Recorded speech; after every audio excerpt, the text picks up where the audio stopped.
Newest addition to the Xperia mobile game tournament. Yeah, and Captain Jack, he hasn't played Graves, which he was initially known for, and he hasn't been able to really get his hands on Vayne and Kog'Maw for the last couple of series. We did see him playing a lot of Vayne earlier. Wickd giving everybody a nice stare, doing his best Snoopeh impression. Ah, broke. And then, of course, we have the Sona, Jace, and Anivia bans going out. You know, Wickd.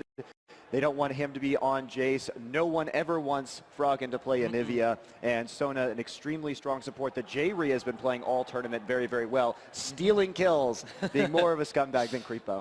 Scumbag Jree. However, we did see him with some very, very impressive Blitzcrank play in the match that they did actually ban out Sona from him. So potentially going to see another aggressive lane coming out from CLG EU. However, AZUBU BLAZE has made the fatal mistake of giving Wickd Aurelia.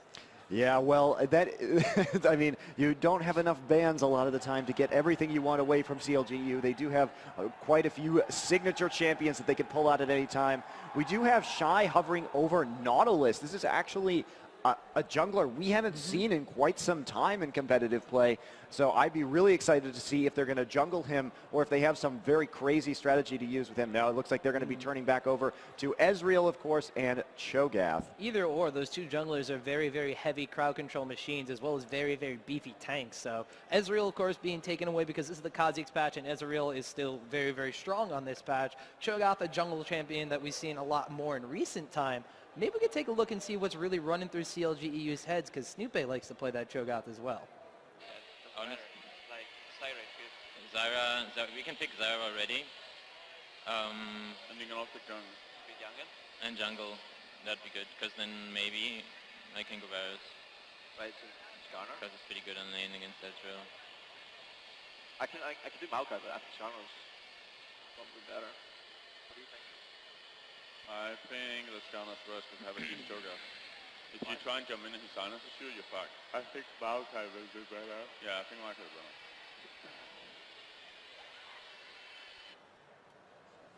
So it does seem like that CLGU, they're hovering over that Zyra pick, another champion that Jree actually has been very, very, very good with. So running that support Zyra, and they're actually, did I hear correctly and say they're thinking about running Varus? I mean, that's not a champion you hear or you see very often. Unless you know Taco Storm. Then you see him quite often. Fair enough, fair enough. Really, in the North American scene, the only player that we see consistently playing Varus is Aphromoo. But he does very, very well in lane. Varus, a huge lane bully. He doesn't have any natural escape mechanism, so it's really up to the jungler to counter gank and keep him alive. You have to protect him very, very well. But of course, if they're going to run Zyra, that route will help them kind of dissuade Helios' Cho'Gath from ganking them. We are going to see a Diana pick, looks like, from Ambition. We've seen Blaze play a lot of Diana in the past, both in OGN, and I believe we've seen several picks so far this tournament. Blitzcrank getting hovered over it as well. They have picked Ezreal, so Blitz is a pretty safe choice, especially, I mean, I think the Blitz pick might actually just force CLGU not to take Varus. It might be a little too risky. Yeah, Blitzcrank with that pull is going to make Varus melt instantly because he is not a very tanky champion at all. That support Zyra, even though she can lock down Blitzcrank in a certain position, doesn't matter if he's going to be bringing the AD carry or that support Zyra, who's also a very squishy champion, just into the foray. If you get that knock-up down, Ezreal's going to be able to unload with a fury of spells. He's going to slow down Varus' attack speed, which even though his passive gives him a little bit of a steroid on that, Ezreal's basically going to cancel that one out, and that is one of Varus' very weak spots. So as you mentioned, that aggressive Blitzcrank support pick could potentially shut them down, and we do see them hovering over Corki and Lee Sin. So we may, in fact, see Froggen on Lee Sin in mid. Now, we are. It's locked in. It's locked, so Froggen mid Lee Sin. We're going to see it again. Everybody just woke up. And if you didn't see the last game, in order to basically compensate for the lack of AP damage, Wickd was actually running Wit's End and Ionic Spark, which on Aurelia, same composition. So that's a very, very different build than we're typically used to seeing on Aurelia, but it actually has an immense AP damage output. And they need that damage so that Blaze doesn't really easily itemize against them with armor. And they don't do as much damage. So in this case, Wickd doesn't play a lot of AP. He doesn't play really any AP champions in top lane. I think that CLGU is working on it to get him to play a few more for Season 3. But right now, his AP champion pool is really limited. To Aurelia. To Aurelia with certain items. Anyway, guys, we've got AZUBU BLAZE versus CLG EU Game 1 coming up in just a couple minutes. But first, a quick commercial break.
All right, we're in Game 1 here on Championship Sunday in Dallas. We've got AZUBU BLAZE versus CLG EU. Winner of this will head up to the grand finals to face off against NAJIN SWORD. You saw them sitting in the audience just a few moments ago. Yeah, and if I were them, I would be too, because you get a perfect chance to study your opponents in this best-of-3 series that's going to happen. So they're going to have everything, like the best scouting possible, just handed to them on a silver platter. And the best part is they're going to be able to see what these two teams are going to want to do in the early game at this level 1 composition. You know, I really have to say that I like AZUBU BLAZE's team comp with this Diana and the Blitzcrank at bottom lane. They're going to be looking to get some heavy roam and get some kills in lane while feeding Shy up top, getting him nice and farmed for the late game. They've got a good balance of the early game power in that bottom lane, the mid game roaming capabilities of Diana, and the late game carry status of Shy. We do see that there's not really going to be a lot of invades or any contestation at level 1, really. A couple wards have gone down, but they're from actually the side of CLG EU. I can't even really see any being put down from the side of AZUBU BLAZE, so we might see a little bit of a passive start for the Korean powerhouses, despite that Blitzcrank pickup. Yeah, and it looks like we have Froggen just roaming around mid lane. He has 78 attack damage to start, so he's running heavy into the attack damage runes, looking to get those early trades and harass on, bouncing around like a ping pong ball in that mid lane, getting the shields up and harassing Ambition while he tries to last hit. So I think this lane is highly in favor of Froggen. Yeah, even though Diana offers a bit of mobility, Lee Sin's going to do it a lot quicker, and he's going to be dealing a lot more damage than Diana will be in the early stages of the game. Of course, Diana is going to be an AP champion, needs a little bit of itemization in order to get that really kick-started. Lee Sin, on the other hand, like you said, with runes and masteries, Froggen runs him basically like a top laner with flat AD, armor, and magic resistance, so he's just really bringing out the bruising from level 1. Yeah, and it is very, very difficult to play a melee ranged AP mid champion against a bruiser. I've talked to Froggen in the past about his Anivia builds. He also, if Anivia wasn't banned, in the rare instance in a tournament where it wouldn't be, he actually loves to run AD runes on Anivia against champions like Diana and Kassadin just to get the auto attack harass and win his lane. All right, so we can take a quick run down the lane. Just see in top lane, Aurelia and Jax, just that slugfest, really. They're going to be battering each other back and forth the entire game. Aurelia might wind up winning out on those trades a little bit later due to her sustain from that Heaton style. But Jax, though, you got to be really, really careful, because if you feed a Jax, it's lights out. Well, it's really hard to actually get the trades in as Aurelia in the first 6 levels or so, just because Counter-Strike basically will dodge all of the true damage coming out of Aurelia. So it's a bit of a back and forth matchup depending on levels, and Aurelia starts to shine later on, but Jax definitely has an edge early. And meanwhile, we talked about this mid lane matchup a little bit. Diana's going to be a little hard pressed for CS and to do really anything against that very mobile, very dangerous Froggen Lee Sin. And this bottom lane here, we do have Jree with the Zyra, and there comes the root, and we're going to have an early attack onto Captain Jack. There comes the twisted advance onto Lustboy, and a grab into turret for Snoopeh, and that'll be first blood for Captain Jack. Oh, that was just perfectly read by AZUBU's squad. They had no wards down in the area. Actually, they're not done yet. Lustboy going to go back in onto Jree, knock him up, but then they're going to wisely back off from that one. Not only that, though, now Captain Jack on Ezreal has a blue buff. He's going to be spamming spells back and forth. yellowpete and Jree not going to be happy about that one. Yeah, he is maxing Mystic Shot first, interestingly, so he's not looking to actually do sustained trades, hitting Captain Jack with the root, but not a lot of damage right now, clearing out those plants. Yeah, so this bottom lane is going to be a little bit hard-pressed for CS in the beginning stages of this game because of that blue buff on Ezreal as well. They did burn both flashes in order to get that kill on Snoopeh. It was good positioning, and Lustboy really read that one like a pro, being able to knock Snoopeh up and save the pull for when he tried to run away when there were no minions around. So really great play by Blaze in the bottom lane, although with both those flashes down, there could be a point of contention from that roaming Lee Sin as well as another Maokai gang to get the blue back. Yeah, I think Snoopeh is going to be really far down, though, and mostly concerned with actually getting and clearing his jungle for the moment. See some damage going down up here in top lane as we see a trade as Shy taking a bit extra damage from that He-10 style, but looks like a very passive lane so far up in top. Yeah, meanwhile, speaking of a non-passive lane, we saw in the middle lane, we had Diana and Lee Sin actually kind of trading blows back and forth. Snoopeh waiting in the wings over here, potentially going to go getting that twisted advance standing onto Ambition, but perhaps read the play. Ambition's going to wisely back off and go to take some raids. Yeah, Ambition so far looking at 29 to 34 CS, so hasn't been zoned out too badly by Froggen at this point in time. Both of these players going to be roaming around to the other lanes later, so when we do have a relatively passive game early and a bit of a mistake by Snoopeh getting dragged into the turret by Lustboy's Blitzcrank, this mid game should actually be quite exciting with a lot of roaming from all of these champions.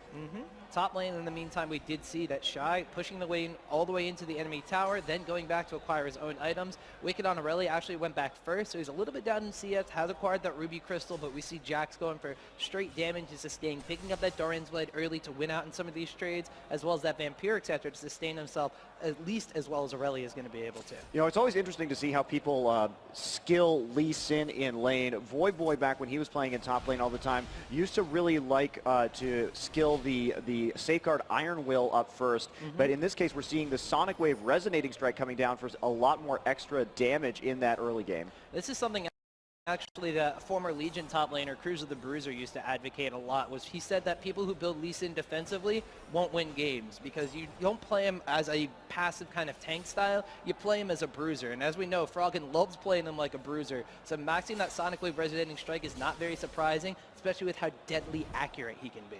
Yeah, Froggen now going back, picking up a Phage as his first item, so that's going to really help him in trades. It'll get him to stick onto Ambition. Ambition now looking like he may be making a move into bottom lane, comes back, Helios loops around, trying to steal CLG EU's Wraiths. Looks like he'll get a free shot at it, just gets the smite off and runs back towards his own jungle. Yeah, and most importantly, he has that ward down, so going to be able to keep tabs on Snoopeh. As I mentioned, because of that failed gank in the bottom lane, getting dragged into the tower, a little bit behind, so if they keep tabs on where Maokai is going to be, they're going to be able to continue to try to shut them down. Yeah, Froggen pushing his lane very heavily right now. Looks like he's heading out. Oh, no, he's going to stick around in that mid lane, going up. He's just juking around from side to side, trying to confuse me. And he's going to try and land the Sonic Wave there, but the big Wraith isn't there to take it, so he's going to clear out these small Wraiths instead. Yeah, meanwhile, we do see Maokai going over to his own blue buff. Going to have to take this one away. Very good in this double bruiser composition, though. No one's really reliant on that blue buff. Sometimes you see Froggen's Lee Sin taking it just so he can have the extra spell spam. However, Snoopeh being behind in the jungle is going to be able to catch up a bit quicker by taking the second blue buff. Yeah, this lane up top has just been back and forth the entire time. The minion wave really hasn't frozen in one place, just ping-ponging between the turrets, but both Wickd and Shy pretty much at full HP this entire game so far.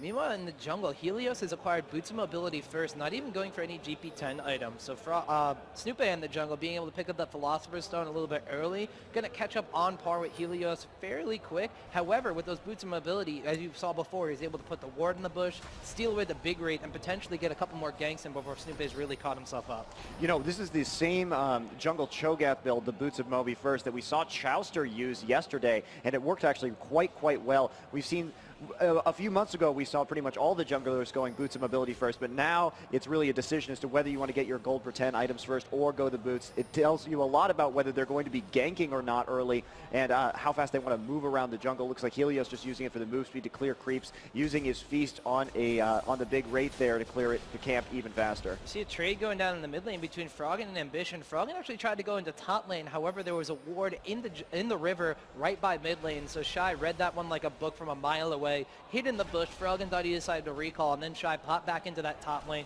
continuing to push the wave forward and get a little bit of harassment down on Wickd. So they're really shutting down Froggen's early mobility and letting Diana get to the point where she can roam around as easily as Lee Sin. Yeah, and the CS looking pretty even across the board here. Froggen up a little bit, 86 to 67, so about 19 CS, but with the recall and Ambition coming back to lane, that should even up a little bit more. We have the first Oracle's Elixir of the game on Snoopeh, so he'll be clearing out some wards real quick. Yeah, Snoopeh style, going for that early Oracle's Elixir, trying to garner map control by clearing out wards. Although on the side of AZUBU BLAZE, they don't really have that many. The one in the river mid lane has expired. He's potentially going to find one by his raids, but no, hasn't activated the Oracles yet. That signifies that maybe he wants to try to get a gank while his blue buff is still up, and he doesn't want to risk that Oracle's Elixir. The only other ward, though, he's going to find is in that bottom lane, which might actually be his target. So we see Captain Jatt going back and picking up a BF sword as his first item, so not going a typical kind of Phage first Ezreal build, and that's going to make his Mystic Shot, so he has been leveling that ability first. That's going to make it even more powerful. Now it looks like Snoopeh's coming around. They do have a ward, and the bind from Zyra will miss. Yes, we actually do have a trade going down the mid lane again. Lee Sin getting very, very low. Diana deciding to try to go in. Froggen's not going to die to that Ignite, though. He is going to have the Safeguard Iron Will Shield, keep him alive. Meanwhile, on top lane, Wickd forced the flash away from Shy, just continuing the pressure with Jax. Counter-Strike was waiting for the stun, but a brilliant flash away from Wicked's going to save him for now. Yeah, Ambition going ahead using the Crescent Strike to go ahead and check the blue buff there. He's checking Wolves as well, trying to use his advantage here while Lee Sin is not in lane to clear out a bit of CLG EU's jungle and get a little extra edge on experience and gold. They have been able to put a ward down over by the blue buff, although it's on the opposite side, so it's really just going to be protection from ganks as well as just a little notification as to when someone's going to be going over to that blue buff. They do see that Snoopeh actually just lost the blue buff, so they're going to have a pretty decent time on that one. Yeah, Snoopeh continuing just going through his own jungle right now, and he is making a move towards, looks like bot lane. So we'll see if he actually tries to relieve some pressure, or if he's just going for these little golems. Going to go pick up red buff. Captain Jack with his ever so favorite Bloodthirster first build, getting that already 109 CS to the 93 of yellowpete. I'm going to attribute a lot of that to the fact he had that early blue buff, and of course the early first blood going down on the Snoopeh with that failed gank in bottom lane. yellowpete only with that Phage. With the BF sword, he was still probably going to be able to win out in some of those trades bottom lane. However, now with the lifesteal in addition to the pure damage from Captain Jack's Ezreal, it's going to be really hard for Corki to do anything until he gets that Triforce. Yeah, and if you guys didn't know, a lot of the, especially on Graves, the Bloodthirster first build actually came about when a lot of the North American and European teams realized that Captain Jack had kind of pioneered it at the MLG Summer Arena. He was doing it over in Korea, but that is really where it came to light. And so it's interesting that his kind of contribution to the League of Legends AD carry scene has been kind of popularizing that Bloodthirster when it was all Infinity Edge before that. Just like we called in the pregame lobby, Wickd already going back, picking up Ionic Spark first, one of my favorite items in the game, so I'm super excited to see this. But because Shy's Jax has been applying so much pressure with his lane and pushing it constantly towards the tower, or at least kind of equalizing it in the middle of the river where it is now, that Ionic Spark is going to start letting Aurelia push back a little bit. So Wicked's either going to be able to split push that top lane or push it out and continue to roam around with that Lee Sin and get some ganks down. Yeah, you can see right now that Wickd has actually purchased a Vision Ward instead of a normal Sight Ward. And this tells me that he wants Froggen to be ganking top lane because Snoopeh also has, or already, has an Oracle. So that means that Snoopeh isn't going to be going top to clear out those wards. Instead, Wickd wants to clear them out himself and open up ganks for top lane while Snoopeh focuses on bottom and clearing out his own jungle. Accurate assessment, Monty, as Snoopeh is waiting in that Tri-Brush bottom lane. We did see Zyra trying to get those roots down, and the Blitzcrank unfortunately did not land. Snoopeh is going to have his flash up, so he could potentially just be waiting for Jree to land one of those roots in place. could flash over the wall, twisted advance, but now he looks like he's going to decide to recall, so maybe no action bot lane after all. Yeah, this has been an extremely passive game so far. This is the kind of game that CLG EU typically excels in. I'm a bit surprised. Looks like Ambition and Helios are pings going down, and they're going to try for a turret dive onto Wickd right here. You can see Shy. Bottom lane, actually, we saw Captain Jack going down to yellowpete as Zyra finally landed one of those roots. Lustboy's actually going to get very low. Top lane, meanwhile, Wickd is going to get towered over by the 3 members of AZUBU BLAZE. And wow, that's just action all over the map, orchestrated by opposite teams and opposite sides. Yeah, really nice work there by both sides picking up those kills, and there was really no chance for Wickd top. Shy did a great job of bursting him down with his ultimate, prepping him for the rest of his team to come in, so he didn't have a ton of HP, doing an aggressive trade right before his allies showed up to finish the kill under turret. And this is something that we see CLG NA do quite often, is they really focus on that mid lane, but more so the bottom lane. They wind up getting kills with their stronger bottom lane, whereas the Korean teams we mentioned before in the pregame lobby, they have very strong top laners, they have very strong mid laners, and this is where they focus their efforts. So it's kind of showing into fruition here. They're camping Wickd on the top lane. They don't want him getting strong on that Aurelia. They know how powerful Wickd can be. However, the bottom lane, even though, you know, you hear of Captain Jack and Lustboy, we saw what they did at the League of Legends Summer Arena, but yellowpete, despite that little disadvantage, able to turn it around after Ezreal got first blood in that Bloodthirster and still pick up a kill. Yeah, and we can see right here, Ambition doing some interesting things with items. He has picked up Ninja Tabby because he is facing off against that Lee Sin in mid that I'm sure has helped him significantly in terms of coming out on top of those trades. And it's looked like Ambition has really done a great job of kind of winning his lane. Yeah, meanwhile, AZUBU BLAZE is going to be looking to take this dragon. CLG EU had a ward there. Cho'Gath sniping that one away. 3 members of BLAZE just going to start melting down this dragon. No motions from EU to really do this. Froggen actually going to respond by going into the enemy jungle, taking away some rates and getting some farm for himself. So very uncontested dragon for BLAZE. And now 5 members motioning bot lane. Oh, this is going to be such a huge jive, but they do pick it up with the ward and the tri-brush.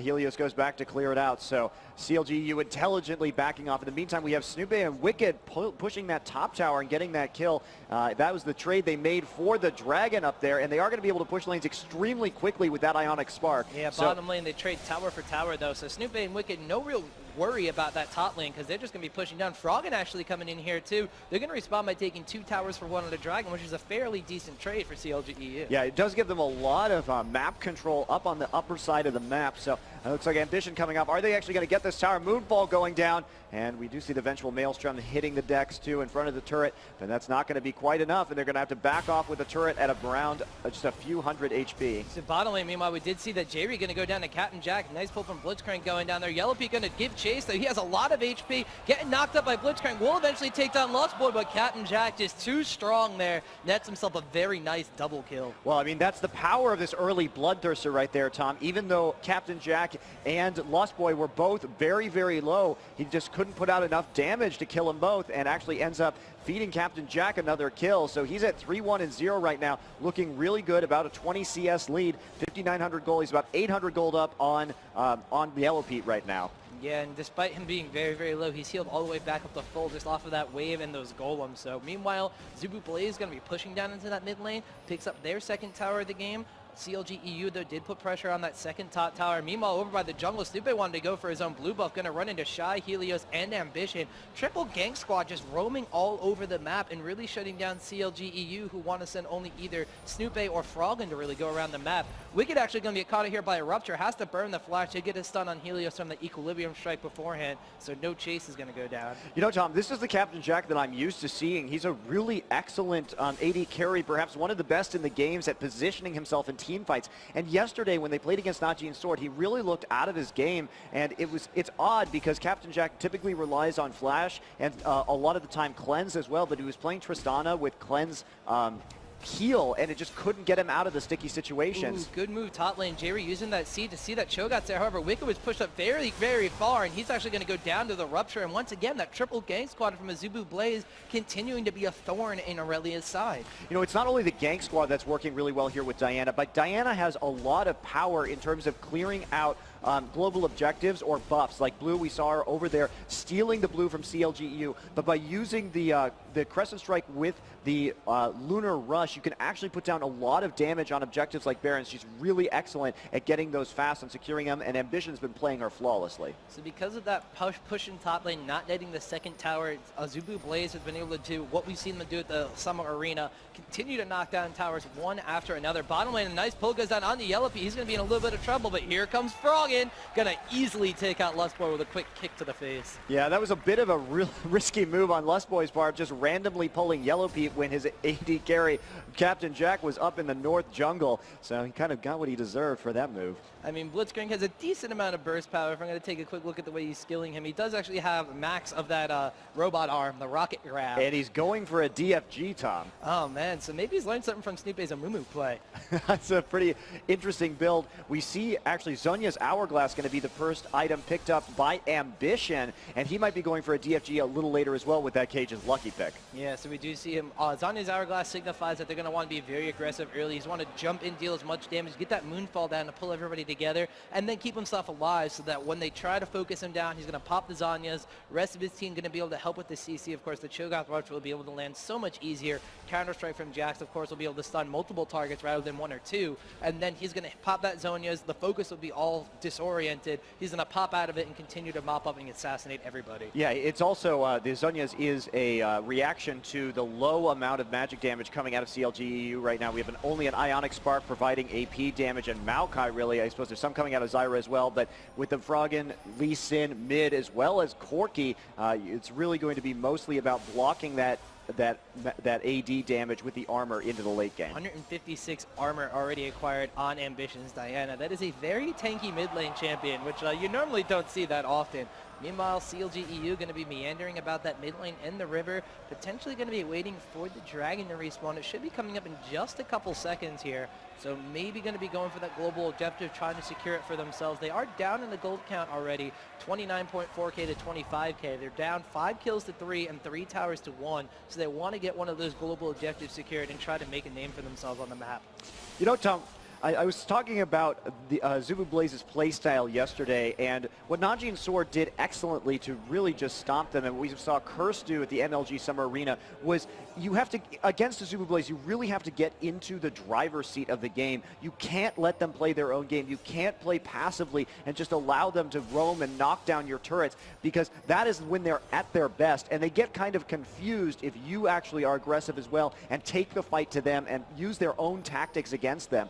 So they're one of the teams where they have a very distinct play style, and if you can do it back to them or prevent them from actually executing on it, they really get very confused and don't know how to end the game. And we're talking about in the champion select as well. By picking this double bruiser composition, CLG EU really needed to do that. They're unfortunately playing like their normal play style, where they let the enemy team kind of push onto them, they turtle up, and they're going to be the ones to let the team fall kind of into their late game trap. Unfortunately,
It's game 2 of the losers bracket finals between AZUBU BLAZE and CLG EU. You know, Tom, I have to say I really love Blaze's answer to Kog'Maw. They have so many ways to engage on them. Olaf's such a nuisance when you're trying to play protect the Cog comps, especially with that Ghost and Acceleration Gate. He's going to be able to get back there with Ragnarok and murder Kog'Maw, as well as Ambition jumping in with that Lunar Rush. Yeah, surprisingly enough, the Diana pickup is very good, although I would have also considered an Orianna, but now we could potentially see some level 1 shenanigans going down. CLG EU are actually spotted as they're going down through this invade. Charm goes off onto Helios, but they're not going to use that as an initiation method. Just wanted to get that ward down on the red buff. Yeah, they are going to know exactly where the jungling starts here. And let's take a look. Shy looking like he's not going to be going up top lane quite yet. CLG EU still poking around the perimeter, looking like they want to steal double golems to get the early level advantage onto yellowpete and Jree. Yeah, not surprising at all. I mean, taking a look, they do have Olaf in the jungle who could potentially start red buff or blue buff. If they are going to continue camping Wickd in that top lane like they did last game, it wouldn't be surprising to see them take that red buff, then go for the blue buff in the early top lane gank. So this kind of golem steal is going to slow that method down a little bit, as well as, like you said, given that experience bonus in the bot lane. However, it looks like they're going to be sending the lane swap going down, 2v1 top lane, 1v2 bot lane. And Shy going to do his best to channel MaKNooN here in the 1v2 Jace lane. He's heading out to lane with that acceleration gate right now. We'll have to see how well he can do. Wickd going to be forced to farm under turret. Of course, Irelia, one of the best champs for farming under turret with the Blade Surge and Heat 10 style, makes last hitting more easy than it normally is. I have to wonder, though, about yellowpete. This Kog'Maw is going to get very, very farmed up in this 1v2 lane, which is not something you typically want. And what that says to me is that Blaze is very, very confident in their ability to instantly kill Kog'Maw with their composition. We have Helios already over by the Wraiths, going in and invading on Snoopeh, getting a decent chunk of damage down onto him. Red buff versus blue buff. Snoopeh deciding to go back in, landing another crystalline slash on the Helios, trying to slow him down, trying to get Froggen to do something. But Diana with Ambition in the mid lane, keeping him busy. So quick jungle invade. MaKNooN's going to come down as well, and they're going to take this red buff away from Snoopeh. Yeah, chasing Snoopeh out of the jungle almost instantly. He's having to sit back here in the brush close to his base, now popping that exoskeleton and running quickly back to his wolves. Froggen on the ropes in this mid lane as Ambition pushes forward a little bit, and he's picked up that charm first for the early jungle invade. Of course, that helps secure kills quite a bit, getting hit by that Crescent Slash. And Ambition just continuing to poke around the edge of this minion wave as it advances slowly towards Froggen's turret. I'm going to have to keep an eye on this mid lane as well, trying to figure out, is Froggen going to be going for that Foxfire max first, or just maxing the Orb of Deception like a normal Ari? We do have 2 points in the Orb of Deception already, so potentially just going to be going to push out this lane against Diana and go for the farm rather than going for the hard engage with getting all 3 procs of that Foxfire down on the melee range Diana. Yeah, Helios actually going to be running around here. Looks like he's going to be checking out the Wraiths. And Snoopeh just stole a Wraith from the side of AZUBU BLAZE. So it's going to be mirror big Wraith steals by both junglers. So Helios doing a lot to strip Snoopeh of his early jungle and get an early advantage coming out. And hopefully going to be doing some ganks soon with his double points and undertow in that red buff. Yeah, by taking away both of those red buffs, that means that he's going to be relatively safe when he keeps going for these invades. Crystalline Slashers from Skarner are going to be able to slow him down. The only thing he has to worry about is Diana keeping Ari busy in that mid lane. If they land a charm, then it's lights out because he is very, very low HP, actually having to go back here. Top lane, though, we're going to see that Wickd actually going in on Captain Jack. Snoopeh comes in as well. Slashes go down, double flashes burn from the side of AZUBU BLAZE, and that means that now that top lane going to be a lot less safe as they push forward onto that tower. You know, so difficult to actually secure a kill against this blitz, or against this new Ashe lane. The combination of Blood Boil and Volley makes pursuit nearly impossible because they can just repeatedly kite you. So especially before Snoopeh hits level 6, it's going to be really hard to shut them down. AZUBU BLAZE in the meantime continuing to still push forward onto that top tower. They're doing what they did at the arena. They want to take down the tower as quickly as possible, get that advantage, and then swap the lanes back up. But meanwhile, bottom lane, yellowpete having that Kog'Maw just wants to sit back and farm. So 5 minutes in, it looks like they are going to take that tower down and already gain that map presence against EU. And Helios now coming in from behind with the Ghost. Snoopeh looking like the likely target, and that'll be first blood again onto Captain Jack. And that's not what you wanted to have happen again. That is once again Snoopeh, unfortunately, being the target of first blood. Those buffs going away. Now another blue buff being acquired by Captain Jack. This is just kind of a mirror of last game, but the lanes have been swapped up. You know, when you're talking about Blaze's playstyle, it's interesting to contrast them with NAJIN SWORD. So NAJIN SWORD we saw doing a lot of early damage to the turret, but refusing to take it down, and instead relying on that turret still being up. They can take it down at any time, but they continue to run in the laning phase. NAJIN SWORD loves that laning phase because they love their mobility and moving around the map to get those kills and dives under turret, whereas we see AZUBU BLAZE now just switching it up to knock down more turrets. So instead of prolonging the laning phase, AZUBU BLAZE trying to kind of make it end as quickly as possible. Now yellowpete. Careful. Yeah, Ambition coming all the way down from mid lane. Now Jree's going to be in a lot of trouble. Moonfall goes down, pulls him in. The rest of AZUBU BLAZE coming in as well. yellowpete has to pop that cleanse, but Diana actually going to land the Crescent Slash once again. Shy's going to mop up the final kill there onto yellowpete, and now Snoopeh, no boss whatsoever. He's him against the world in this bottom lane as Blaze looking to take down the second tower already. Yeah, Lustboy now returning to lane, going to get that blood boil down, maybe get some extra hits on this turret with that. Snoopeh just trying to do what he can to stop this triple push in the bot lane. His allies are dead, so not there.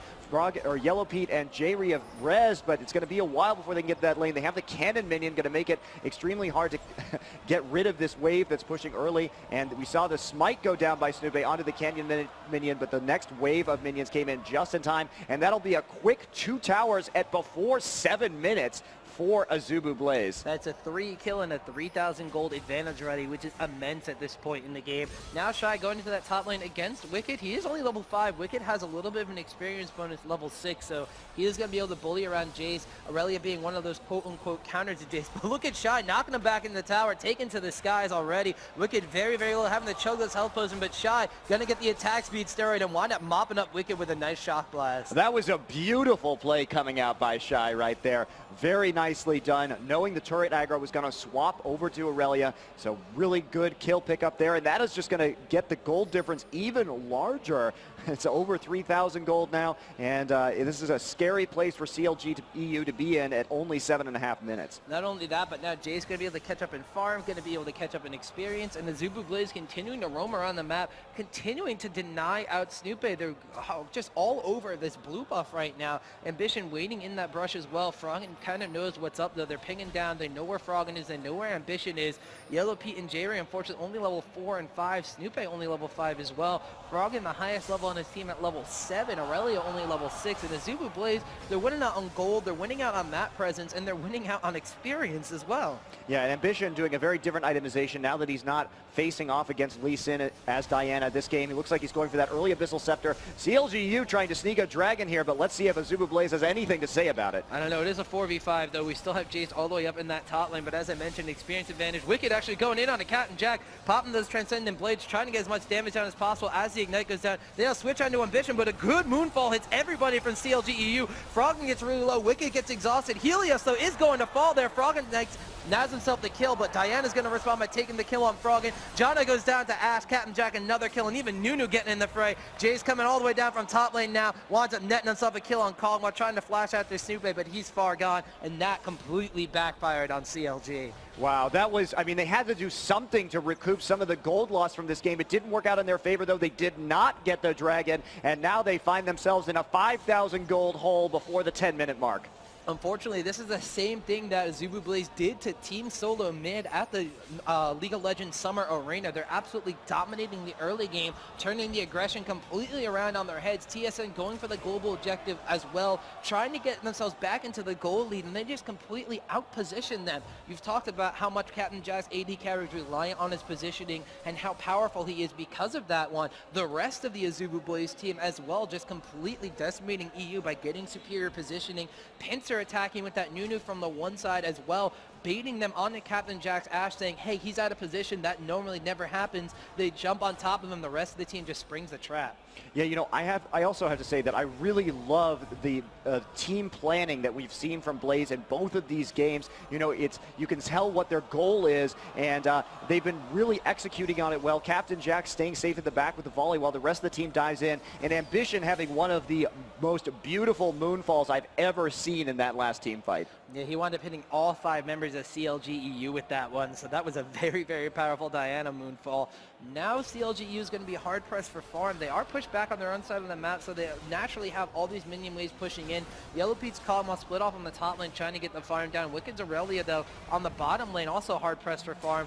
Now AZUBU BLAZE realizing that they have the map control advantage, easily taking away that dragon, further increasing this gold lead to 6,500 at the 10.5-minute mark. It is a very large sum of gold at which they are ahead. In CLG EU, they're going to have to put themselves into turtle mode in order to even try to combat a Blaze on this one. Yeah, I mean, they already have the 3 turrets down as well, so all outer turrets gone before the 10 minutes. So that's, I mean, that is such a phenomenally bad position to be in. If you're CLG EU, you've lost map control, you've lost the gold lead by a significant amount, and things are looking dire for CLG. They're going to have to, like I said, play for the old school CLG style. Unfortunately, Snoopeh even not able to get his own jungle. Look how far forward the wards are from AZUBU BLAZE.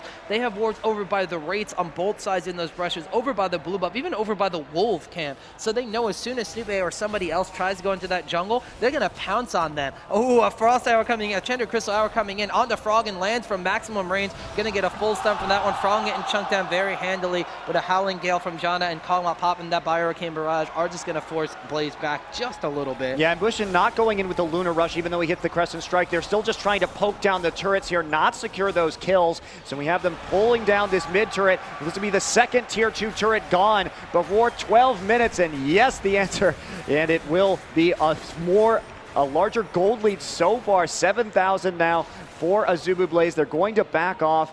Helios looking like he's going to be picking up an early Shurelya's Reverie, and that's going to further complicate the problems for yellowpete if and when he decides to go in on the back. Froggen now trying to pick him up, and Wickd will catch Captain Jack out for that kill. All right, so this is the CLG EU I'm more accustomed to seeing. Even though they get behind, even though the aggression's turned on them. Ooh, Ambition coming in on the Wickd, already at half health. Jree and yellowpete getting down solo. Moonfall from Diana, however, he's going to get impaled by Skarner. Shai's going to pick up a kill on the Jree, but Diana's going to fall to Wickd. Now Olaf in the back lines with flash over the wall from Wicked's going to make him get out of their A-OK. Froggen on that Ahri trying to split away from the rest of the team, trying to make sure that they can get out of their A-OK. yellowpete now going to be trying to get chased down by Lustboy, but he has no team behind him, so going to be able to disengage. Shock Blast over the wall, that acceleration gate, getting the members of EU down extremely low, but AZUBU BLAZE not going to be able to mop up any more kills in that trade. Yeah, that was a great fight by CLG EU. They've got to make those picks. They've got to catch AZUBU BLAZE out of position, and getting Captain Jack right there without the rest of his team in front of him, you're very vulnerable, and that'll be his first death of this game. 2-1-2 though, 64 CS.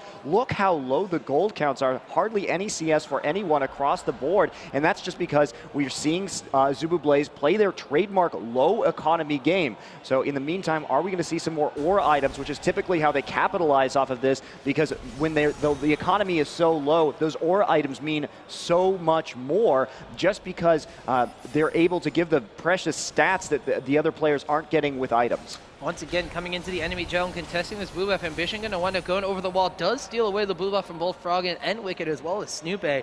So once again, continuing this constant aggression on CLG EU. However, as I talked about before, EU style that I did see once again is even though they get aggressed on, even though they lose out on global MAC objectives, they usually have this kind of mid-game timing area where they'll turn a fight around on the enemy team and be able to capitalize because of that to drag it into that late game.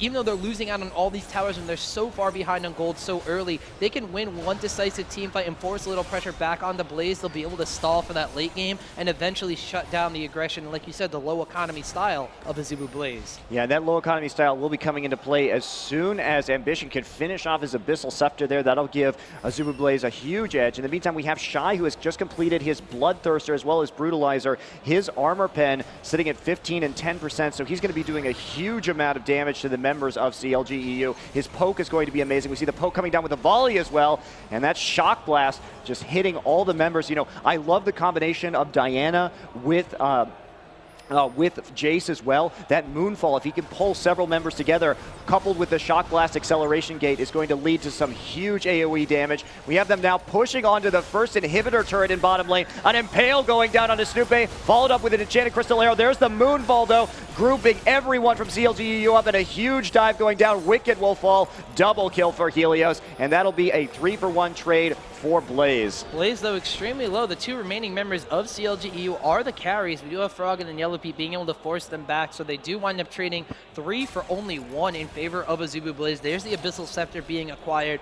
In the meantime, looks like he's also going to be itemizing for that Frozen Heart. Jace got so low in that engagement, they just weren't able to seal the deal on Shy. And AZUBU BLAZE, like you said, keeping up the aggression, 12 kills to 4, 5 towers down. They want to try to end this game as soon as possible because they know CLG EU's playstyle, especially with the more standard comp they're running this game. If they let them get past that mid-game area, Blaze is going to be the one hard-pressed to try to fight against CLG and just finish the deal.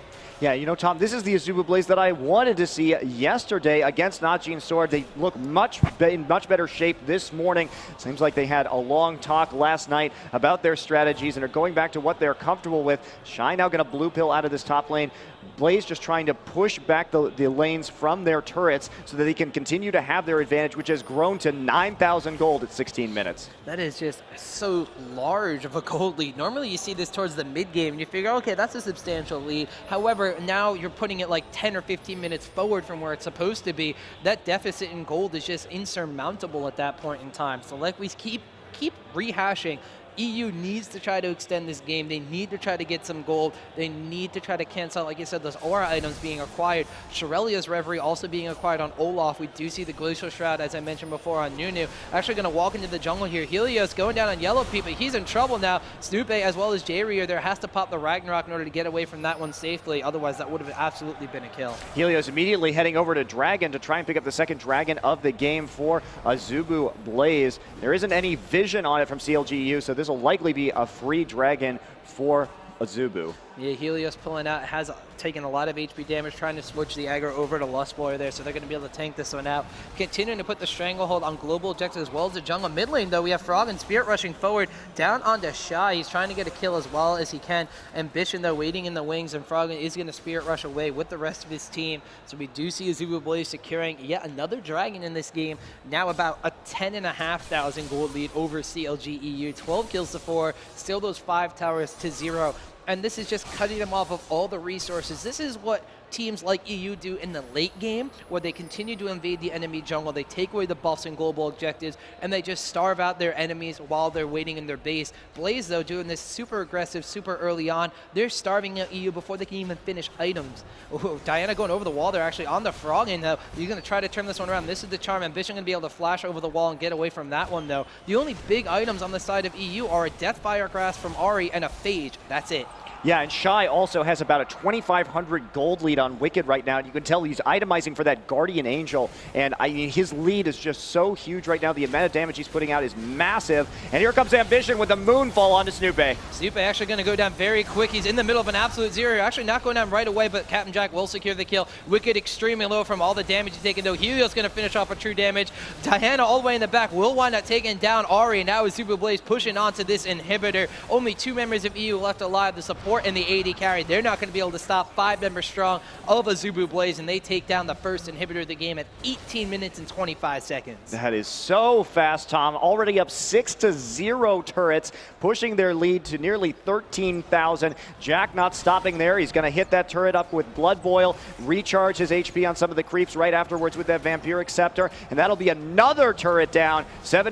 Shirelia's being popped, and they're just going to head right out of the base. AZUBU BLAZE literally got to go fast, both in the game as well as running away from that disengage there. So continuing to push their advantages. 1 inhibitor down, so that lane is going to be constantly naturally pushing. It's also, they're on the blue side. That is that far away lane, so if they so decide to, they could easily go for that Baron while CLGU is completely distracted and no way for them to contest that whatsoever. So keeping up in the map presence, keeping up on the proper side of the map in order to keep EU busy. And even if they do go for Baron, when they get that Guardian Angel on Jace, when they get the Baron buff, CLG EU, like I said, they have no items to contest this. They're going to be so defensive, so turtled up, and AZUBU BLAZE right now with that huge gold lead, even if CLG EU turtles and fights on their ground and fights under towers, BLAZE at this point, they can just outright win because of it. Oh, absolutely, and they can, they can probably pull an early Baron here. Looks like they're going to be heading over in that direction already. And by the way, these early inhibitors are so devastating when they go down, because those super minions, for example, right now, Helios has 2,600 HP.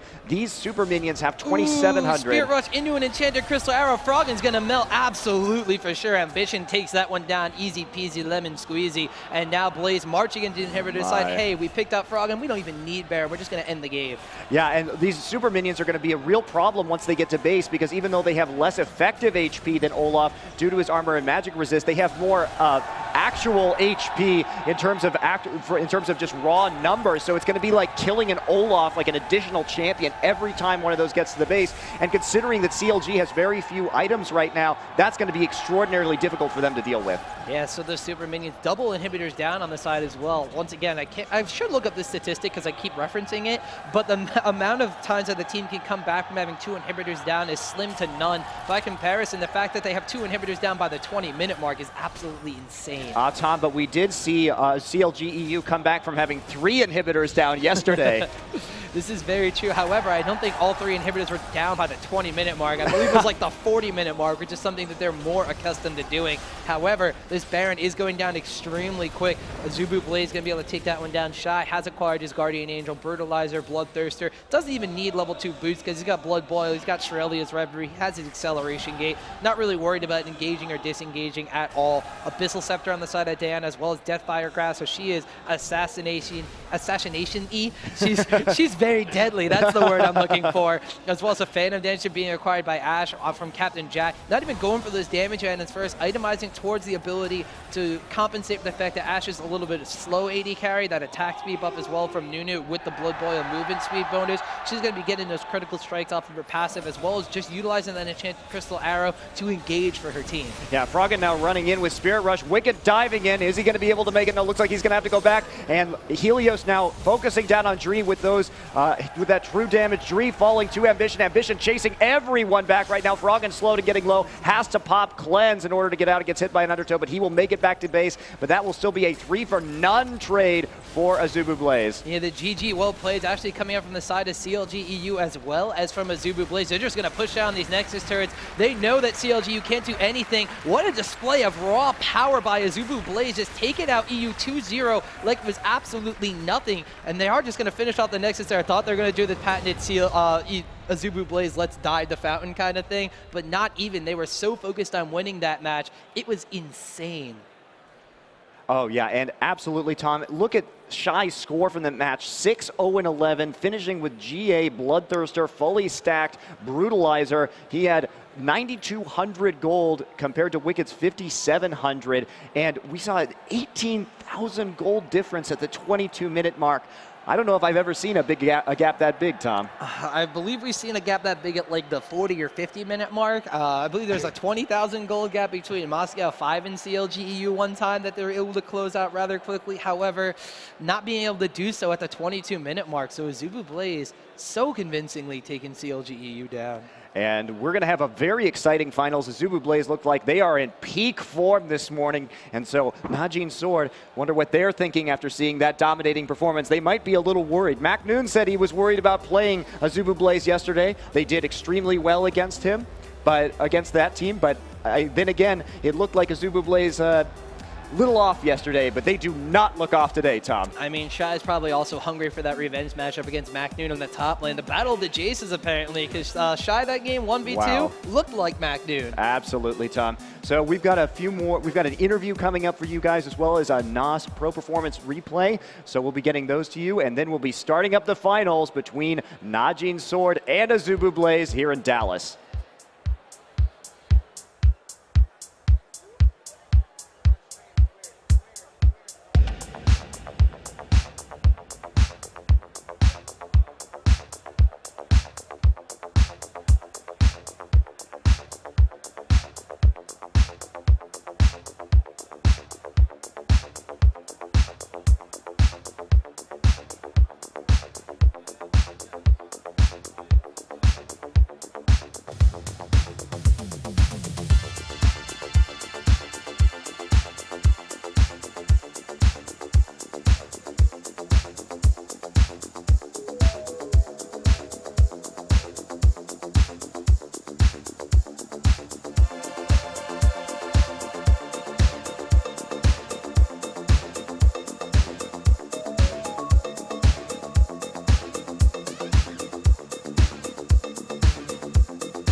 Welcome back to the MLG Fall Championship. It's Championship Sunday, and we have a championship caliber replay for you on this NOS Pro Performance Analysis. So this is going to be Game 2 between CLG EU and AZUBU BLAZE. You can see they already have a 4-0 lead, and they're up about 3.6k gold. This is the Dragon fight. Now, CLG EU really needed this to stay in the game after they were already down this little bit, and this is kind of where it all went wrong, and this is the true kind of snowball moment that we saw from AZUBU BLAZE. So let's go at full speed through it one time. You'll be able to see exactly how this unfolds. So you see the Dragon right here. It's done some damage to yellowpete, forcing him to pop a potion. You'll see Wickd dive onto Captain Jack here, and the turnaround coming. Now at this point, it's important to mention that Shy isn't even in this fight yet, so it is a 5v4 for CLG EU, and there's just going to be a chase up here that's going to finish off most of the members of CLG EU. Helios will sacrifice himself, but they're going to pick up 3 kills for none, and that'll be the true kind of tipping point in this game. So let's take it back and go over it a little bit in slow motion. So we've got the first Dragon fight here. Let's stop it here, and let's pull it up. So what you're going to see out of CLG EU is you're going to instantly see them once they start actually getting onto this point. Let's actually get this pen working here. Looks like, there we go. Tom's got it. So Tom, let's give a circle onto Wickd here. He's going to be diving up to Captain Jack up in this top lane. So you'll see him moving on towards Captain Jack. And in the meantime, Froggen's going to split off and try and ult up towards Helios. So you see Froggen here. He's going to be moving up. Meantime, the rest of the team will move as well. Now on the other side, let's get the blue up.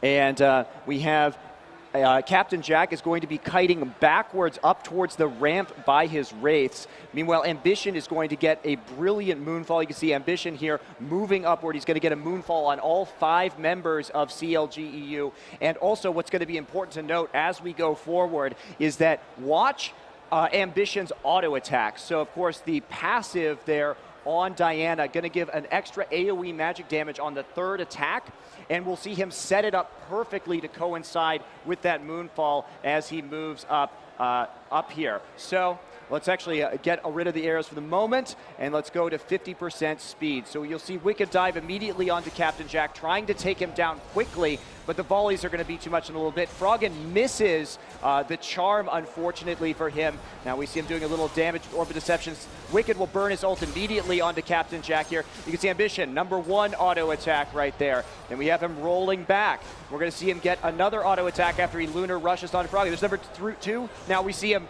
Moonfall right there. Let's keep going. And we're going to get the 3rd one doing a ton of damage. All right, let's stop here. So what you're going to see, we did get Captain Jack very, very low. Now he has done some damage. He's going to continue really to volley across onto CLG EU right here. In the meantime, we finally have Shy coming in. He's going to be doing a bunch of damage, as well as this Undertow hitting up. Now, the critical moment right here that prevented CLG EU from escaping and minimizing their losses after killing Helios is Captain Jack is actually going to hit level 6 off of an assist, and he's going to fire the enchanted crystal arrow straight up the lane to catch the remaining members of CLG EU. So very quick thinking by him. So let's keep on rolling this replay. You'll see an Undertow hitting several members of CLG EU slowing them down right here. The volley coming across. Ambition's going to dive back in as well with that Crescent Strike Lunar Rush combo. And here comes the Enchanted Crystal Arrow. There's the level 6, and it's going to just hit Jree right in the face, slowing down yellowpete as well. He can't escape. Lustboy will finish off Wickd, and that'll be the 3-for-1. And this has been your NOS Pro Performance replay from MLG Dallas here. AZUBU BLAZE goes on to take it in the finals.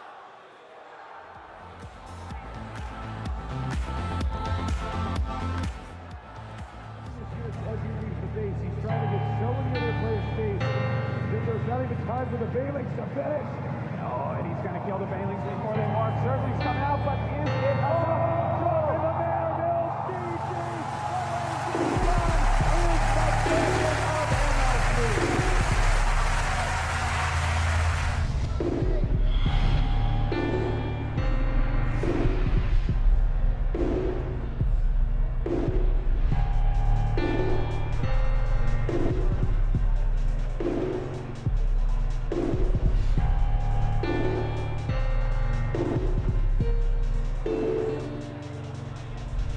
Becoming a professional gamer really takes a tremendous amount of dedication. That will to win.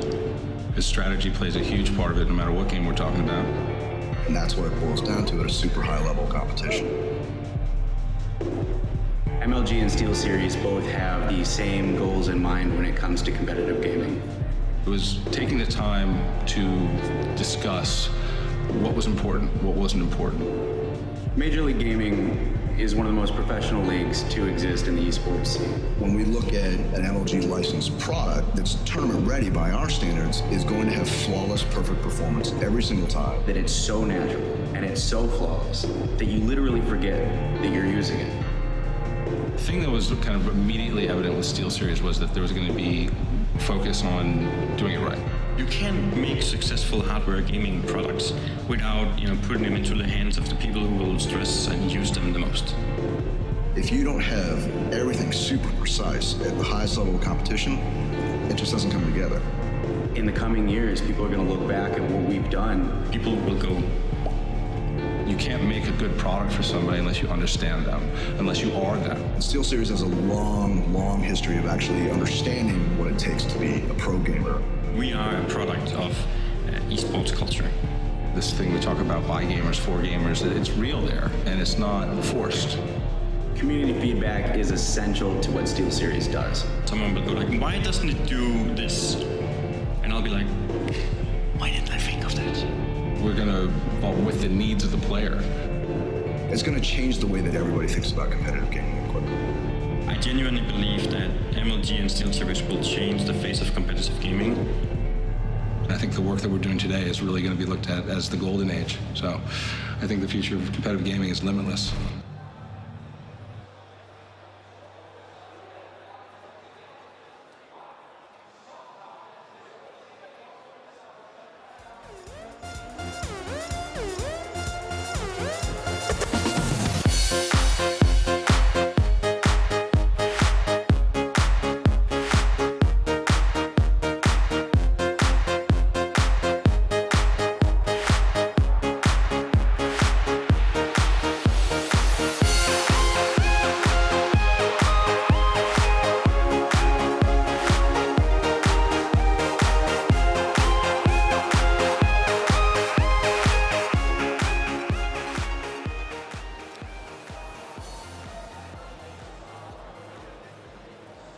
Welcome, ladies and gentlemen. I'm joined here. It's time to go real with Alex Penn for the Big Flex 4 Razors interview. And Alex Penn, you may know, well, you may not know Alex Penn that well. You may have seen his Reddit threads, or you may have seen Leaguepedia. He's the man behind it all. Alex, I mean, let's talk about Leaguepedia to start with, because you guys run a tremendous site. I use it myself, and we've just had the Season 2 World Finals. I've used it extensively for research. I have to check the sources, but where did you get the idea for it to start with? Well, there was a Reddit post by Andrew Cloud9 Lee who was like, we need this for the community. And he was just like, let's start it. So he made a thread and got like the support of Reddit, and then I joined about a week later, and we spent about a month preparing the site before we launched.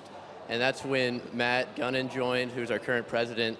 who handles all business and expansion, and then like sponsorships and stuff like that. So it was a labor of love for like a month, trying to find all the information for this scene and try to make it to where we didn't open the site with nothing on it, because it's hard to find interest when there's no content to look at. So yeah, and esports, you know, is generic for being terrible at recording statistics. And I mean, how many hours do you guys put in per week? Now, how many people work on this thing to just keep it up to date? Because there's matches happening, there's leagues happening daily, hourly, in Asia, in America, in Europe, so across the world. You've got people, must have people everywhere. We have 9 part-time staff who work on it every day, and then I just checked our active users in the last month who have at least made one edit was over 250 people. So getting the community involved and contributing to the information and sources and everything is huge for the project, because that's essentially how a wiki's run, is the community contributes the information because we can't find everything. And the hardest information to find, that would be Asian information because of the language barrier. So like translating that, it's hard to find people that can translate and stuff like that. So information on that's a bit hard to find. Yeah, that's the only way to put it. And you say, I mean, it's like everyone can put info on there. They submit a stub to you guys have to approve it, you have to check all the sources, etc. Right, so anyone can make an account, and once you make an account, you can edit the pages. How, you know, we get some troll edits and stuff, so we have to, we approve everything by looking back, checking sources and stuff like that, so we don't see, you know, people deleting pages or replacing pages when, you know, any controversy goes on in the community, because that goes on quite a bit. Like, the edits that people don't see can be a little bit crazy. And you guys have recently been acquired by Curse, or now they're hosted by Curse. I mean, how is this helping you guys out? Well, it's helped us get here. It's helped us cover the Season 2 playoffs. For MLG, we did live blogging of all the non-stream games, which you can check out on the front page of our site, leaguepedia.com. You can go back and replay and watch the text for all of those games, which has been about like 4 or 5 matches this weekend. So, and some of them were really good. Yeah, I mean, there's been some pretty impressive matches backstage in the area where the teams have been playing, and unfortunately, it's the North American scene that are all dumped away down there. I mean, how have you made the tournament out so far? We've got obviously the 2 Korean teams either side of us setting up for the finals. Somewhat wasn't expecting CLG EU to lose so quickly, but how do you measure this team? And, you know, obviously when you go back to, say, looking through the team, updating everything, is there people constantly keeping up to date with all the match results? Yeah, I mean, the matches are being updated instantly. We have people at home that are watching the streams. We have people live tweeting right now.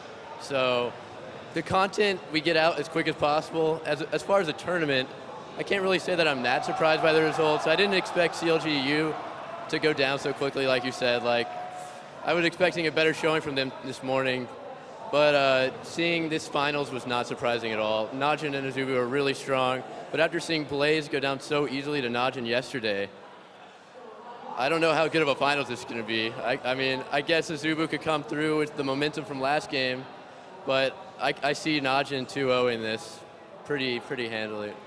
And with the way the scene has now developed, that we've obviously seen, it's become a worldwide thing. I noticed you got like a ranking system on the side. I mean, how are you going about sort of basically weighting all of that system with all the tournaments that are happening around the world? Well, right now on the front page, we're just trying to we have just the teams that have qualified for Season 3 already. So the teams are at World Playoffs. And then we have the GPL teams, the Garena Premier League, which is in Southeast Asia, which a lot of people don't know about, which is where Singapore Sentinels and Taipei Assassins and Saigon Jokers are from. And then we have teams that were at the top of the Korean and Chinese circuit from last season. So we're trying to get the teams that are destined to make it to Season 3, and because those are what everyone's looking for. And I mean, that'll be what it's for once the season's established. So we'll have like the records of the teams, depending on how the season's set up and stuff like that. And finally, have you got anything you'd like to say to the crowd, the friends, your family that may be watching at home? I hope my family's not watching this interview, but shout out to my parents and my sisters. Shout outs to gamers everywhere, and shout outs to everyone on Reddit, everyone at Leaguepedia that's working hard, and that's about it. And Deman here for interviewing me. he's an awesome guy. Thank you very much. Ladies and gentlemen, this has been the Big Flex 4 Razor interview with Alex Penn, who actually needs a shave right now. So he could do with one of those, maybe. We're going to get the teams. I can see them setting up right here, either side of us. The grand finals will be starting shortly. Don't go anywhere, guys. We'll be back after this break.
Welcome, ladies and gentlemen. It is the MLG Fall Championships. It is the grand final. It's going to be AZUBU BLAZE versus NAJIN SWORD. There was the beautiful sunny Dallas.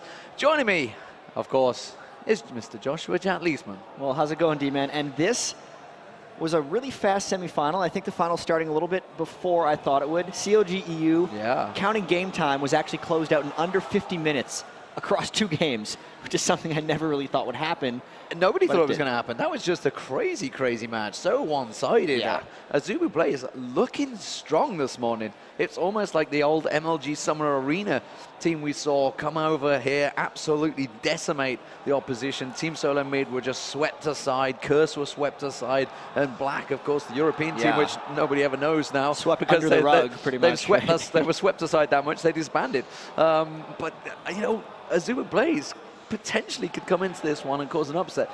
It is an extended series, so it's potentially a double best of 3 right here. They would have to take both best of 3 sets, whereas NAJIN SWORD only need to win with the first set.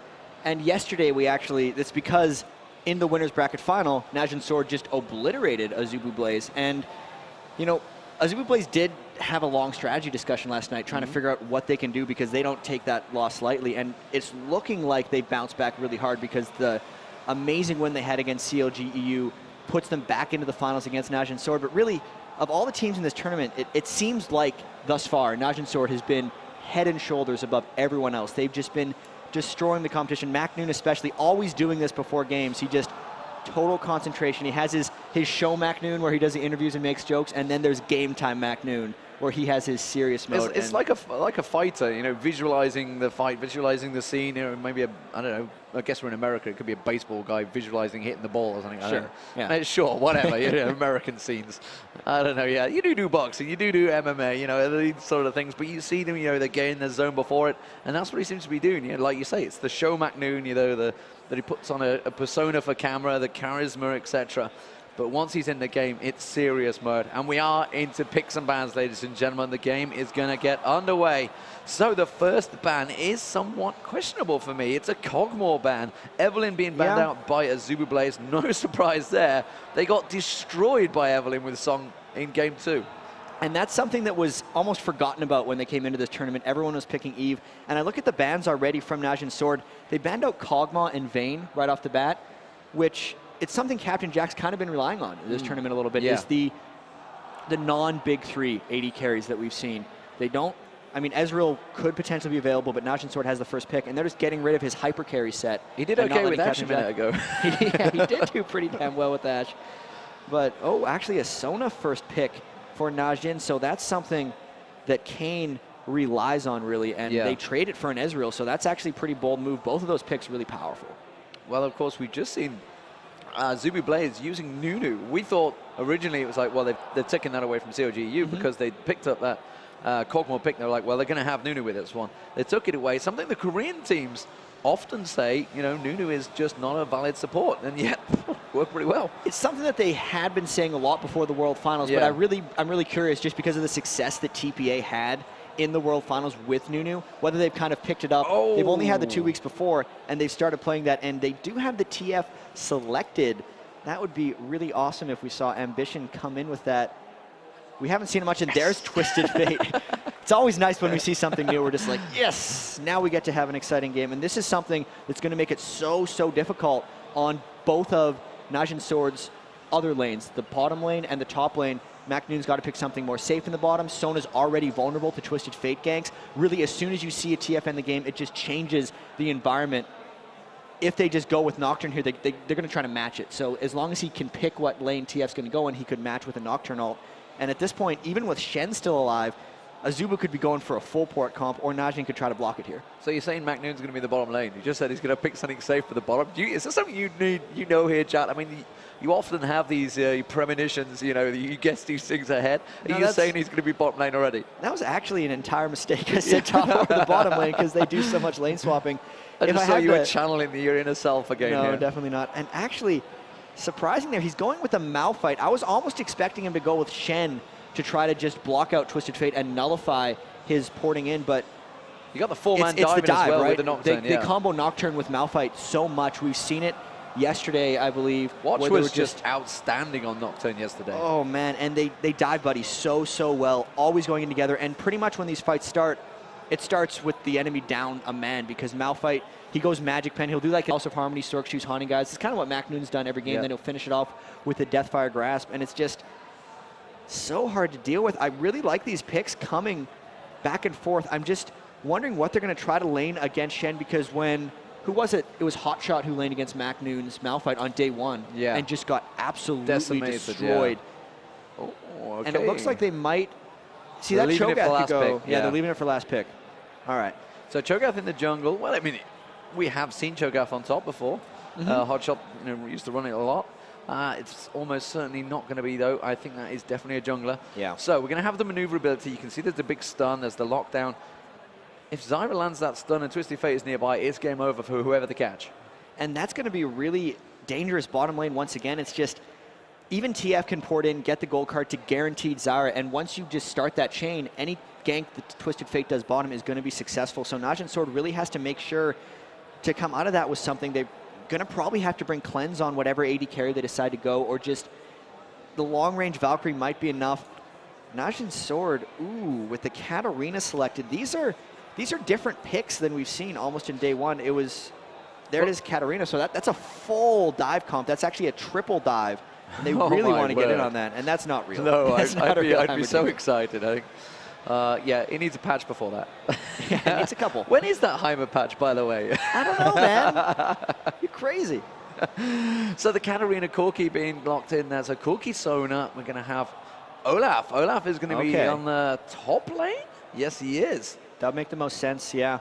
So they've been picking Olaf in the top or in the jungle, but if Shy goes into this Olaf pick, if he ends up laning up against MaKNOON, that's actually pretty good. Yep. He normally stacks, like, he doesn't stack armor on Malphite, but Malphite has a lot of natural armor. So getting the true damage through on Olaf will be really good. Across the team comps here, once again, it's really going to be all about whether Ambition can pull off successful ganks with Twisted Fate, or whether Watch can counter that. And then once we get into the full game, it's just the dive comp from Najin Sword going all in, and whether AZUBU can repel that. So let's get into the full game, ladies and gentlemen. It is going to be the game 1 of the grand finals here at MLG Fall Championships in Dallas. It's AZUBU BLAZE, Najin Sword. We'll be right back.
Welcome, ladies and gentlemen, to the grand finals here at MLG Fall Championships. It is AZUBU BLAZE versus Najin Sword. Najin Sword as the blue side on your screen, playing from the left, and on the right, it is AZUBU BLAZE. Look at this.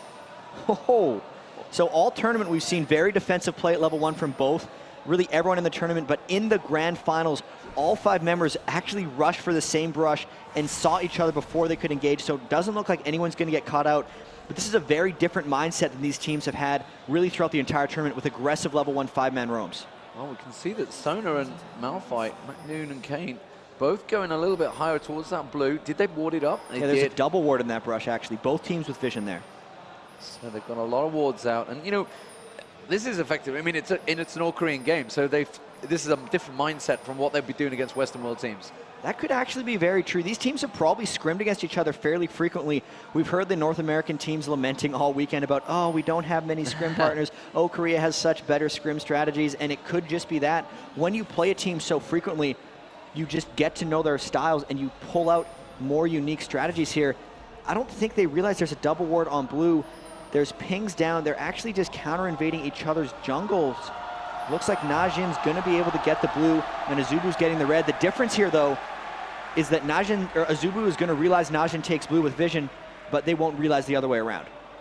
So you can see AZUBU, they are set up. Najin Sword on the blue buff, so they're going to take that away from them, which means, are we going to see Shy possibly going for anything? No, he's just going to return to lane. MaKNooN returns to the top lane. Helios will be picking up the red buff, and everything resets. So, Jatt, the lanes as they stand is the, oh, hello. We got AD support in the mid lane against Ssong there. Ssong's caught out of position. Jack is forcing him back a little bit, and Ssong takes a lot of damage straight off. We've also got Helios on watch. The fear leech is going to go off. Helios is diving in, catches the rupture. Can they catch on towards watch here? They're forcing him well out of the jungle, and he's forced all the way back to the turret. They should be able to take the wraiths away as well.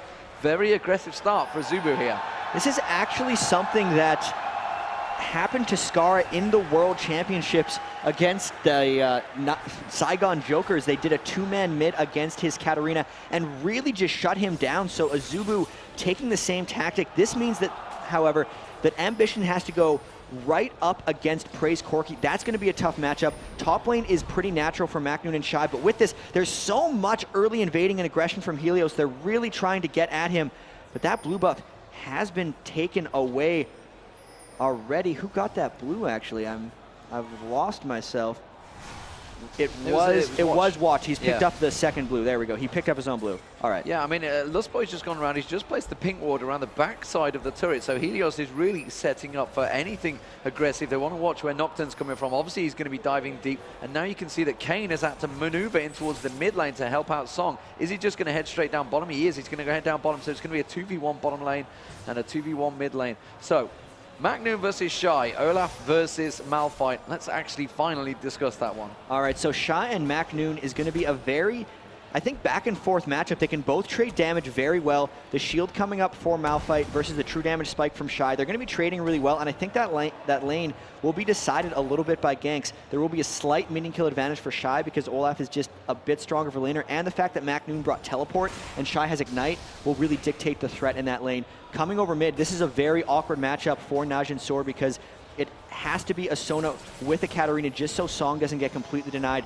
Very good lane swap here by AZUBU. Cap and Jack and Lustboy pushing up very aggressively to the turret. They'll need to get punished by ganks if Najin Sword wants to come out of that lane ahead.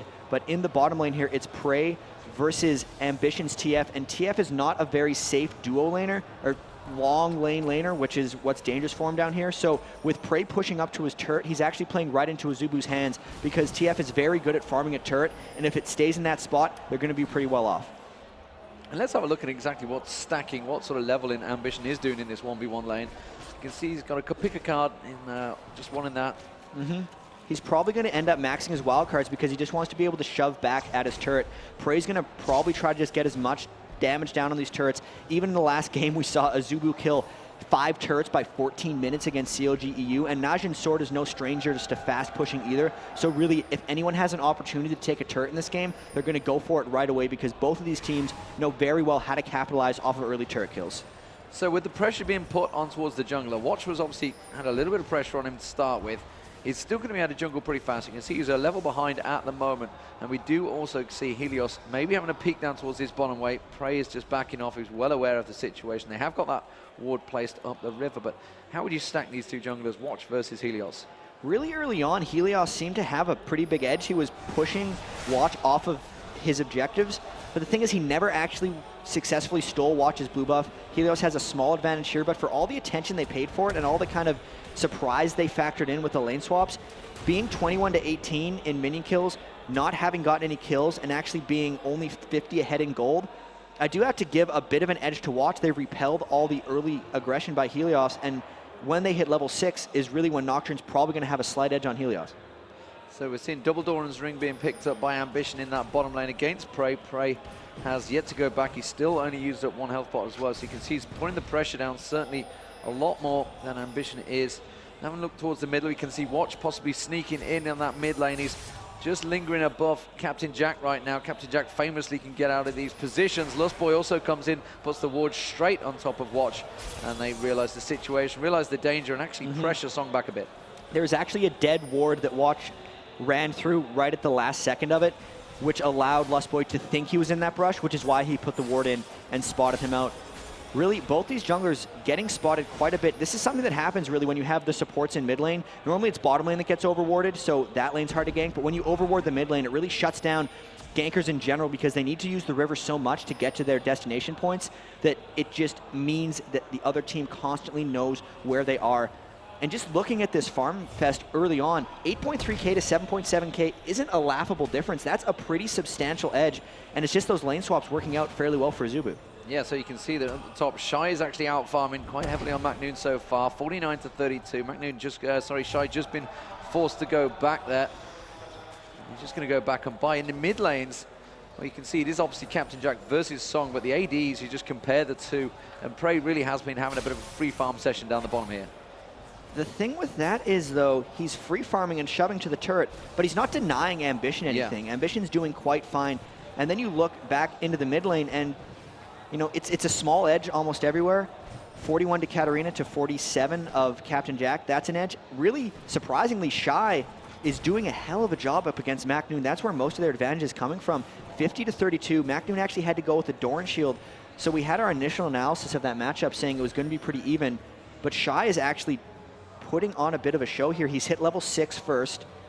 MaKNooN also hitting level 6. He has the teleport. They haven't actually traded anything, so he's using the threat of Ignite, even though he hasn't used it yet, to just beat on MaKNooN and keep him back from the minion line. And with that GP10 advantage he's already got with the Philo Stone, I mean, you're not going to get anything from the Doran's Shield. You're just going to have to sell it off eventually later. So he's immediately losing out quite a bit there. The gold earned from it, you can see Ruby Crystal already on there, so Heart of Gold's going to be coming out as well from Shy, so really doing a very good job in that top lane. 60 CS to 33, that's a pretty beefy difference. Yeah, and you actually look, we saw the gold lead overall of 900. You look at the goal between Olaf and Malphite on MaKNooN, and it's 2,400 or 1,700, so 700 of the 1,100 gold difference is just in the top lane. The rest of the map is playing pretty close, but Shy really just doing work on MaKNooN right now.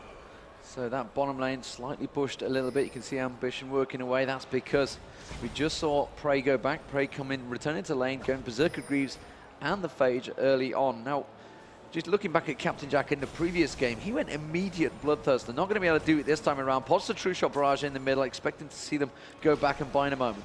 So last game he was able to do that because of the early kills, but this game they have to be really careful because of how aggressive Najin Sword's dive is.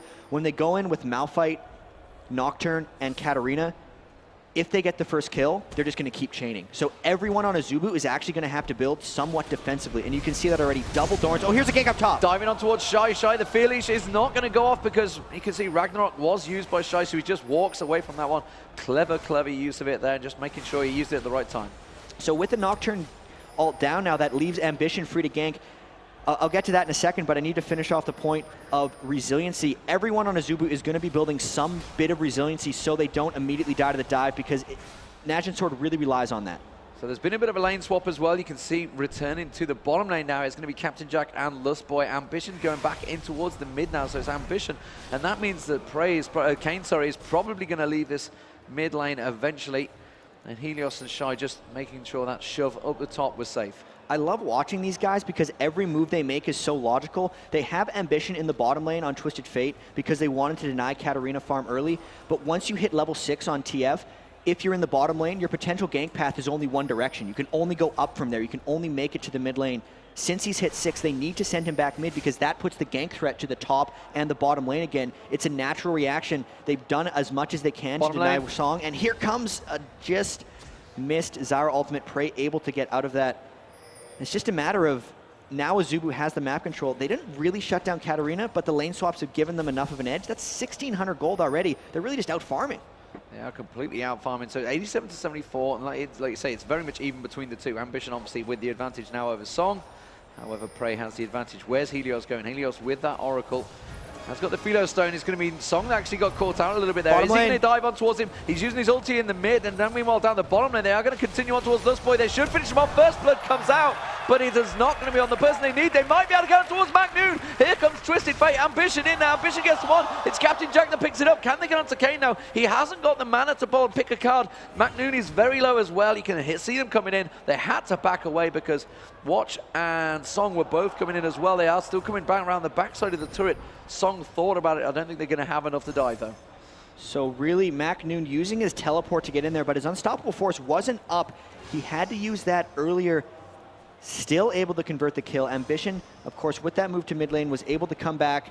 And now Shy, since he did not teleport down, doing his best to just push down on that turret and extend his lane advantage versus MaKNooN. Yeah, I mean, 90 to 42, that is a huge difference. And he's going to become a problem because Ssong's going to be popping his ult and he's just going to walk in and slap him in the face. Slap him in the face really could happen for that. I look as well, and it's just, this is a much different AZUBU BLAZE. The games yesterday were completely one-sided for Najin. Maybe it had to do with Jace ban, Evelynn ban, not giving him those power heroes. Najin going with something a little bit different. But they're taking the momentum from the CLG EU game and really just pushing on. Mid lane Ambition comes down for Ssong, and here's Nock. Watch diving in as well. That could catch him out. It does. And actually, he was baiting that one out, but well, Nocturne really helping out there. Watch in the right place at the right time and working out very well. Great dive. Normally when Twisted Fate gets ganked, he can pull a gold card and usually stun the opponent away, but that's why Nocturne is such a great pick for this matchup. There's really no real way of Ambition getting Nocturne off. He just waits for the gold card throw animation and just spell shields it, so he just trains him and will always get the fear off onto Ambition. Good gank there, and that was just a brilliant bait. Najin Sword really going to have to continue this dive stuff to get back in the game. MaKNooN really needs some help up against Shy. Looking like DFG is going to be the first item coming out for Ssong in that mid lane. Meanwhile, is MaKNooN building the same there? He's got a Cage's lucky pick already. I guess he is.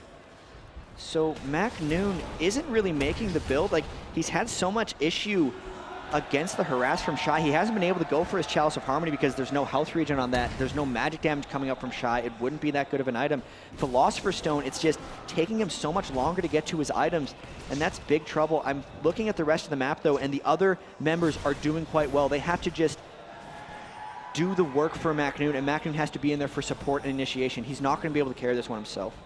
Well, Shy absolutely dominant in terms of CS against MaKNooN. MaKNooN needs to try and get a couple more of those assists. Of course, MaKNooN is very much a different beast on Malphite. Tends to go ability power, but as it stands at the moment, he can't even go towards that, and Shy just keep beating him back, popping the axes down. Helios coming down towards the bottom lane, just trying to help out down there. It's not exactly a sneaky gank. I didn't say he comes around, he's just clearing out the wards with that Oracle, making use of it. Watch just bore an Oracle as well. Watch position himself, thought about going towards that top lane, but he's going to clear out the Oracle instead in the river. Both teams having Oracles now. They're going to try to set up more and more ganks, especially against TF. Deep warding is very important, and since they have Watch clearing all those wards, it's going to be much more difficult to react to Ambition's gank.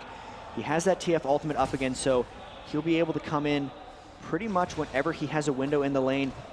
The big swing of this game, since it's still very close, is really going to be about who loses their Oracles first. So Watch and Helios have to be very careful where they go. Watch now is a looking 2v2 looking mid lane. This could be a counter gank. Really, he's just continually sweeping. Nocturne ult not quite up yet again. They got huge targets on their heads, though, because of the importance of those Oracle's elixirs. It was just delaying a little bit, but that ward, I think he caught position of it. They're going to go for Helios in the middle instead. Helios is right on top of Watch now, puts the silence across. Meanwhile, you can see Ssong going in towards Ambition, so it's very much 2 1v1s. Has Helios got enough? Puts the Rupture down. Watch dodges out of the way of it. Put a Feast, I think, on towards Helios. Managed to keep him away, and they just pretty much back off. Helios doing quite a good job. Already at 4 Feast stacks on Cho'Gath, so he's going to be getting big pretty quickly. Watch is still clearing out these wards, finishing off yet another one in the bottom lane. The Nocturne ult is going to be up soon. The teleport of MaKNooN is going to be up soon. Ambition's Twisted Fate ultimate is up right now, so we could very well see a very large team fight erupt pretty shortly, as both of these teams have a pretty good ability to just appear when something breaks out. Whether that's around a dragon or whether that's during a tower dive, we'll have to see, but I expect with the aggression that these teams show, we're going to see something pretty soon. Ssong heading north. He's coming up towards Shy, and Shy backing off there. There was no ward. That was just purely senses telling him he needs to get away, needs to step off. He's staying in that lane. Ssong's still around the red buff, though. And Shy is going to return. MaKNooN having to go back, though, so he's going to be free. Are they going to dive on towards the mid lane? Ssong's going to pick up the race. You can see Watch just off the bush there. Ambition is going to come around to those wraiths, and he's going to go straight face first into Ssong. There's Ssong, pops onto him. He's going to pop his ultimate off. Nocturne could dive in. There comes Watch, diving straight on him. Is it going to be enough? It will be. He dodges out of the way of the Rupture as well. They're trying to get on towards Ssong there, but he hasn't got the Rupture to use. Instead, he's going to continue on to Ssong. He's got nothing to help him out, and Ssong walks away. Watch is a little bit low his here. oracles. Yeah, Watch is very much in trouble. Is there going to be a hit on him before the turret takes him down? He's going to try and desperately get onto it. No, Shy comes in, messes it. The turret kill comes in. Could you believe it? Good dodge out there by Watch. Very good ability to avoid giving the kill credit, but he still lost his oracles, and that's a 400 gold hole. Falling behind on Nocturne can be devastating, so the fact that they're the first team to lose oracles and they won't be able to replace that all that quickly is a bit of an issue for them overall. Another successful kill onto Ambition, but they're not really keeping his farm down. Bot lane, they go Lustboy. Lustboy getting dropped there, tries to put the ultimate out, but Captain Jack has not got the damage return onto Cain now. Here comes Ambition. Ambition needs to pick this up. He gets the exhaust straight on him. It's Captain Jack that picks it up. Teleport from MaKNooN. MaKNooN coming down the bottom there. He goes for Ambition, catches him in the unstoppable force. Ambition is going to try and throw out that card. Helios is keeping Prey busy. Prey's going to dodge out the... Ssong coming in looking too. up towards the top. Ambition now flashes through. Is it going to be enough? He's taken very low. He gets the stun card out. It's just at the last minute. Is it enough though? Ssong's going to come on towards. Ssong's taking tower damage. They're going to dive towards Helios. Helios with the Oracle. He's got to dodge. He's got to do anything he can. But that's another Oracle burn. It's Ssong that picks it up. MaKNooN gets the assist. And that has turned around everything they needed. Shy picks up the top turret, but honestly, that was a great move from NAJIN SWORD. Traded the oracles back, so that loss that Watch had earlier has been pushed right back onto AZUBU BLAZE. MaKNooN using his teleport to keep his team in the game, really. It's 6-2 in kills, but they're still behind in gold because every time MaKNooN goes to make a move, Shy counters it by pushing 154 to 76. Is a monstrous minion kill advantage. If you look at the gold, despite MaKNooN being involved in fights, that's 2,000 gold advantage on Shy. So as a team, NAJIN SWORD is down 1.3 thousand, but individually MaKNooN is down 2,000 to Shy. So it's really when Olaf joins these team fights is when we're really going to see the strength of AZUBU BLAZE. They have to make that happen soon. And as you see that, as we're saying that, Shy coming down, AZUBU forcing a dragon, all of NAJIN SWORD's ults down right now. They're going to try to press this right here. Helios has just put an Oracle straight up, so he does not want to leave that one. Watch coming in, but he's going north, so it means they're not even going to contest this one, and that will be a feast for Cho'Gath to pick that up, and that's going to extend their gold lead. So as it stands, though, Ambition is unable to get any of those kills rolling, as opposed to Ssong. Ssong's been getting pretty successful, 1-0-3. They're making a bit of an invade here. Helios puts the ward down, spots out Cain and Prey, and they clear the ward straight away. Helios picked up the Oracle straight away after losing that one. One of the luxuries of being Cho'Gath, you don't really have to build damage items, and right away with that Shy coming down, he's such a huge threat, push right off that bottom turret, pick it up. They're really going to try to sweep through the map here as long as Shy has that edge on MaKNooN. They do not want MaKNooN to catch up. Well, in 19.5 minutes, he's a effectively slow turret slowly going down to AZUBU BLAZE here compared to the CLG EU game where they were knocking 2 down about 6 minutes in. MaKNooN knows getting free farm in this top lane. They can't afford to leave him free, and you can see Ambition's working out the raids there. He's maybe thinking of making a move up the top there. Shy heading back towards the top, but we do have Ssong coming around to the bottom lane again. And well, is he going to catch on towards Captain Jack? Captain Jack on that turret on his own. They are going to back off. They're not going to go for it. Trinity Force now picked up by Ezreal. So the Trinity Force rush this time by Captain Jack. In the CLG EU game, he did the Bloodthirster first.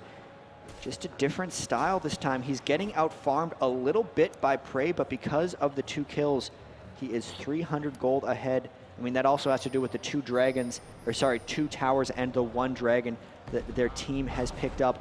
Big play here, actually. Shy picking up a Warmog's armor. So 20 minutes into the game, he's got 3,000 health. But still, just pushing up that top lane, and as we say that, NAJIN pushing it on mid, trying to take a turret. Helios has got to be careful here. He's got Ssong up and around him on that turret. They potentially could dive him. You can see he's just trying to clear out, gets them Vorpal Blades down, uses Watch to quickly jump to. Shy's heading up down the bottom here. Is he going to go towards the turret here? Ambition wants to go for this one. Shy is just off to the side. They may try and make something happen here, Jatt. So Shy, they know he's there. They know he's strong too. Helios down there sweeping out with Oracles. They might look for a tower dive. They miss that. They're going to be able to disengage, I think. They do disengage. They're going to go for the turret, then they will pick it up. So that's going to be all 3 outer turrets now taken down by AZUBU BLAZE. That's 3-0.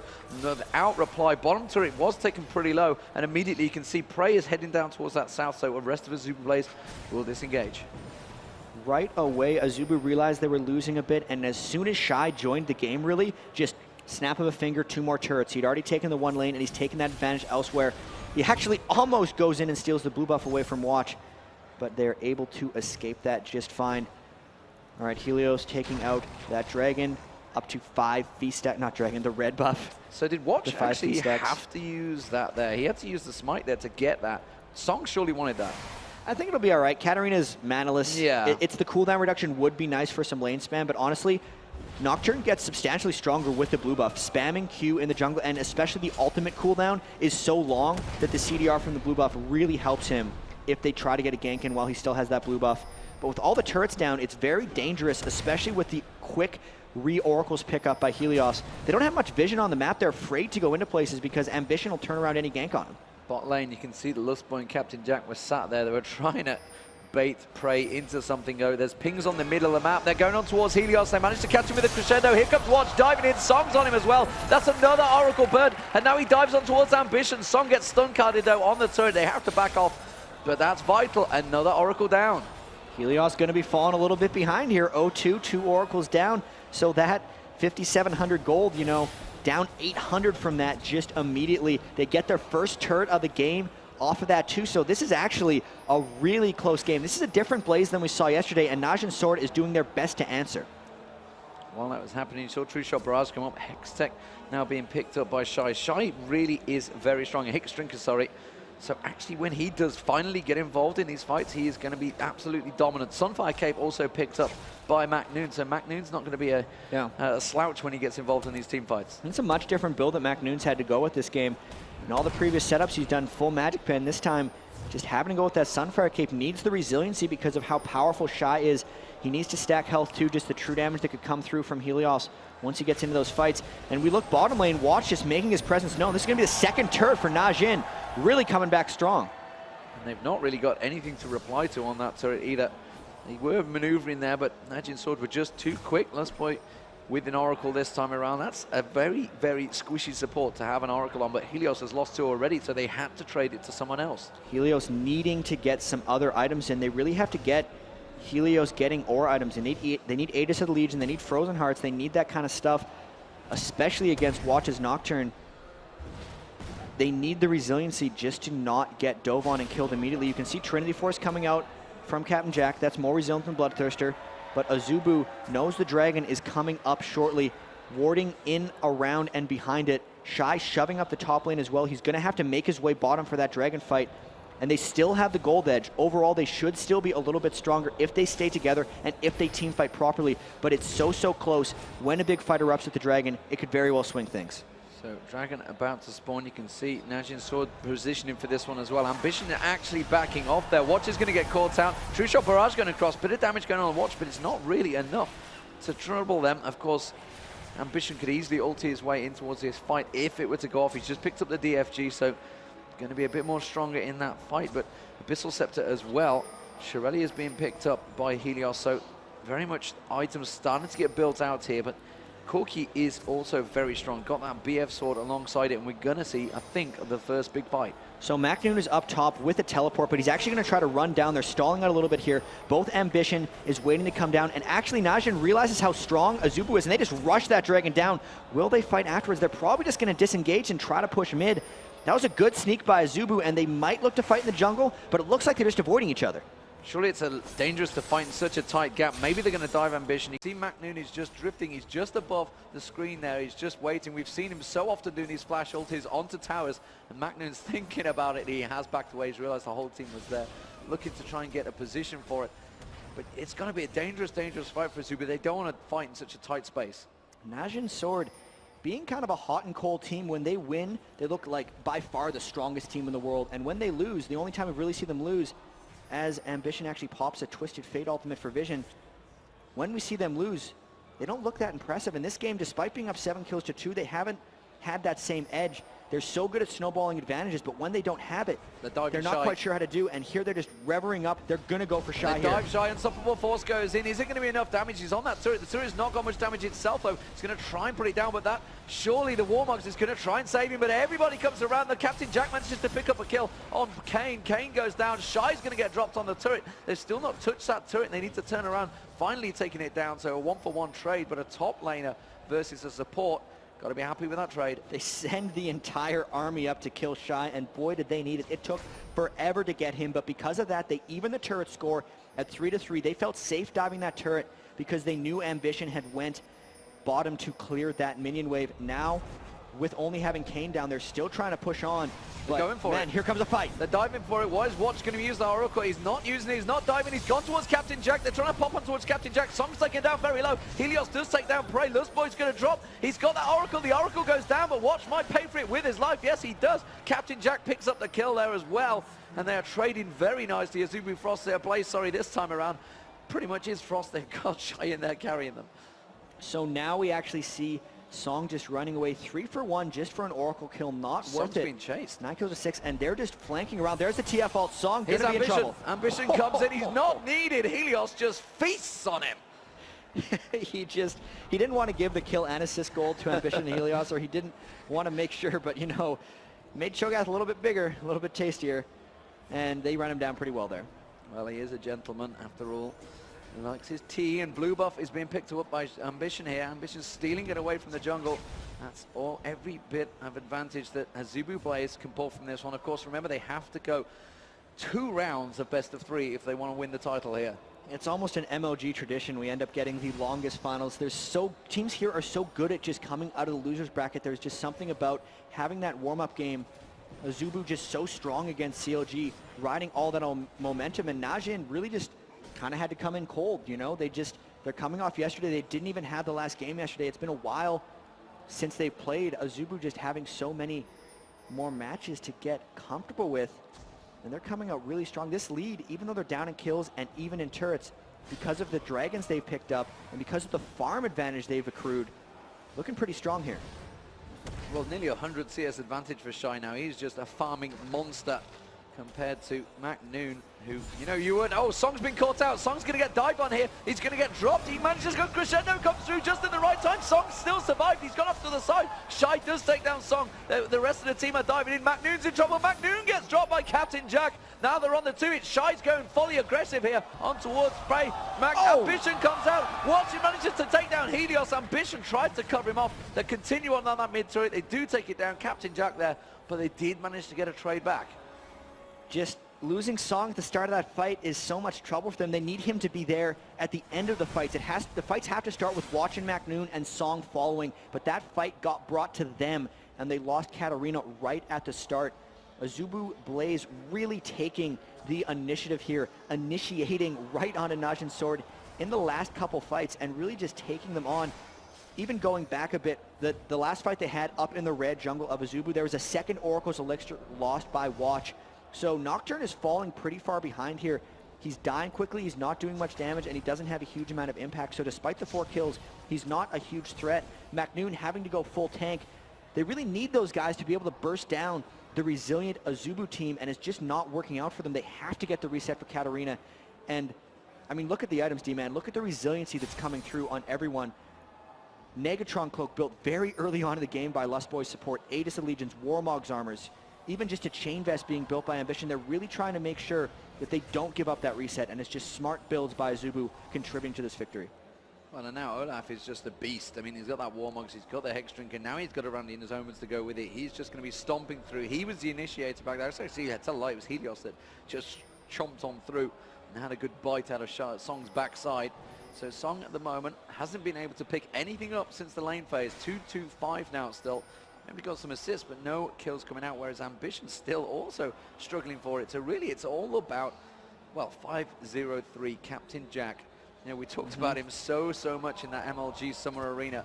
He was so strong. We've seen highlight reels of him, dodging, cleansing, avoiding all sorts of damage. And now, God only knows how you pin him down when he's on Ezreal. And they really need to be able to pin him down. The trading, essentially, they traded Cain's Snoopeh pick for Captain Jack getting Ezreal, and it hasn't really paid off for them all that well. Cain with the crescendo getting the AoE team fights for that, but Lustboy, he has E on Zyra. That's almost your crescendo, and then you hop it in with the ultimate as well. So trading Zyra Persona, maybe not the best, and giving up Ezreal is struggling. Here's another dragon for AZUBU. Will NAJIN SWORD try to go for this? MaKNOON's gonna go in. They're gonna dive in. It's gonna be unstoppable force just at the right time. Doesn't really land. The Zyra ultimate does though, and you can see Helios causing himself a problem. There's a crescendo. They catch on to us. Ambition's taken down very low. Ssong is putting a lot of damage down into him, but still no trade. Nobody dying. Everybody avoiding the damage. Shy does take down one. There's another. Captain Jatt picks up a double kill. Ssong goes down. True Shot Barrage goes across. Double kill for Shy. Cain, the last man standing, and he's got trouble. They're all very low around him, but there's the triple kill for Shy, and AZUBU BLAZE clean house and pick up the ace. What an impressive fight for AZUBU. They knew exactly what NAJIN SWORD wanted to do. They did lose the dragon, but they got the ace, and man, thank goodness they built resiliency, because 100 less health on anyone and everyone dies, because Katarina would have jumped to everyone and cleaned it up. But because they disengaged so well, because they're so good at getting away with slivers, we saw it when AZUBU BLAZE played Dignitas yesterday as well. They can escape fights with seemingly nothing. It's not luck, it's just their skill level. They know exactly how much damage they can take and when to disengage. And after losing a fight like that, getting an ace so close, your mindset gets messed up a bit. NAJIN SWORD thinks they're still really close, but once AZUBU buys after that entire ace, they're going to be just that much stronger, and it's going to be that much more difficult for NAJIN to fight. And just looking at the gold across the board, you can see it's 9k, but there's massive, massive advantages. Look at Shy compared to MaKNOON. That is enormous. 4k just on the top laners alone. And just look at Shy compared to the rest of the game. Really, Shy and Captain Jack so strong. NAJIN going all that aggression though, trying to get Lustboy down. And look at the disengage from Zyra. That root just coming through and completely shutting that gank down. And True Shot Barrage also whisked across them. Blue buff spawns. They're going to go for it, but the rest of AZUBU BLAZE already responded. Puts the Rupture down, manages to get the Legionate Watches. Doesn't want to get involved in this one. They're going to try and pick up the blue. They will take it away. And they spot MaKNOON actually in that bottom lane. Of course, he does have teleport, but it's not quite the Stand United that you get with Shen. And AZUBU, how do you stop AZUBU BLAZE now? Because they've turned the last two fights really massively in their favor. It's almost like they're focusing the wrong targets in a sense for NAJIN SWORD, because they're going for Captain Jack and he's able to disengage. But what they really need to do is they're getting everyone low because of all their AoE. They just don't have the finish. So they actually, normally you're trained to go for priority targets, right? You'd have to get down the damage dealers and then you roll through the rest of the fight. But with the Katarina, I almost feel like they should go for Lustboy, since he is the squishiest and he has that oracles and he's putting himself in vulnerable situations. If they get that, then maybe they can change to the rest, because you clearly can't start off with Helios or Shy because they are gargantuan right now. The health, you're not going to kill one of those first. If they can get Lustboy, maybe they can chain on to Captain Jack, and they just, hate to say it, have to dive harder and go even more all in, because the cleanup from AZUBU is so high. Seeing as Captain Jack has that Infinity Edge with Last Whisper and Trinity Force, he's just crushing down, and it's full tank on NAJIN SWORD, so I don't know if they're able to burst him down, but they're going to have to try, because this is really dire. Well, I mean, you just look, Negatron's cloak stacked across the board, Warden's Mail, Frozen Heart, Aegis, they're just trying to defend as much as they can. And I'm pretty sure the famous usage of League of Legends is, you know, if you've got to go aggressive if you want to go defensive. One of those things. MaKNOON needs to be able to stay alive long enough so that Ssong can come in at the end of fights, and it's so tough. Look at the frontline positioning by AZUBU. Helios and Shy being the only presentable targets, and it's so hard for them to get through that tank line. Surprised AZUBU's still poking up here. I'd expect them to almost go clear the jungle, get the other outers down, maybe force towards Baron. They really have NAJIN on their heels here, and they do have total control.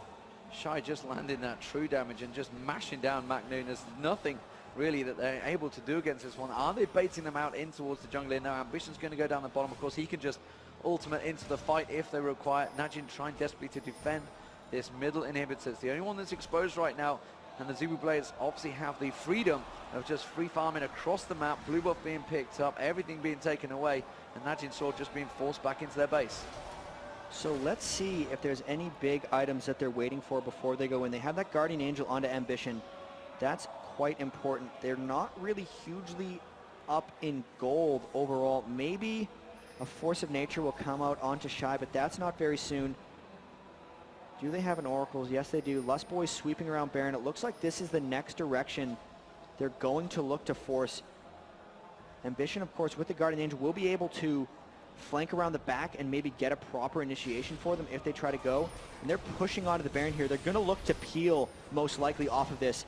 MaKNooN coming in with the teleport. Here's a Najin fight. Here they come in, they're diving in towards it, but Shy just going full aggression in their face, watches on towards him, and MaKNooN still yet to use that unstoppable force. Now he pops it on towards, catches on towards Lustboy, but it's just too little too late. Ssong getting stun carded. The moment he got into ultimate, he's not going to get a reset. He gets dropped by Captain Jack. Legendary status comes out. Shy is just monstering his way through them, and Captain Jack is cleaning up behind, and Cain in all sorts of trouble. Ambition's going to pop that ultimate, keeping full vision on them. He goes on towards MaKNooN. MaKNooN trying desperately to escape Ambition. It's a triple kill for Captain Jack. Shy picks up, takes down Prey, and MaKNooN, the last man, just desperately running and fleeing. But AZUBU BLAZE are going to pick up the Baron. It's a two-man Baron, and Shy can just absolutely farm this one out, no problem. And that fight, the positioning from AZUBU was impeccable. Helios taking so much damage, such a tanky Cho'Gath. Shy also just, with his 3,800 health, 4,300 health, sorry, soaked everything from them. Najin, another just lose the fight drastically, almost getting aced, but everyone taken low. And you can only do that so many times before you end up losing the game. Great fight by AZUBU, and an even bigger advantage taken out of that one. And there is the tower, there was the Baron, and AZUBU BLAZE turning their advantages into gold. 49.4k for Najin Sword, 62.7 for AZUBU BLAZE. Looking very strong in game one. 6-3 up in turrets. They've taken that middle inhibitor turret down. And really, you know, Ssong's not been able to get involved in this one. They're so prepared at stunning him. The split second he goes to put that Death Lotus down. Great job by them. There's just awareness situationally and team comp-wise. They play against Katarina.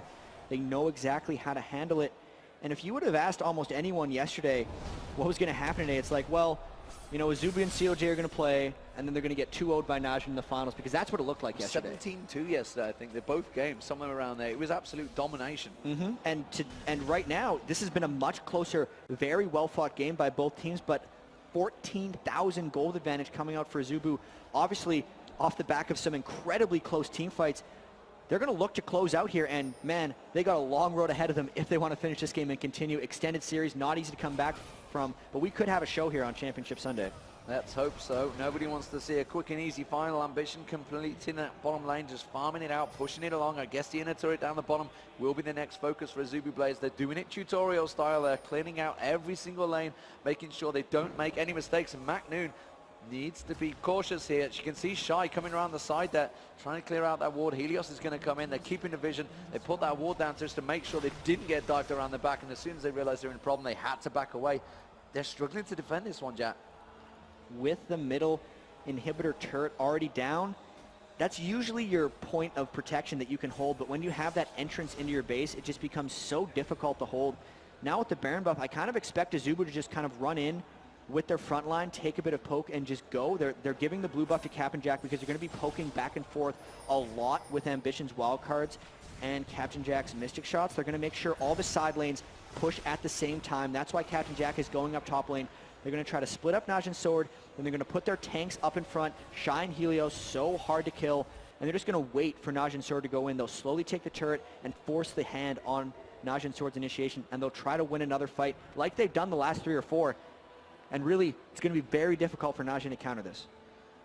Very much a clear attack by AZUBU BLAZE. They are really cautious in their approach, so I mean, the fact that they are 14k ahead, they are massively in an advantage. Oh, Ssong's getting caught out. Big hit from Shy there, forces him back, and immediately AZUBU try and force their dominance. MaKNoon's looking for an opportunity. You can see it's Captain Jack he wants to go for. Shy getting eaten all the damage. Look at that, everything going down. Pops the Ragnarok. There we go. They're going to dive in, but immediately dropped. Captain Jack manages to take down Prey. Prey getting dropped. They're trying to dive. MaKNooN has to force away. Ambition pops his ultimate to keep them all at bay. Hasn't used it. They just take down the inhibitor. Going to go around, tank the turret, and AZUBU BLAZE surely going to clean house in this base.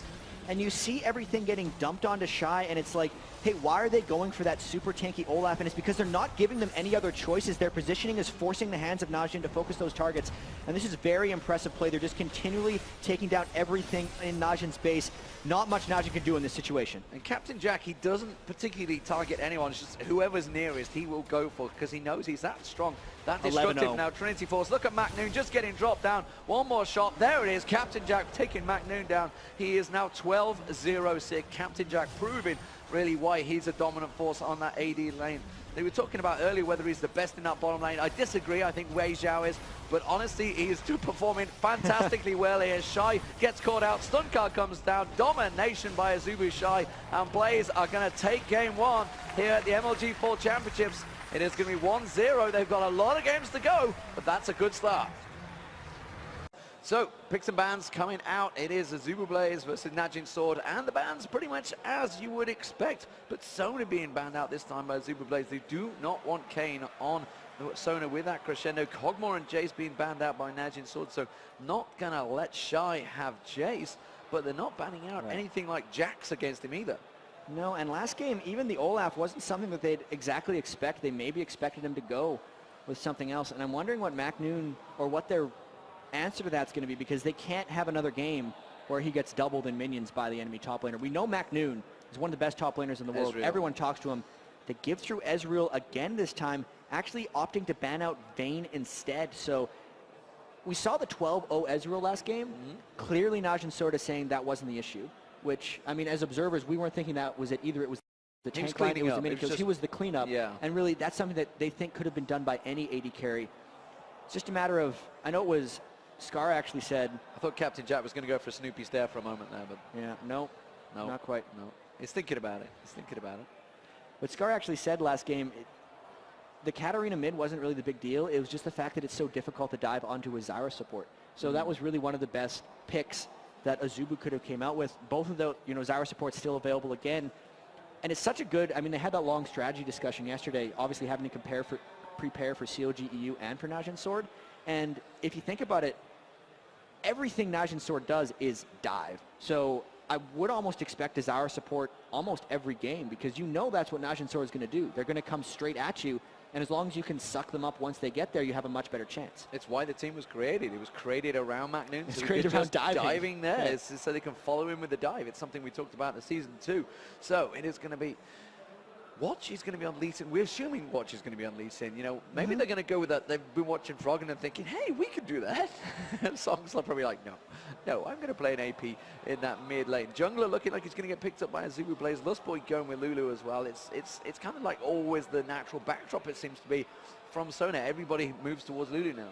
And we'd expect also the Lee Sin, that's probably going to be on Watch. We've seen it in the past. I mean, from team to team generally where things are going to go. And for NAJIN SWORD, if they pick Lee Sin, it's in the jungle. It's like if Diamond Prox picks Lee Sin. You're not going to see Alex pick Lee Sin mid. He's going to go in the jungle. There's the Zyra again, because, NAJIN SWORD's going to dive. They picked the Cho'Gath again as well. AZUBU doesn't want to change anything if they don't have to. This is the same team comp they picked thus far already. And who knows, they could easily finish it off with an Olaf pick. They could easily finish it off with another TF, because all those things are still available. And it's whether NAJIN SWORD is going to answer with anything, because normally when you lose to something, you ban out what beat you. NAJIN SWORD hasn't done that, so maybe they have a counter strategy available, but it's going to be difficult to see because everything they do revolves around dives. So do you think Ambition's likely to maybe go with the Twisted Fate again? I mean, I wouldn't say it didn't work out. He picked up all the assists, but he didn't get the kills, and he didn't really get to roam around a lot. I think they could pick something much more suited to their playstyle. The Twisted Fate was okay. It didn't really create much for them. This is interesting, actually, picking up the Jax. That's more of a hyper carry thing for MaKNooN. That's not as full on dive, which is probably good. Jax is more in and out, so if the Zyra pops down on them, and here we might see some differences. Oh, you know what? Zyra's a pretty good mid. Zyra is a pretty good mid, and that could come out here. That might upset the apple cart. They weren't quite expecting that one. They haven't picked their AP mid at the moment. But it's going to be Corki Lulu versus potentially Ezreal Blitzcrank. Lustboy could pick that one in. It could be Aurelia top versus the Jax. That would be the natural pick you would expect. Yeah, Wicked's played very good Aurelia up against Jax in the past. That's a good matchup. Really, that's a matchup that can go either way. It's what a lot of players like to call a skill matchup, where it's just you outplay your opponent, you win the lane. And the Blitzcrank play in the losers bracket final from AZUBU was incredible. They could easily do that again. Even though Zyra's been played as support mainly in competitive, her mid lane is awesome. Like, it is so powerful. And to get us all excited, snatch it away at the last second. The Anivia is a strong pick as well. That's super huge control. What are they doing to me? Diana makes sense. Damn that Lustboy trolling you all the way. Diana does make sense. So Diana's a strong pick. They're going to be able to get past and get onto Corki pretty easily, along with Aurelia. They got the dive buddies that you like to call them. Yeah, and I'm thinking, I gotta just wait until they lock in. Because the strange thing is, those weren't troll picks. Like, all of those picks made sense in themselves. Maybe they were discussing it, maybe they were deciding to go back and forth on things. The Diana definitely changes the dynamic of their team comp. That's diving in themselves, which actually doesn't combo quite as well with the Zyra if you think about it, because last game it was all about NAJIN SWORD coming to them and they just suck them in and destroy them within that. But now Aurelia and Diana have to kind of go in together, which changes the dynamic of how they want to team fight. There it is. It's going to be the bomb, the speed upon Jax, launch Jax in there. MaKNooN will be literally diving in and everybody will follow. This is something we've seen a lot from Moscow 5, Zillion Jax, very good combo. This is big team dive for NAJIN SWORD. They're a bit more hyper carry this time, a bit more in and out, slightly different team comps, but I still think the core of this is going to be absolute aggression from both teams because that's the way they know how to play. They fast push each other, and this should be yet another good game. It should be a good game. It's game 2 of the grand finals here at the MLG Full Championships. AZUBU BLAZE 1-0 up against NAJIN SWORD. We'll be right back.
Welcome back, ladies and gentlemen, to the MLG Fall Championships. We're underway as the blue side is going to be AZUBU BLAZE this time, 1-0 up against NAJIN SWORD. NAJIN SWORD coming in for this one from the winner bracket, which means AZUBU BLAZE need to go 2-0, 2-1, whatever it is. They need to go extended series. Prey might get caught out here. And again, this is the same position we saw them go in the first match. AZUBU BLAZE there this time is a 5.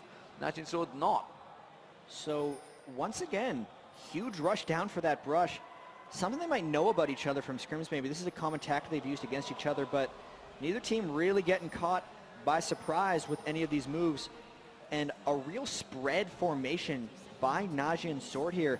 MaKNooN was running up top with Cain. They did place that upper ward for MaKNooN. That's going to help him be aggressive in the lane fairly early, but everyone on AZUBU just down in that bottom triangle brush. Could we actually see a mirror swap of what we saw last time? They traded blue and red buff. Teams on different sides this match, and they're really just poking at each other in the river. Looks like they're going to try to repel each other from getting into their jungles. Well, they put the pink ward down in that bush already, so potential for early ganks down there as well. Maybe something Helios is going to set up. They are going to try and go for that blue buff, and you can see it is Prey and Cain on that blue buff already. There goes the Glitterlance. Cain having to flash away instantly there, forcing him away. They did manage to get a ward on the blue, and they're going to go full invade. They're going to take the walls, they're going to take the blue, and NAJIN SWORD responding. They're going for the blue of their own. And that was almost a preemptive flash there, being really sure that Cain doesn't get caught out. That makes me think they might be playing a little nervous, you know, losing that first game, maybe get them a little bit off. It's not the crisp play I'm used to seeing from them. Try and steal it. There is a ward on this blue. There's no way Shy can get in for this steal. I don't know what he's doing. There's a ward right in on there. Oh, did they steal it on the other side? No, Prey nearly got in there. Got the Glitterlance across, but the Smite came out. I believe it was Smite. Yes, it was. Actually, Watch has saved his Smite, so that's definitely something to keep our eyes on. So, MaKNooN returning to the top. It's going to be Aurelia versus... I was about to say Shy. Shy is Aurelia versus Jax in that top lane. Mid lane, it's all going to be standard Jatt. So let's take us through it as everybody does return. I'm just keeping my eye on where Helios is going. We got to look mid right now. We're going in towards the mid. That's going to be the Rupture catching on towards it. It's going to be Ssong going down. Wow. First blood comes out instantly. Ambition takes it up. And that's a good start. And they're going to go and invade here. They're going towards the red buff. You can see the Rupture comes through, but unfortunately Watch had already taken it away.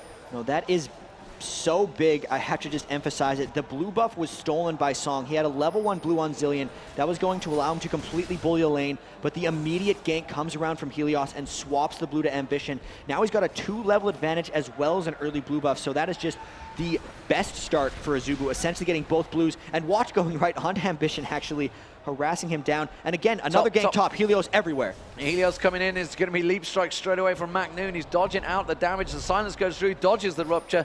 Nicely used there, but there's a lot of damage going down as we get a black screen. Holy moly! What is going on right here? I can see it. It's all good.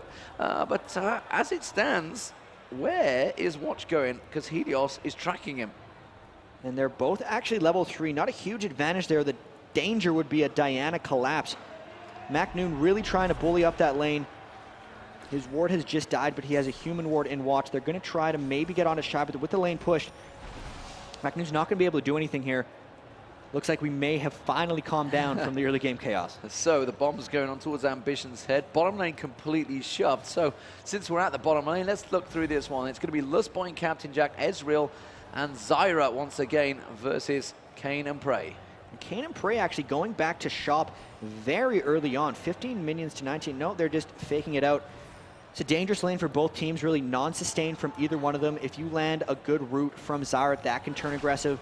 Cain, really high poke as well. So high-risk lane for both of these guys. The Ezreal Zyra does seem to be the favorite combo if you're going to run the Zyra support. I got to give the slight edge there to Captain Jack and Lustboy over Cain and Prey. But really, this is one of those lanes that can go either way. So looking in towards this mid lane, of course, Ambition picking up that kill early on, gets another poke on towards Ssong there. Ssong's really hurting in that mid lane early on. Yeah, the early dive, giving up the blue buff from Ambition is just so huge. He gets to bully right on after that, but with Ambition being so aggressive and Ssong getting so low, here comes a Watch gank. Watch is going in, but look at the damage straight on to Ssong. Is it enough? They tried to slow him down. They missed the bomb, actually. He put the bomb onto those, the minion. That's less than ideal. Tower hit comes on towards Watch. Watch in trouble here. He's going to have to safeguard away. Flash in across. Is it going to be enough? The Rupture comes in. He catches him, but Prey takes Captain Jack down the bottom lane, and they both have managed to avoid damage. Watch really in trouble. That I'm interested to see what happened down that bottom lane as well. The bottom lane was really just a bit of over-aggression by Captain Jack. He used his Essence Flux a bit early, and Cain just spammed the Gooderlands down on him. They bursted enough damage, and top lane they're fighting. Top lane they're fighting, and it's going to be Shy in trouble. MaKNooN might pick it up this time around. Yes, he does, and MaKNooN, for once, taking that lead in that top lane against Shy. That's the turn they need. They had the mid lane losing, but the top lane and the bottom lane just come out strong. Even with an early gank onto MaKNooN, he's taking it back against Shy. Did not let himself get denied early. He hits level 6 off of that. Shy still yet to clip 5, so MaKNooN will have some command in that top lane if Helios is not able to help out Shy. This is a role reversal for NAJIN this game. MaKNooN back in control up top. And a phase straight away as well. As long as those heal pots, he's going to have a big advantage over Shy this time around. Ambition returns to that mid lane as well. You can see Ssong having to go back to buy, so he's run out of mana. As it stands, though, let's look down the lanes. Who has those big advantages? You can see a 10 CS advantage for MaKNooN in the top. Two junglers, pretty even so far. Both have been able to get in and help out. We saw Watch nearly get taken down. We have got Watch just lingering on Shy at the moment in the top lane. Trying to repeat gank here. And it might well return a repeat gank, because Shy's got a big wave pushed. He's naturally going to follow that wave in, surely. And MaKNooN is already ahead. If they were able to kill Shy here, there would be a huge kill. MaKNoon's going to look to go aggressive with a stun. Here they come. Here they go. They're diving in towards Shy. Going to get caught out. He may well be able to escape the damage. No, there's a lot of burst damage going down, and Shy gets dropped again. It's Watch that picks up the kill. And Ambition was also taking a look actually at the blue buff, so keep our eye on that blue buff. They have warded up here. Ambition just put the ward on, and now Helios is on that blue buff, and they're actually countering each other once again. Watch on the opposition blue buff. So trading blues. Pretty sure they realize what's going on here. Watch. Actually, surprisingly, he would have went straight in for that if he didn't know, but they're all collapsing down on it now. Going across to his own blue. Yeah. Is he going to get across in time? He's going to walk around there. Does manage to get the Crescent Strike on so he can see. He has vision of it. Comes around the side there. Doesn't get it. Smite used by Watch. Ooh. And that wanted to be given to Ssong there. It's actually really hard to pass off a blue buff to Zilean. You have to double bomb it, and you really only get the damage of that one bomb. They're afraid, since they knew Ambition was exactly in that brush, they're afraid of stealing it back and actually helping him with the blue. Ssong's losing the mid lane, just straight up, 54 to 30. they're accepting that. They're trying to channel their advantage towards bottom and top lane. What's going to carry this game for them, if anything, it's going to be MaKNooN with the Zillion Revive. No matter what Ssong does, he's going to have that spell for him, and MaKNooN is continually up there. So it's really watch, chain ganks up top lane, Prey and Cain doing such a great job bottom lane, picking up that kill, just powering back Captain Jack and Lustboy. So top and bottom winning for them. Blue buff, they can deal with not having it on Ssong. Ssong with that advantage at the moment. Sorry, Cain, with that advantage in that bottom lane. Pouring a lot of damage on Captain Jack, still yet to hit 6. We do see Helios in the brush just above, clearing out those golems. Is he going to come and help out? No, feasts up and carries on. Top lane, actually, a bit of an exchange going between them. Shy taken down very low. Counter-strike comes out again. Shy desperately popping that ultimate, but MaKNooN might take him down in a straight-up 1v1 here. There's the Ignite going down. He's going to get a leap strike. The Empower Strike comes in, and MaKNooN picks up again. That's 2-0-1 for MaKNooN. Phage procs coming in big for him, and it's just the lane keeps getting in bad spots for Shy. Every time MaKNooN kills him, he shoves it back into the tower, which means it resets back to middle, and Shy needs to come out to get minion kills. Just overall aggression and domination there by MaKNooN. Looking at the gold, 3,000 to 2,000 over top of Shy, really just trying to take this one over for his team. At this point, AZUBU has to try to win with the other 4 because they have to get a big edge before MaKNooN really enters the battlefield. We saw the same thing last game. Najin was winning the 4v4 until Shy came in, and bottom, Zyra ult actually getting used, disengage. It's really on AZUBU to try to press before MaKNooN takes over. It's so hard to catch Prey down. He can just Valkyrie away from that one. So Lustboy using that ultimate up. And the Captain Jack still not hit level 6. There we go. Finally hits it. So a full level advantage for Prey there. He's already into 7 before Captain Jack hits 6. And Phage spam really coming out from NAJIN SWORD here. Captain Jack, big item disadvantage to Prey. And of course, a Dragon Watch. Got that pink ward down. They have double pink wards around the dragon. They're very low for this, but because of the pressure they've applied in bottom lane, they pick up the clean dragon. It's a different NAJIN SWORD in game 2. Different indeed, and MaKNooN absolutely a dominant force in that top lane. 75 to 48 CS, big gold advantage because he's 2-0-1. Once you start snowballing your lane like this, Shy really needs a bit of help. He's 1,500 gold nearly ahead so far, and this is almost, you know, the exact replica of the last game that AZUBU BLAZE had that advantage in the top lane. It's really strange how much those top laners Helios can swing the matchup. Here he comes. On the river, and you can see, he takes a chunk out of Watch, so manages to get the feast, but the rest of the team come around there. Helios is dead to this world, and that is an Oracle burned as well by Helios. So last game, Helios lost 2 Oracles as well, but he just seemed to keep buying them. This game, he got the Oracles drop before he picked up his second GP10 item, so it's going to be much more difficult for him to become effective this time. Also last match, he was a beneficiary of 3 turret kills and some early dragons. This time the first dragon went to NAJIN SWORD. See if there's any turrets that are close to falling as MaKNooN continually presses up top. That top turret at 2/3, mid hasn't been pushed at all, and the bottom turret is at about half. So fast push not coming out from NAJIN yet, but it's got to be soon because they're increasing that gold advantage ever so much. And Shy is just having to chug health pots right now because as soon as MaKNooN gets that Empower back up, he's jumping on Shy's face and just shredding that hit points off him. He just can't stand and bang with him right now. Prey getting back to that bottom lane. You can see he's already got the Sheen and the Phage, building up that Trinity Force early on. Trinity Force nearly built up by MaKNooN as well. They are so far ahead in terms of builds right now. Cain going very aggressive here. Look how far around he is, Cain and Prey. Heading towards, taking a look peek. They spot Helios. They know where he is, and that's going to free up the rest of the jungle for Watch. They have his position covered. So just trying to figure out what AZUBU's plan is here, because that's a 3-level edge that MaKNooN has up top on Shy, and they're really just leaving him be. They're saying, we've lost that lane. Even if we send up Helios to gank, it's probably not going to work out. Let's try to win the rest of it. Watch is getting spotted out by Ward as he's doing the wraiths here. Ssong still falling quite a bit behind Ambition. Ambition's going to have to probably gank bottom lane. The dragon's gone, the river's warded. It's going to be very difficult for them. They really have to make a move quickly, though. There's 1,000 gold advantage for Ambition versus Ssong.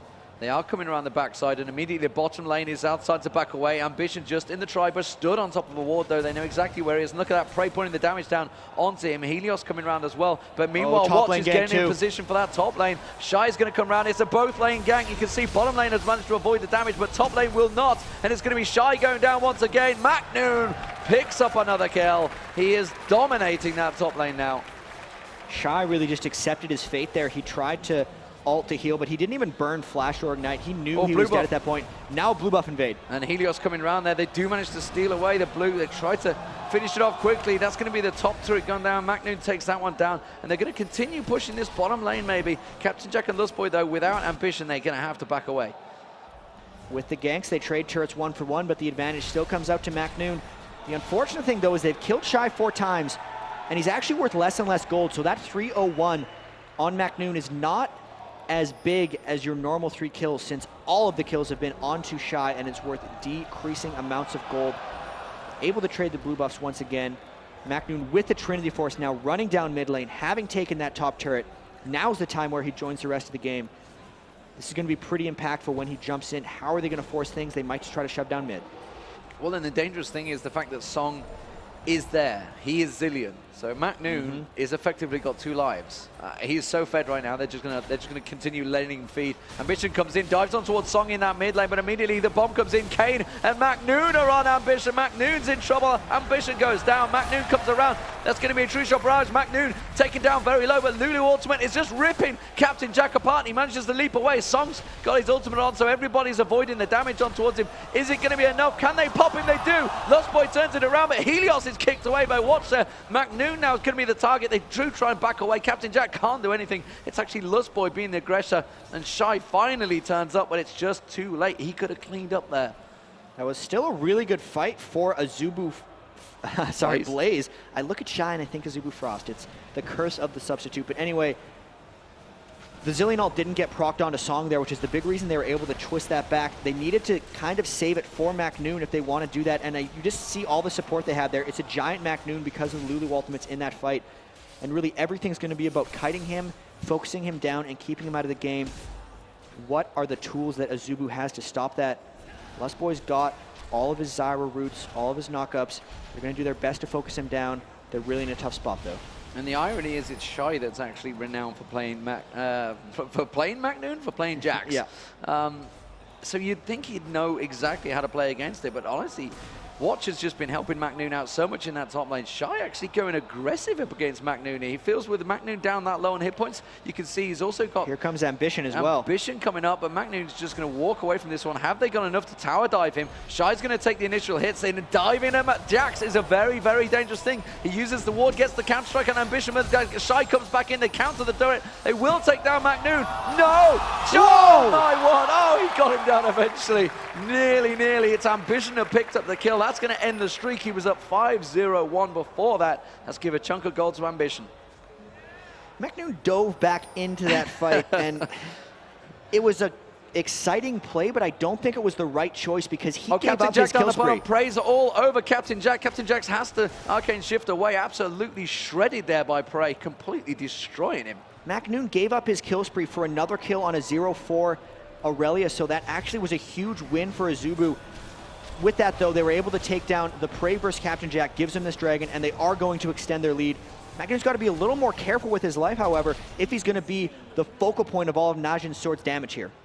Well, he is at 5-1-1, sorry. He's got that Trinity Force, the Ninja Tabby, so he is certainly very strong. Just 16 minutes gone into this game.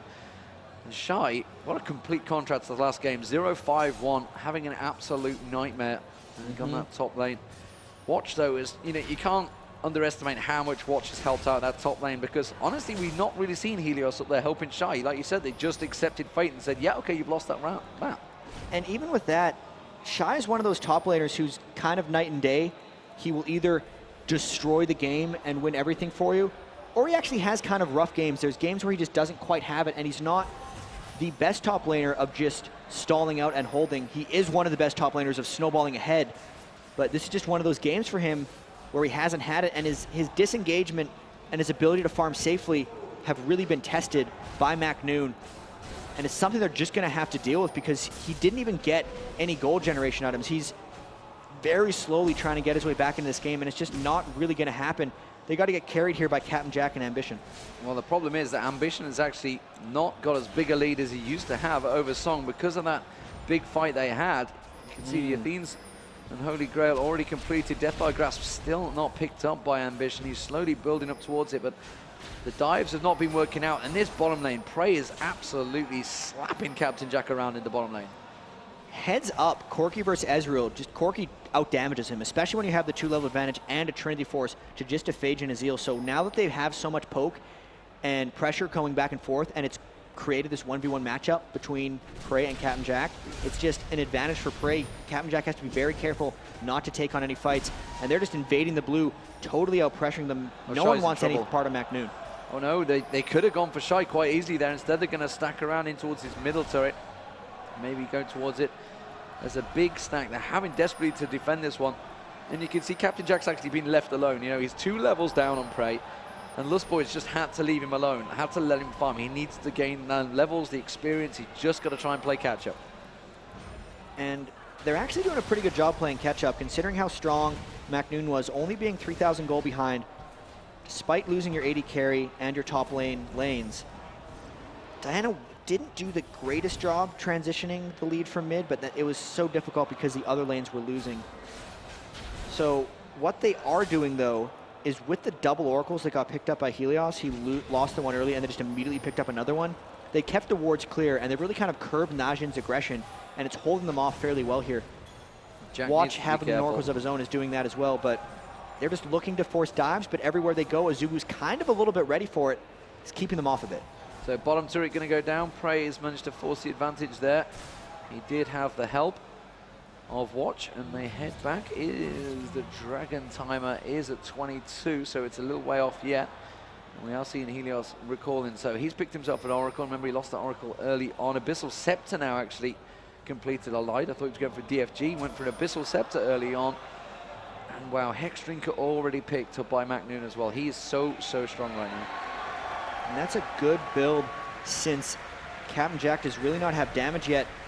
Quick rush down the mid lane. They're going for that 3-turret push. It seems like they get one, then 2 and 3 usually just come one after the other. There goes the mid turret. Mid turret does go down. Damage completely covered by NAJIN SWORD. Nothing was done by AZUBU to try and repel that. They couldn't even fight. And they realize they're in a dangerous situation at the moment. They are 8-3 down. It is a 4K gold advantage, 2-turret advantage. They have cleared out successfully. And look at that, Helios just so cautious going into the brush there, having to use his rupture on the bushes just to try and clear things out. They are so worried about being caught out. Are they going to even remotely try and close on MaKNooN? I'd be surprised. No, Helios is just clearing out any wards on the Baron. So they may be even thinking that they could go for an early Baron here. MaKNooN in the brush just at the top there. Are they going to try and close in on Helios, or is it going to be Shy? Shy's in trouble.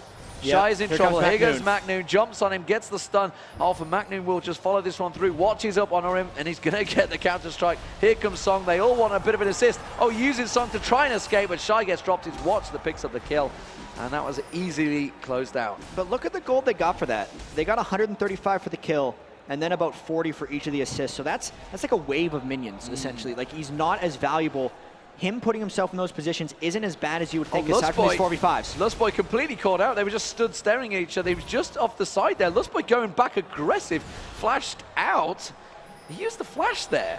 Yeah, that was a fact that he had the bomb on him. He knew he was going to die, and he thought maybe they would force a team fight jumping on Helios. Helios is going to get taken down. The counter-strike comes in. He can dive the turret here. There's the rupture. It's not going to be enough. Helios does manage to avoid the damage. The ignite is running. He does survive, but taken very low, and they could easily turn this into a push turret. No, they're going Baron. All right, so NAJIN SWORD really taking it aggressive right here. They knew that they got Lustboy down. Helios is essentially out of the fight as well, so no smite, no feast, no ward coverage because they've been sweeping with oracles, and this could very well be a 21-minute Baron for NAJIN, really just taking grip of this game, and there's the Baron, 21 minutes, now they push. Now they are very strong. Just the contrast between Aurelia and Jax right now is enormous. There's nothing you can do, and it's always a danger in any game you're in. If Jax is fell on the opposition team, you know you're in trouble. You know you're up against it. But when it's MaKNooN, you are in desperate trouble. And it's not just Jax, it's a composition built around Jax. Ssong giving him the revive, Cain giving him persistent slow. Jax has ramping threat in team fights. The more he attacks, the more attack speed he gets. Every third hit procs extra magical damage. Stacking that attack speed, having persistent slows coming out from Cain's Lulu ultimate will just be so devastating when they clash into these fights. 7,000 gold advantage, but an even bigger advantage really coming from the stats that this Baron buff is giving them. He needs to run on the bottom lane. They are closing onto Captain Jack. And you see MaKNooN, he's heading around. He's going to try and counter him. Might even just go dive in the turret here. No, he's going to have to back off. He thought about it. He wanted to get on there. If Cain could have caught a Glither Lance, I think he would have been a dead man. But Aegis Legion being picked up by Watch there. They are trying desperately. Again, continue forcing their advantage. And Jatt, you know, we see it every time we're in this position. What the hell are they going to do to get out of it? This is one of those things. Everyone on NAJIN SWORD just went back and bought their items. So AZUBU had that defensive play, trying to stall out the early lead, but it just hasn't worked out for them. These teams are so freaking good at just closing out and punishing the other teams for the smallest little mistakes. They need to turtle these turrets. Once the first kind of outer dies, the other two will soon follow behind. They'd be very good to hope that NAJIN dives on them and try to catch them in a Zyra ultimate and then just go from Shy's there. in trouble. Cain's on him. He's diving on him. Happening. Here comes MaKNooN. They flash out. Cain comes around. They could dive the turret, but they're not going to bother. Shy's got to be so careful. He just keeps getting caught out. He's worth nothing right now. The biggest thing they have to do, though, even though he's worth nothing, having a 4v5 is even more devastating. That's what set up the last Baron attempt for them. Now that they're grouped up, this is kind of what they have to do. They need to try to hope to win a team fight. They can't fight outside their turret. They have to wait until NAJIN SWORD comes into them. And knowing NAJIN, they're probably going to dive. A lot of teams will just poke out at the turret, but this might be a chance for them to get something. They'd have to turn it here. Otherwise, they might just slowly bleed out. Well, they could just launch MaKNooN in, but instead they're choosing to move and counter the wave. Oh, he's actually farming out the wolves and trying to see if anyone desperately wants to come into that bush. They're going to go back. They are going to farm the wave. And, well, actually, they cleverly baited Ambition. Ambition had gone across. They used the True Shot Barrage. They used the Rupture. They used the Silence. They're desperately keeping the minion waves away. MaKNooN dives in. Here we go. On towards Helios. Counter-Strike is going to go down. It's not going to get a stun off. MaKNooN is taken very low. Could he manage to get taken down eventually? No. He just walks away. Disengages. Nobody going down. Helios on nothing. And they were so confident that MaKNooN wouldn't die there. Cain didn't use Lulu ultimate. Ssong didn't use Zillion ultimate. And the health regen from Baron is just going to regen MaKNooN back up to full by the time they get the next fight. They really just brute forced that turret down. That wasn't a fight on Baron. That was just a straight up turret kill. They're going to try to sweep through the rest of the turrets. That's probably what they're going to try to use the last little bit of Baron buff on, just getting these outers down and extending their gold lead. So ping on Shy. They know exactly where he is. Is Ssong going to go aggressive? He's instead peeking towards it. He's going to go round towards that bottom lane. Shy is going to have to back off, and Ssong does the same. MaKNooN works his way through, looking towards the red buff. Nothing there. They've got the wards, though, and he's hoping somebody will walk towards it. And AZUBU BLAZE rightfully being very cautious and going around the sides. And everybody backs away. Dragon about to spawn. They have the timer. They're going to take him down. Actually, I tell a lie. No, it's about 3 minutes. 3 minutes away. And the thing here is, their Baron's actually up in a couple seconds, so they've gotten the one turret out of the push here, and they're just going back and buying more items. Look at this. Nashor's Tooth. Nashor's Tooth, Jax. Underrated item a little bit. Jax scales off ability power, scales amazingly off attack speed, and when you have all that cooldown reduction, the Empower's on a 2.25 second cooldown for him, so he's really going to be slapping people around. You know, if somebody had done that in solo queue, they'd take so much rage and abuse. But MaKNooN does it. Everybody's praised. Suddenly everyone's thinking, well, that's not a bad idea. I think I could do that. In all honesty, the gold efficiency of that item is one of the highest on the game. In the game, it's just so hard to find a champion that you want all those stats on, because you have mana regen, 25% cooldown reduction is actually the highest amount of cooldown reduction you can get on a single item. And Jax actually works with all of those stats. And the issue with that is, unless you're incredibly far ahead, you'll need more defensive stats to enable you to buy one of those. But since MaKNooN is 512 with 227 CS, towers, barons galore, and dragons, he's able to fit it in. And if you're snowballing ahead, it's actually a very stat-efficient item for Jax. You know, despite the massive advantage they have here, it's an 8k gold advantage. Jax clearly fed. Prey is also pretty much fed down that bottom lane. He's been dominating Captain Jack. They are taking this very cautiously. They're going slow about this one. We saw it with the AZUBU BLAZE. You know, they just do it by the numbers. And it's in stark contrast to the way they were playing these North American teams, because those games were over in 22 minutes, 26 minutes, just getting crushed. And Lustboy, so hard to dive onto Zyra. Too hard to dive on. Manages to get that route just across, stops the leap. And they do manage to back out of this one. And MaKNoon's just going to go back towards that top lane. He's going to farm it out. The rest of the team heading in with him. and actually stacking out. So everybody wants a piece of the farm, everyone wants a piece of the leveling. How is the leveling? Shy's still 3 levels behind MaKNooN. You can see 18 versus 15. Helios is 2 levels behind. Ambition is 2 levels behind now on Ssong. Prey also 3 levels ahead as well. It's just across the board. Lustboy actually is ahead of Cain. That's because Cain just left Prey alone for so long. Prey did such a good job just solo laning against Captain Jack, and really Cain's roam pulled Lustboy away as well and just allowed that lane to get even more towards Prey's favor. They're actually, Lustboy man. MaKNooN jumps on him. He's not going to be able to outroot this one, and MaKNooN picks up yet another kill. It's Lustboy going down this time, and they just drop him. That flower is going to shoot at nothing. He aimed at MaKNooN, and he just drops and wilts. This is kind of what happened last time. The Baron's going to be coming up in about 20 seconds. Oh, wow, watch going all the way going in. all the way in. Actually caught out a little bit by Ambition. Their tree shot barrage goes across. They're not going to be able to do Baron now. Watch is surely taken too low to get involved in this fight.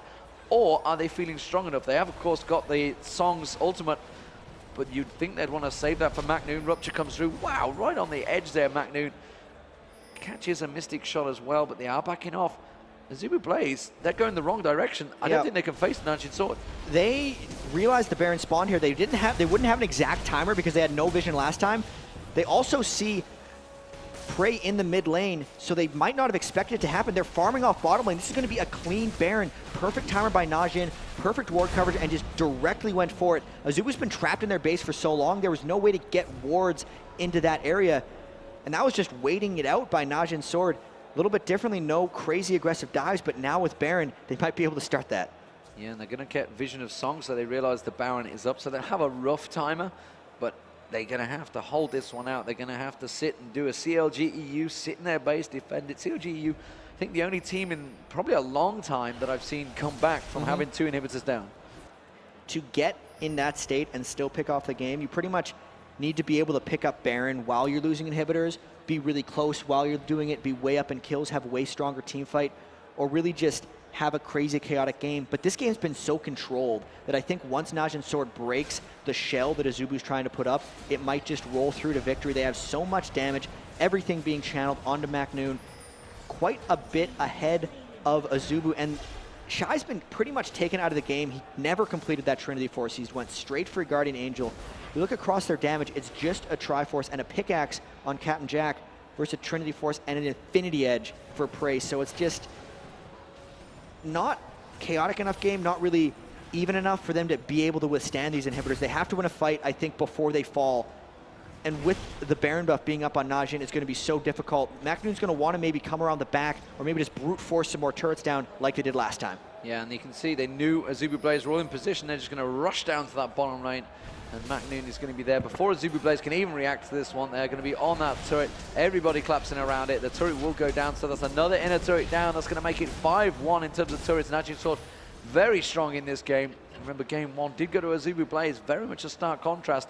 And ironically, the teams that are winning are on the red side.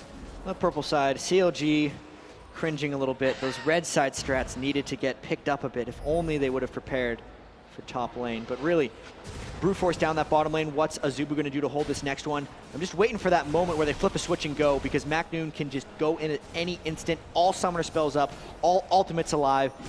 So much support they will be able to throw down onto MaKNooN. They have death caps. They're going to go in. Just a bit of poke takes Captain Jack to half.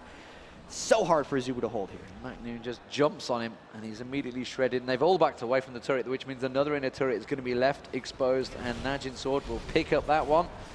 And they will continue through. This has got 1-1 written all over it, chat. So as AZUBU BLAZE looking like they may lose their base, how do they focus, refocus what they had in game 1? MaKNooN on the turret. He's just going to get the poke down. He's just tanking it up here.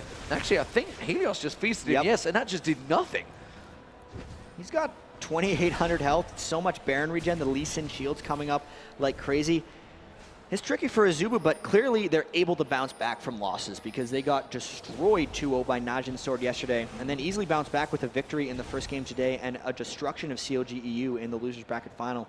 So the focus is they just got to kind of change tactics a little bit, maybe go back to focusing on Shy's top lane matchup, because if anything's been constant in these games, it's kind of been mid lane, bot lane, and jungle being fairly even, and it's the top lane that's really swung both of them. So I think whoever focuses the top lane more in that next game. Maybe we'd even see some lane swaps to try to get out of that MaKNooN Shy combo. And when you have 2v1s, you generally have very even solo laners in the game. That might be what they need to come through in the third game if NAJIN SWORD's able to close out this one. But I'd say there's a very high percentage chance that they do. And look at that. Shy has had to go Guardian Angel before he even completed the Trinity Force. Yeah. That's generally a sign of things not going well for you. Ssong picks up the blue buff. They all back off. Let's have a look at gold across the board. How is it spread out? You're going to expect it to be huge for NAJIN SWORD, and it is. It's 4K, nearly 5K, in fact, advantage for MaKNooN versus Shy. That's a big, big drop. Junglers, even there's a 1K difference for Watch versus Helios.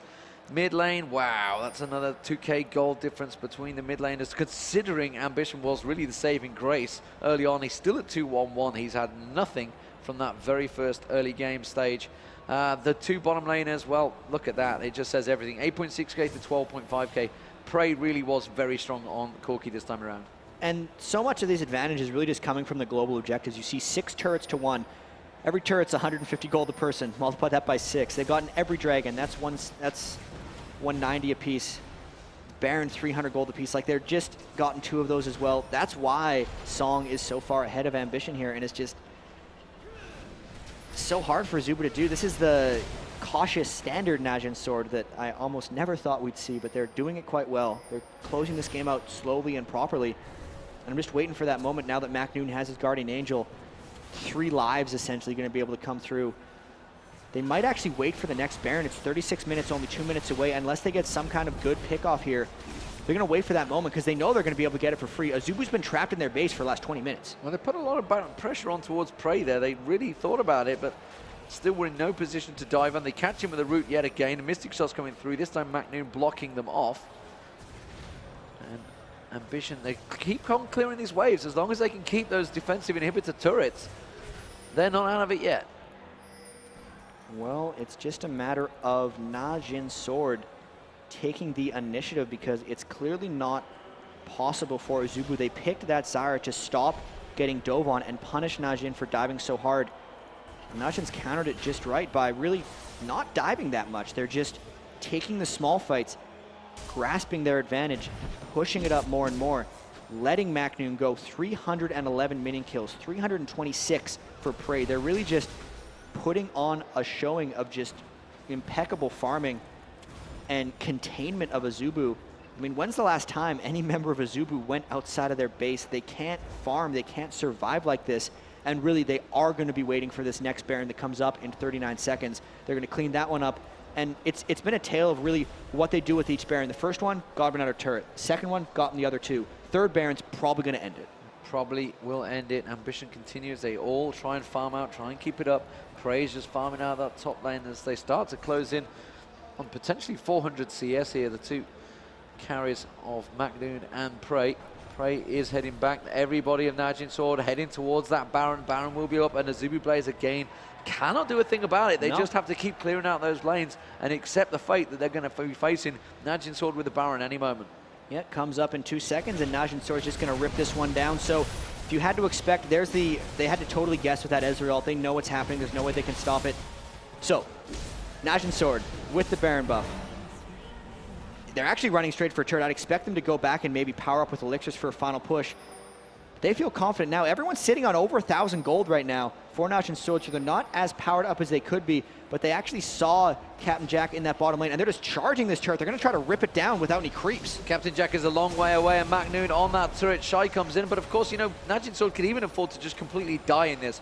You say they've got 1,000 gold, but they've got all but one of their turrets still standing. So even if AZUBU BLAZE were to some miraculous reason win a fight, they can do nothing with it. AZUBU would have to win a series of fights to come back in this. Just the cumulative pressure of everything that's happened in this game is just coming out here. NAJIN might see the final dive. Here it comes. MaKNooN dives in, gets on towards Jack, and then he's going to get the Lulu ultimate as well. It is a ginormous MaKNooN jumping around. Prey got taken down though. Focused on MaKNooN, focused on. Can they get the Guardian Angels proc? They do. Shy's GA propping in as well. Cain is still in there, and it's going to be MaKNooN that gets in. He jumps in. He gets taken down by Shy, and they may pick up a kill. No, because Prey is back. Ambition is going to drop. Zhonya's is not going to help him out too much longer. They did manage to get a couple of kills, but the triple kill. Oh, the tower might get a kill. The tower got the kill. Lustboy takes down Ssong with a terrible tower. Oh, Shy comes in. Shy pocks down Cain, and Prey has to avoid the damage. So they still didn't take the turret, even with the Baron. And they lost that fight 4-3. A lot of that just goes down to they did such a good job of being patient this whole game. And then they were impatient with that dive. Everyone was sitting on 1,500 gold. That's 7,500 gold of that 14K advantage that they weren't fighting with. So they were fighting with the Baron buff, but they just weren't capitalizing on their lead. AZUBU coming back, taking turrets, getting some kills down onto Shy. He finally got that Trinity Force. Last Whisper completed on a Captain Jack. That was a great fight for them. Really good chance of turtling there, and no turret, no inhibitor, Baron down. That's going to extend this game for Najin, and it's going to make him gun shy on their next dive. Look at this, they're desperately moving towards the blue buff as well. They want to take every advantage away quickly, and AZUBU need to help out. They're going to go for Dragon as well. Shy desperately running towards it. This is absolute desperation mode, speed mode for AZUBU BLAZE. They have to try and pick up every advantage they can as quickly as they can after that fight, and they will try and get on towards the Dragon. They've got to close that gold gap. It's still at 12,000 gold though. It's a huge ask, but AZUBU BLAZE are not out of this one yet. We saw it with Team Solar Mid in the MLG New York Arena, and it was so close. It was back and forth. You know, AZUBU BLAZE have got it in them to come back, and they did come back at that time. NAJIN SWORD though have that huge advantage. Will they make a ginormous throw? I mean, the way you think that AZUBU is still in the game is the fact that they haven't lost that inhibitor turret yet. Just got both blue buffs, they've got the Dragon, they've got 2 turrets off the back of a fight against the Baroned up NAJIN SWORD, 13k ahead. NAJIN SWORD still doesn't have a Baron. They just picked up another ore item there. Helios having Aegis to Legion and a Frozen Heart. No Frozen Heart coming out from NAJIN. They're stacking GAs a little bit though. Watch and Prey are able to come to this next fight with that Guardian Angel. MaKNooN did get shut down a little bit in that fight. They did a great job really focusing him. There was too much of a cluster, really, I think. Well, Prey got a little overzealous in there, got taken down, and they didn't dive quite properly. What are they going to do in this next point? Because, I mean, do they have to wait for another Baron? I think they might. I think they might do. I mean, Ssong had to use his ultimate on Prey because Prey got caught out. He didn't have the GA in the last fight. Obviously, that's going to help him out, which means as soon as MaKNooN had gone too deep, his GA got popped and he was completely out of it. So Shy actually managed to pick up a bit of gold off that. He's got himself the Trinity, he had his GA, of course, himself, and now he's got a Warden's Mail. He's going to be a little bit more possible to dive in there. And here's another thing is, even though Jax does high amounts of magic damage, he's still mainly a physical damage dealer, and he still gets messed up by armor and attack speed slows. So Zilean, despite having the revive and the double bombs really crushing, it's not AP carry level damage. So for the members of AZUBU that stack armor, they become incredibly resilient. So you look at Shy, despite being shut down the entire game, with the Guardian Angel, Ninja Tabi, and Warden's Mail, he's sitting at 254 armor. So it's not like he's easy to take down. Frozen Heart on Cho'Gath, he's not easy to take down. AZUBU's tank line was hard for NAJIN to deal with last game. Even being incredibly far behind, they're doing a pretty good job this game as well.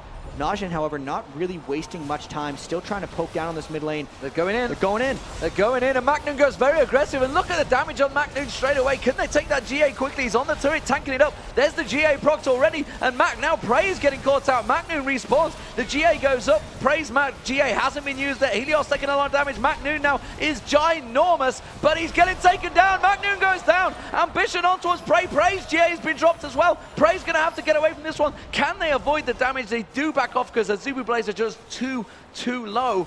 But MaKNooN down again. And that's failed dive number 2. You know, if that just keeps happening, those are the games you see get turned around. All the classic Turtle Fests have been, can they get that one inhibitor? Moscow 5 versus CLG EU was one of the great turtles that we've ever seen, and it was just a matter of push, fail, push, fail. Okay, let's get a Baron, fail, Baron, fail. The advantage here, the turret did take a bit of damage. They are getting it crisped away. It's at a 3rd now. But when MaKNooN goes in, they burn the Zilean ult on him, still lose the fight, and really, a lot of them escaped with almost nothing there.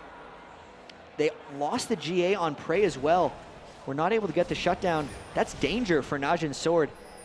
There's even a chance, actually, that AZUBU's at a point where they could contest that next Baron. They finally, oh, they actually might be going out to catch Cho'Gath. No, they don't get him. So there's a chance here that AZUBU can ward up a bit around Baron and maybe contest that thing once it comes back up. If they do that, that's when they'd see the game turn around. NAJIN SWORD still in control, but there's hope. There's hope for AZUBU. There is hope for AZUBU BLAZE, and you know, you're looking at the teams, you can see the GAs now on Shy, also on Ambition. GA's up on MaKNooN. It was the Zillion ultimate used earlier on against MaKNooN. They've also got, obviously, the one on Watch. Praise is not available. This Dragon is going to come up in, I don't know how long, because someone's ninja'd the timers away from me on the screen. Damn you, sneaky graphics department. Honestly, if we were to come into this team fight, are AZUBU BLAZE able to win it? I mean, their team composition, they've got quite a good dive comp. They could manage to catch out. We've seen that MaKNoon's been taken out, but that's been with the help of the turret. Can they do it without a turret? That's the question, and they feel fairly confident here. This is the first time they've been out of their base since the first Baron from NAJIN SWORD, so they clearly feel like this is the moment where they have to go. Baron's up. NAJIN actually looking to bait this. Everyone's sneaking inside. They have an Oracles. AZUBU coming in for a fight. They're diving in. Here goes MaKNoon. MaKNoon now with the speed up. He's going to get in there. Lulu ultimate going off, and they do manage to drop down Lustboy. Captain Jack is being kept out of the fight. Look at MaKNoon, though. MaKNoon is destroying them. Ambition gets on towards Ssong. Shy manages to take down Prey, though, as well. This is a good advantage. This is back and forth, but MaKNoon joins the party again. Ambition now with the GA is going to get dropped. He tries to turn it on towards Cain. He hasn't got the aggression. That's the GA popped, and MaKNoon will just tear him a new one the second he spawns. And he tried to pop the Zhonya's. It's not going to be enough, and that is MaKNoon just carrying it through. They separated Captain Jack out of that fight. He was unable to do anything. Lustboy and Captain Jack got obliterated, 1v2'd by MaKNoon. That was the open field combat NAJIN was really looking for. Jax doesn't work the best in super confined turret spaces when he's actually able to chase down and use his mobility and just hop around the battlefield is really when he's at his best. They're trying to take down this Baron afterwards. Looks like they're going to be able to. And now they're actually going back in. If they catch something here, MaKNoon a little low on mana.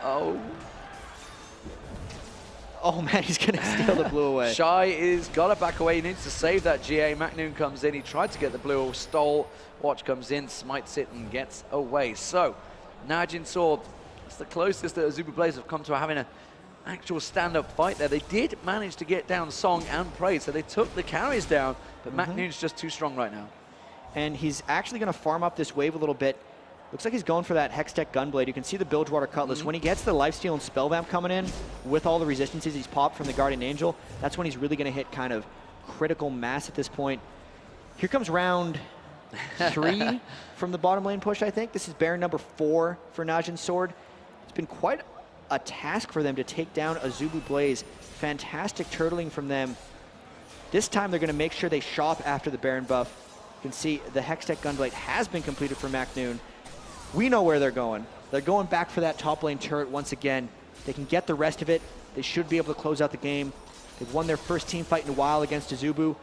But AZUBU, that legendary turtle here, going to see if they can take it out. And really, as NAJIN can tell, they're a little worried about this one, making sure they take down the Dragon as well, trying to keep up their advantage. It's 14,000 gold lead, but it's been that big for a while, and they haven't been able to close. So the percentage lead is actually getting smaller and smaller. The experience lead isn't really existent here.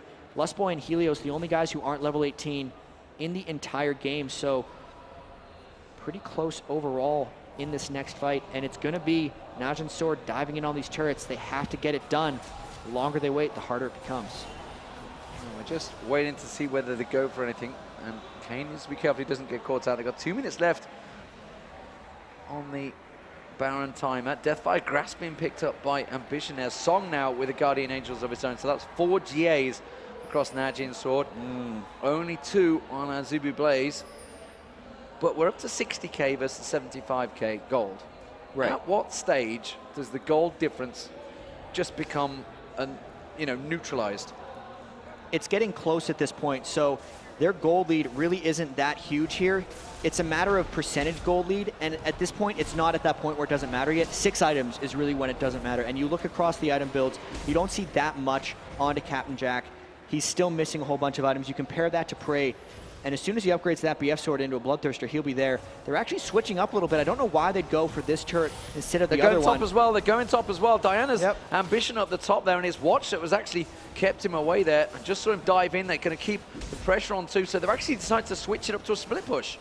And this could be a changed tactic. Lee Sin may not have been adding much for them in the fights, and they're trying to keep Ambition off of this. Still don't really agree. I feel like they should go for that other lane, but clearly Najin Sword has other plans. Hoping to get something out with Lee Sin or just dive here without Diana.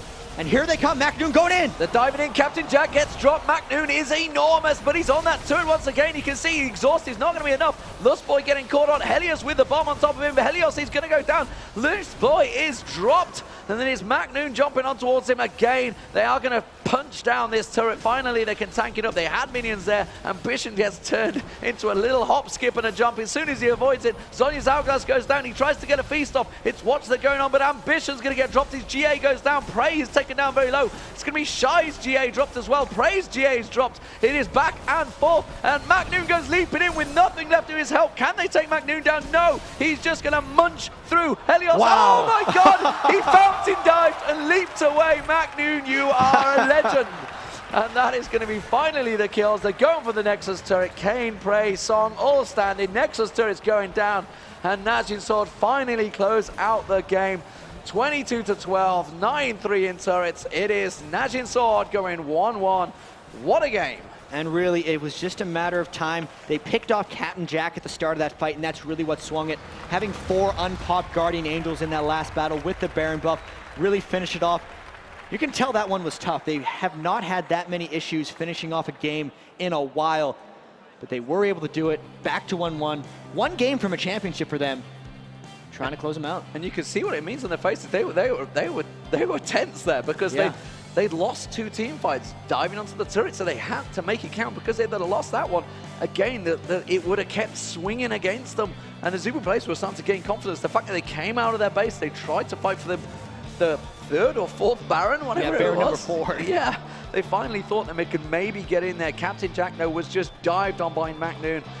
What bans will they do next game? Who knows? AZUBU BLAZE versus Najin Sword. It's 1-1 here at the MLG Fall Championships Grand Final.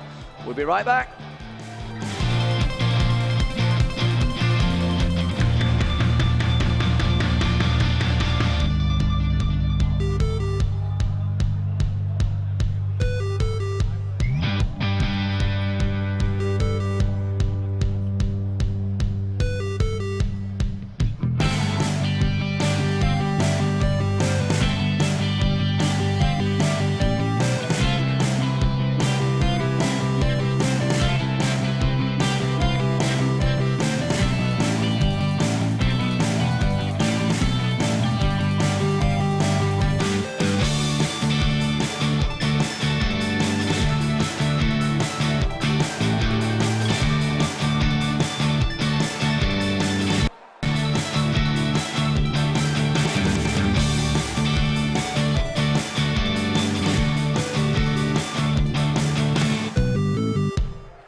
What's up, everybody? Shibby here, and today the download is showing you how to win some great cash prizes for those mobile gaming skills of yours. The newest addition to the Xperia mobile gaming arena is Nova 3, and it doesn't disappoint on the Xperia Ion's 4.6-inch screen, offering an unbeatable HD gaming experience.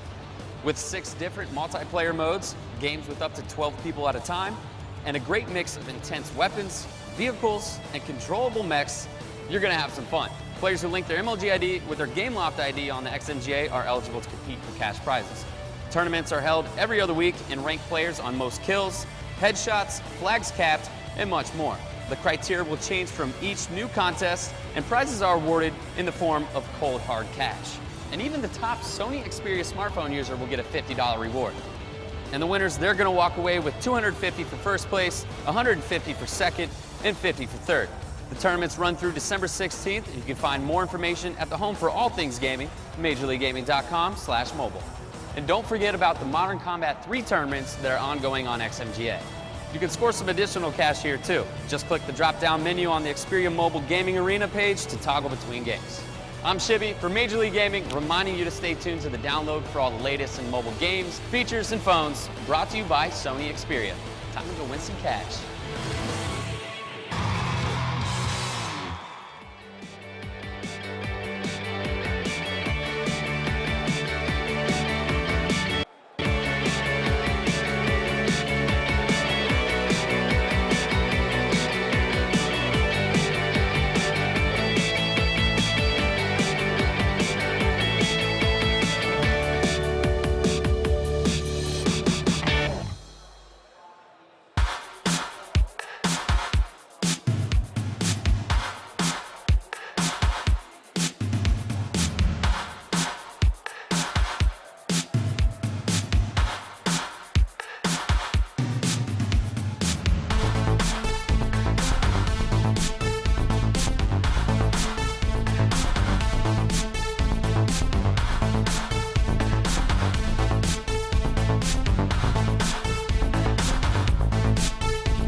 Welcome back, ladies and gentlemen. Game 3 is next. And wow, we're at 1-1. We're all square. We're all tied. Can AZUBU BLAZE take it to an extended series, Jatt? Have they got it in them?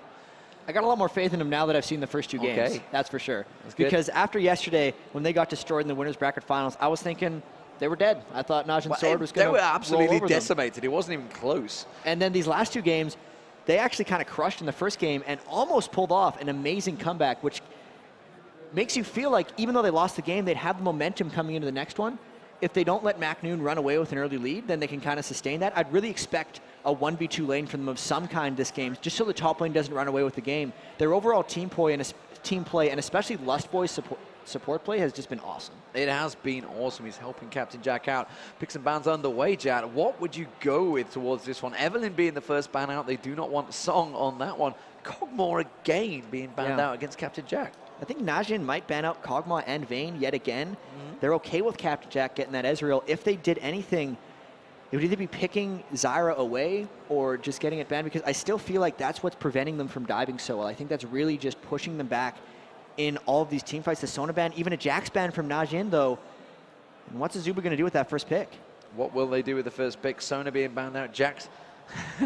No shock there, but it was Najin Sword that banned out Jax. They're like, Shy, yeah, we know you're pretty good on it as well. We're not going to allow you to have it. We're quite happy to have you on Aurelia because it worked out very well. First pick, who would you go with here? They've been Ezreal pretty much first time every time. I think they're going to do it again. I think this is going to be their first pick. It's not something that's been carrying the game. It's been a luxury for them almost, but it's also something that they're very comfortable with.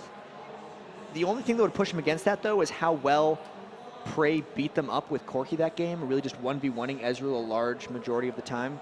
Still what I'd expect from them, though, with this first pick.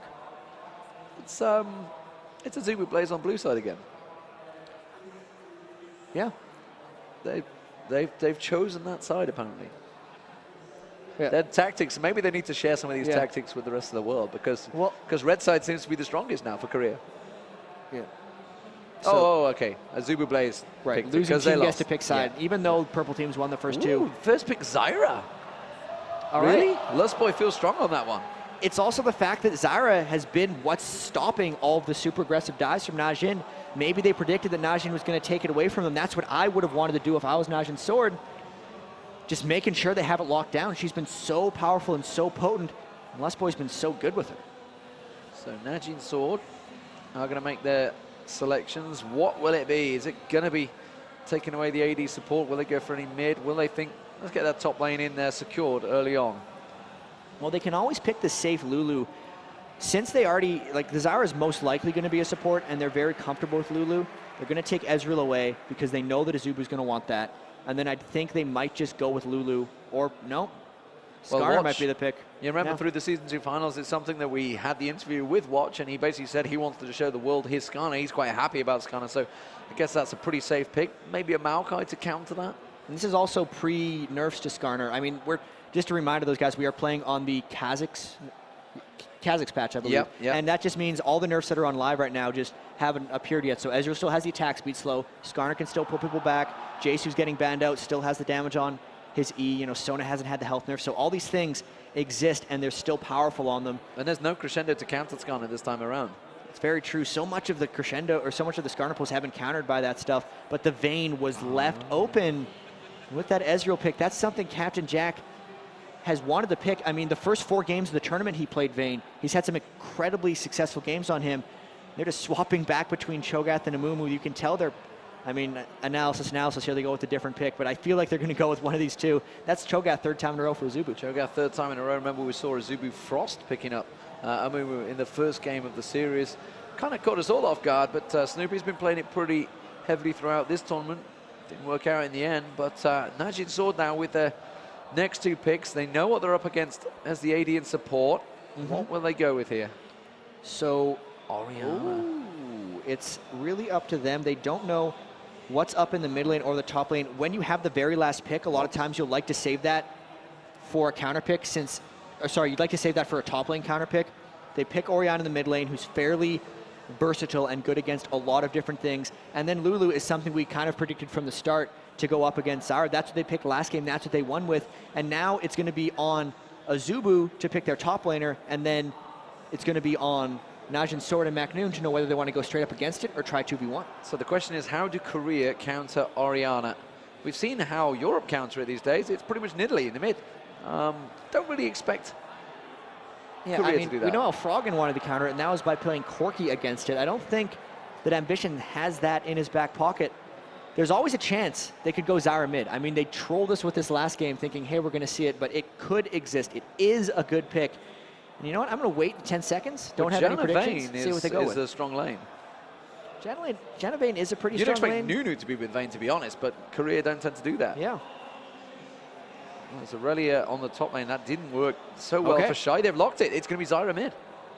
Or Janna mid. Maybe they're messing with us because that does exist. Alex East does that. We saw Reginald do it at Gamescom 2011 as well. And it's something that's incredibly hard to trade with. Nidalee! If I had to guess, MaKNooN Nidalee. All right, so this is probably what they're going to do now. They could do 1v2 lanes. Lulu Ezreal pushes up very well up against. Jan is pretty good at counter shoving as well, though. So Captain Jack on that Ambition mid lane Zyra, much different than we've seen in the past. Aurelia versus Nidalee. This is the split push tactic coming out. 4v4 and a 1v1 for NAJIN Sword. Get to see the Nidalee once again. They could take it in this game. They could take it in this game. Let's see if they will. NAJIN Sword 1-1 with the AZUBU BLAZE. MLG Fall Championships here in Dallas. We'll be right back.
Welcome back, ladies and gentlemen. We are underway for Game 3 of League of Legends. It is MLG Fall Championships AZUBU BLAZE versus NAJIN Sword in the Grand Finals.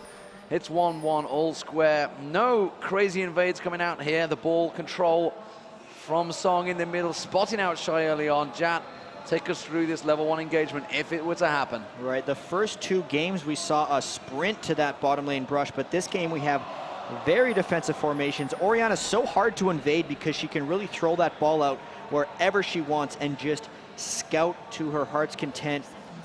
Although we see MaKNooN actually just placing as many level 1 traps as he can. Going to try to give him some good map vision. You can see with what they've done there, they're expecting a blue invade, having those 3 red dots on the minimap already.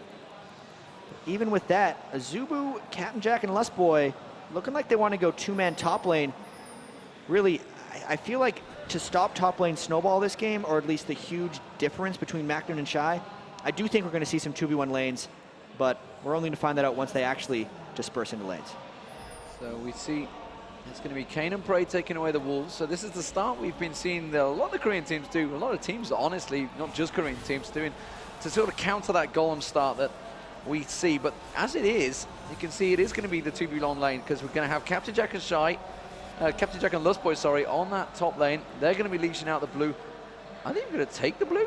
They're giving Shy. Shy's up there. I'm not too sure which one's going to go. But this is actually really weird because Shy, Lustboy, and Captain Jack are all up there. So who's going bottom lane is the real question. No one down there right now.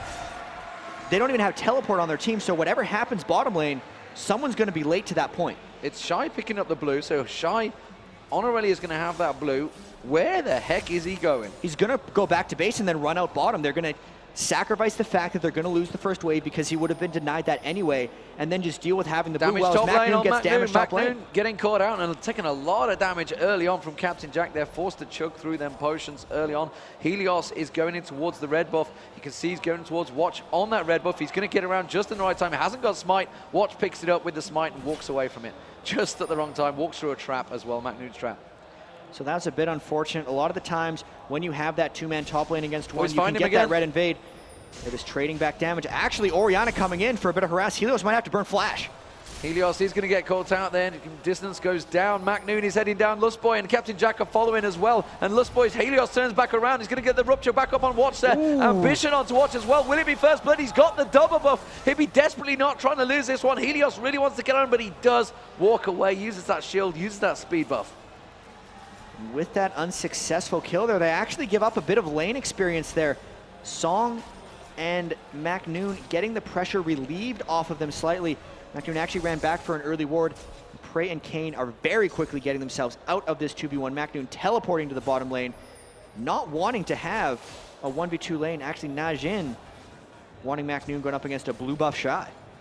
So feeling they're probably stronger in that lane. Captain Jatt had punished MaKNooN early on. We are seeing the mid lane getting pushed heavily here. Ssong is already down on health and mana. In fact, he's trying to burn out everything from that encounter to try and keep Ambition Zyra away. We've not seen an AP Zyra for some time. It's always just been forced and used as the support these days.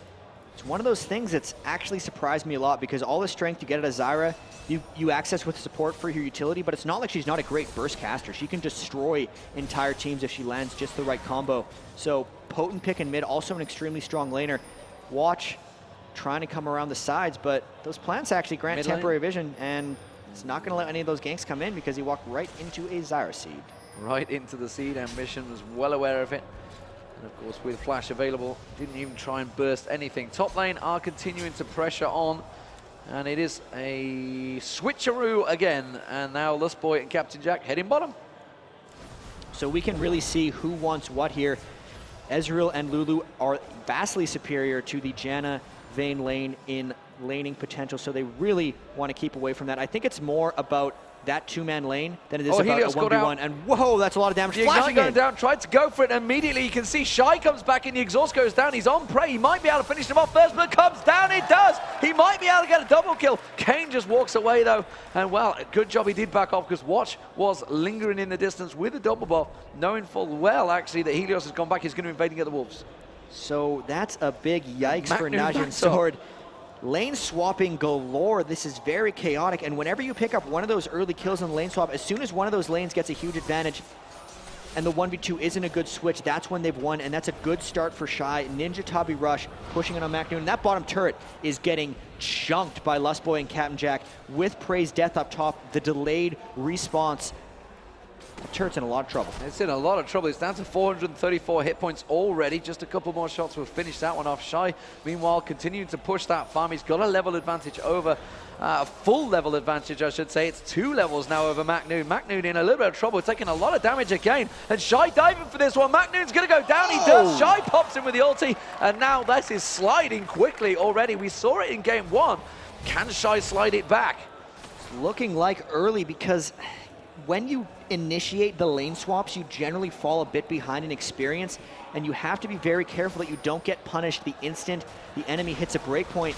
And Shy hits 6 with the rally, went straight in on MaKNooN. That's going to be huge for him. MaKNooN needs to be able to 1v1 anyone to split push successfully. It's going to be so hard since he's 2 levels behind Shy. Ssong and Ambition having a trade back and forth. Helios taking a look around, but he's immediately pinged out. They knew his position, and they do back off. Shy goes back to buy. Is Watch going to allow him? No, he's not. He's going to come straight in, put a little poke on him, a little crab claw. A little love tap, I believe is what MonteCristo would like to call it. Oh, mid lane here. Ssong is getting good caught out. The ultimate comes down from Zyra. He backs away. Nobody's got the mana to finish him off. Still saved his Ignite. That's really just trading ultimate for a flash. Makes that lane potentially a little more gankable for Helios, but mostly it's just a farm off. With all the lane swapping, we haven't really looked mid lane. That's actually going incredibly close, 50 to 47 between Ambition and Ssong. But that top lane is definitely Shy's. He has that 1,000 gold advantage already over MaKNooN, just 7 minutes in. So that whole difference for the team is purely all on Shy versus MaKNooN. It's a complete switch. It's all game 1 all over again. It's just seeming to be that matchup has been swingy between Shy and MaKNooN, and really swinging back once again. Ninja Tabi recurve bow to just a Dorn's Blade on MaKNooN. It's big trouble there, because especially with teleport, no combat summoners, as soon as Shy gets back to lane or gets a chance, he's going to jump immediately onto MaKNooN, and there won't be much he can do about it. MaKNooN there. There's a full level advantage, and there you go. Jumps straight on him, gets the stun down. MaKNooN has to try and pounce away using his ultimate. He might dive on towards MaKNooN. MaKNooN in trouble. He gets to flash through. Doesn't quite catch it. One more hit is all Shy needs. He's going to ignite him. He doesn't need to ignite him. Does finish him off, and that is another kill for Shy. 3-0 on that top lane. 2 against MaKNooN, 1 against Cain. Prey, sorry, down this bottom. And the bottom lane is still very even between them. We're seeing an invade here. They're going for the red buff. Shy is on it. Absolute pressure here, and Shy knew exactly the score between himself and MaKNooN. He wanted to save that ignite, but realized Nidalee was going to pounce away and just did a great job finishing him off, queuing up the red buff. This is total pressure from AZUBU. Oh, they've given it Shy. Oh. And I really feel like this is just a replay, really. It's what happened in game 1. It's what happened in game 2. The 4 members of the map play even, and the top laner is deciding. Shy 3-0 NinjaTabi. It's on the rest of Najin to come back. Captain Jack getting taken low. Captain Jack taken low. The exhaust used on towards Prey. Captain Jack forced to back away. Tree Shot Barrage dodged out there. Lustboy is going to be the next target. Lustboy with the exhaust on puts the shield down, and you can see the turret doing the damage on Prey. Prey trying to get another mystic shot. He might get caught on. Captain Jack pops it down. Lustboy, Cain forces him away. Top lane actually back up there. They're on towards Shy. Shy getting taken low. Shy might get dropped. He's got the red buff. He managed to avoid it. Is the ultimate going to be enough? Orianna takes down 1, and MaKNooN finally picks up the kill. Bottom lane as well. They're diving down. You can see it's Ssong coming around. He picks up 1, picks up 2. Prey gets the kill, and now they're on the tower. Wow, back and forth action, and suddenly 3 quick kills for Najin Sword. Said Najin needed the rest of the team to come in and immediately watch ultimate up top to get the shutdown on Shy. Ssong roams down, and they get 2 more kills. 3-3 mid lane. Here's a fight. Mid lane, MaKNooN on towards Ambition. He doesn't really have the damage, and Zyra ultimate was used there on MaKNooN just to bait him away. But back and forth action, is that enough though to swing it back in Najin Sword's favor? Bottom to it does go down. I mean, with that, the gold is now 1,000 into Najin Sword's hands, which right after that 3rd Aurelia kill, thought we might just see another runaway victory, but very quickly they turned this one right on its head, and they're pushing everything at this point. You know, Lustboy and Captain Jack just pushed back, trying to freeze the lane. Now it's on Prey and Cain to just shove up with MaKNooN and let the split pushing commence. MaKNoon's picked up NinjaTabi. He's very escapable and slippery. Let's see if they can capitalize. Well, looking across the board at the gold advantages, obviously you've got Shy leading MaKNooN, but down that bottom lane, it's 1,000 gold almost difference between Prey and Captain Jack. Captain Jack really being outlaned there. Back in the middle, you can see it's an advantage again, but this time, that despite the farm being 10 CS difference, it is actually Orianna, the Ssong, with that advantage. Now we're having the lane switches back again. Prey going back to the top. They're going to push on his turret. Dragon for turret right here, actually. AZUBU taking it, and Shy's going to try to shove that away with his ultimate. And they should take down the bottom turret. Shy's got to be really careful, actually. He's going to dive in. The bottom turret, there's nothing left of it, so they're going to pick up the Dragon and then immediately go around and pick up another turret. So overall, this is going to be a good edge for AZUBU. They'll get a Dragon and turret for a turret, and even then, you know, Shy's got to be careful, but he spent a lot of time, wasted time for Najin Sword. They do get the turret anyway, but definitely made it cost him. It may well have cost them. Captain Jack's just going to carry on getting that free farm down the bottom. So despite the fact they've pushed that tower, they have got that slight advantage. It's 2-0 in turrets. Very even game so far. Helios just keeping his eye on Watch here. Watch taking a look, see if he could manage to pick anything up. Captain Jack is going to regain a bit of that farm. That bottom turret is actually very low. MaKNooN heading down the bottom now. So really just more lane swaps in this game than we've seen this entire series. MaKNoon's going to have to find that window to split push, and they're going to end up giving up this bottom turret as we thought was going to happen after the Dragon. Looking at the matchup between Prey and Captain Jack, it could be a lot worse for Captain Jack, but he is down 600 gold to Prey.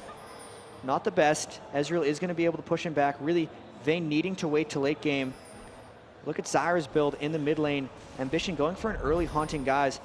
One of the reasons Zyra is such a good support is she has very high base damages on her abilities. So when you go kind of AP carry Zyra, a lot of the first things you do is get that magic penetration just to access those base damages and make them hit even harder. Ambition will be completing those Sork shoes probably on this next back. Dragon's still got another 2.5 minutes. Shy again in this 1v1 against MaKNooN. Let's see if he tries to press anything on this turret. Well, one thing we know against this team comp is the fact that MaKNooN will be in there. The fact that he's on the lead is going to be a poke comp. The problem is, Shy's actually got fed pretty well early on. He's going to go, looks like, for the Ionic Spark as well in this top lane, so he knows he doesn't need to go full tank. He can just go farm crazy. Oh, just looking towards the jungle, actually, seeing where Watch and Cain are going. Red buff has just spawned. They may go for the full invade here. Prey and Cain are with them as well. Lustboy comes around. Helios is there. Ssong's in there. It's a full 4-man invade by NAJIN SWORD. They're going to pick up this red buff without issue. It's given to Prey, and that is a good invade. Successfully using that pressure. The other 4 members of NAJIN SWORD doing their best to stay in this game. And that's the thing. For the strategy to work, MaKNooN has to be able to 1v1. If Shy can destroy him, they're probably going to lose, because as soon as MaKNooN has to enter full 5v5 team fights, he's just not the same. That's not how Nidalee works. This isn't the AP Nidalee that pokes down either. This is the bruiser Nidalee that split pushes, creates distraction, and tries to run away. He's doing an okay job staying in this. The gank they pulled off up top was very good at keeping him in this game. Top turret he has, still's got a lot of health. They're up 2 turrets to 0, so the pressure is still on their side. Really just got to stay alive here. And Shy's going to have to build a lot of damage if he wants to keep MaKNooN scared off. I don't think they're quite out of this yet, but they got to be very careful to not let Shy get any bigger. Well, Captain Jack once again losing out that bottom lane to Prey. So the mid lane always seems to be fairly even, so it tends to be that top lane that swings it so heavily. Wit's End actually was picked up by Aurelia, so he's more cautious about it. He's not going that Ionic Spark. He's not going to go farm it. Wit's End's a good choice, though. Yeah, Wit's End is the non-Wickd Aurelia item of choice, really. That's what everyone likes to use. It synergizes with her true damage. Really just make sure you do all kinds of damage, magic, true, and physical. So hard to itemize against, and will be a good defensive mechanism against MaKNoon's Cougar form as well. So, really, this game has calmed down a little bit after all the early lane swaps. Looked like AZUBU was going to run away with it early. NAJIN came back with some big plays. Now we look pretty even. So blue buff being picked up by Ambition. We do see Shy returning to that top lane. Watch is just off in the brush. Whether he's going to try and sneak around the backside and impale Shy here, he may well go for it. Comes in, puts the ward down on the blue, and he has immediately reacted to it. MaKNooN saying, let's try and go for this one. Here he comes, shield popped, trying to get on towards impale on Shy. Does manage to land the impale. Have they got the damage to deal with it? Flashes out of it and just avoids all the damage. Very nicely done. Ping's going on towards Ssong, actually, on them wraiths, and you can see Ambition and Helios coming in. He has to flash away. So flashes burn both sides of the map. And going back to that gank up top, I got to hand it to Shy. That was a really crisp escape. He used his E-stun right as Watch ulted him, so he couldn't actually pull him back, which allowed him a much easier job of flashing out of that gank. And it also stopped Watch from getting any of his Q slows off onto him, and it made him much more escapable. That was a really, really well-executed escape. So one thing we do know is Vayne gets incredibly hyper carry late game. He has fell around about 20 CS behind, but that's not the end of the world. If the rest of his team can help him out, he is going to become so strong late game. But Ezreal is going to be maneuverable. They're going to try and pick up this mid turret. If they could take that down, they can't tank it through here. Watch didn't have an impale though, but they've got to be worried against Shockwave Ssong. Yeah, the big thing for Captain Jack really is going to be it's going to be on Prey. It's going to be Ezreal's job to kind of sneak around and flank to make sure he gets Captain Jack to a point where he can't carry. Like, Ezreal outranges him with Mystic Shot, and he's the one who's going to have to kind of keep Captain Jack down. Oh, wow, look at this mid. The Zyra ultimate catches on towards Ssong. Ssong gets bounced by Rupture. He does manage to get the Shockwave on the entire team. They're turning it back around here, but Cain is going to get dropped. No, Captain Jack, the exhaust goes down. Watch is going to get dropped. That's an Oracle burn, and they do manage to get one kill out of it. The True Shot barrage was not enough. Now MaKNoon's just backing away on this top lane turret. You can see Shy poking back and forward on it. He's just going to chunk it down and walk away. MaKNooN not really able to deal with the Shy. Does manage to get a pounce and then puts a bit of damage down. That's a good dive though by AZUBU BLAZE on that mid turret. The Zyra damage by Ambition really setting everything up, and they escaped with some slivers. That could have been much worse for them. If Captain Jack got those kills, it would be disastrous. And they are going to go for Prey here. He's going to try to back up. This is going to be trouble. They're going in towards him. Helios is taking a chunk of damage. He uses exhaust. He's going to try and turn this into a kill. Rupture goes down. He manages to arcane shift out of it. Captain Jack versus Prey. Captain Jack does not have the damage. Helios is going to come back in. He could 2v1 them here. He gets one. He's coming to come around the two, but the shield is there just in time. Oh! Lustboy tries to pop MonToon, but it was too little, too late. And he gets a 2v1 and an Oracle taken down on Helios. That was a horrendous trade. Carry pants on for Prey there. The red buff going down, and Lustboy actually caught out. Lustboy caught out in that bottom lane. You can see he's in all sorts of trouble. Watch comes in, gets the impale, drags him back in there. He goes down. Shy takes the top turret. But this is an incredibly close match. Seemingly every time AZUBU makes a big play, NAJIN answers with something slightly larger. That Oracle's is huge. Helios has lost a lot of oracles in this series, and they're just going to take this dragon straight away with 3 of them. MaKNooN did lose that top turret. That's going to be the everlasting struggle for them, is actually dealing with Shy, because the other 4 members, they seem to have it fairly well under control. Yeah, it's a 50 CS advantage now. Actually, I'd say 41. But that's the second dragon picked up by NAJIN SWORD. That's giving them keep that gold swing in their favor. They see back towards that mid lane. The difference is the turrets are all very low. 118 hit points on the mid turret, 260 hit points on the bottom turret. So it's easily going to be a 3-2 in terms of turrets quickly, whereas you look at the mid turret for AZUBU BLAZE, it has been untouched so far. And you look at NAJIN SWORD's mid turret, I think you just mentioned that. It's going to go down to this next push, I have to say. If they try to defend Ambition, we'll crush them off with that ultimate, but it's going to even up the turrets 2-2, and that's going to pretty much even this gold straight up in the game. There's going to be some big team fights that come through, and Shy being with the team, got to give a slight edge here to AZUBU, because MaKNoon's not at the point where he can enter team fights. He hasn't actually pulled himself ahead. Helios immediately picks up oracles, and Captain Jack finally might take down this bottom turret. Yeah, I think he will. He might. Oh no, he's had to back off. There goes the minions taking it down. They were all coming around, actually. They were going to try and close in on him. Ssong with the ball, just keeping the control, keeping him away. Looking back towards that middle, MaKNooN going on towards Ambition. MaKNooN getting caught. Look at the damage going down from Ambition. He can deal damage to MaKNooN. He's in trouble. The rest of NAJIN SWORD are going to try and come around the side, though.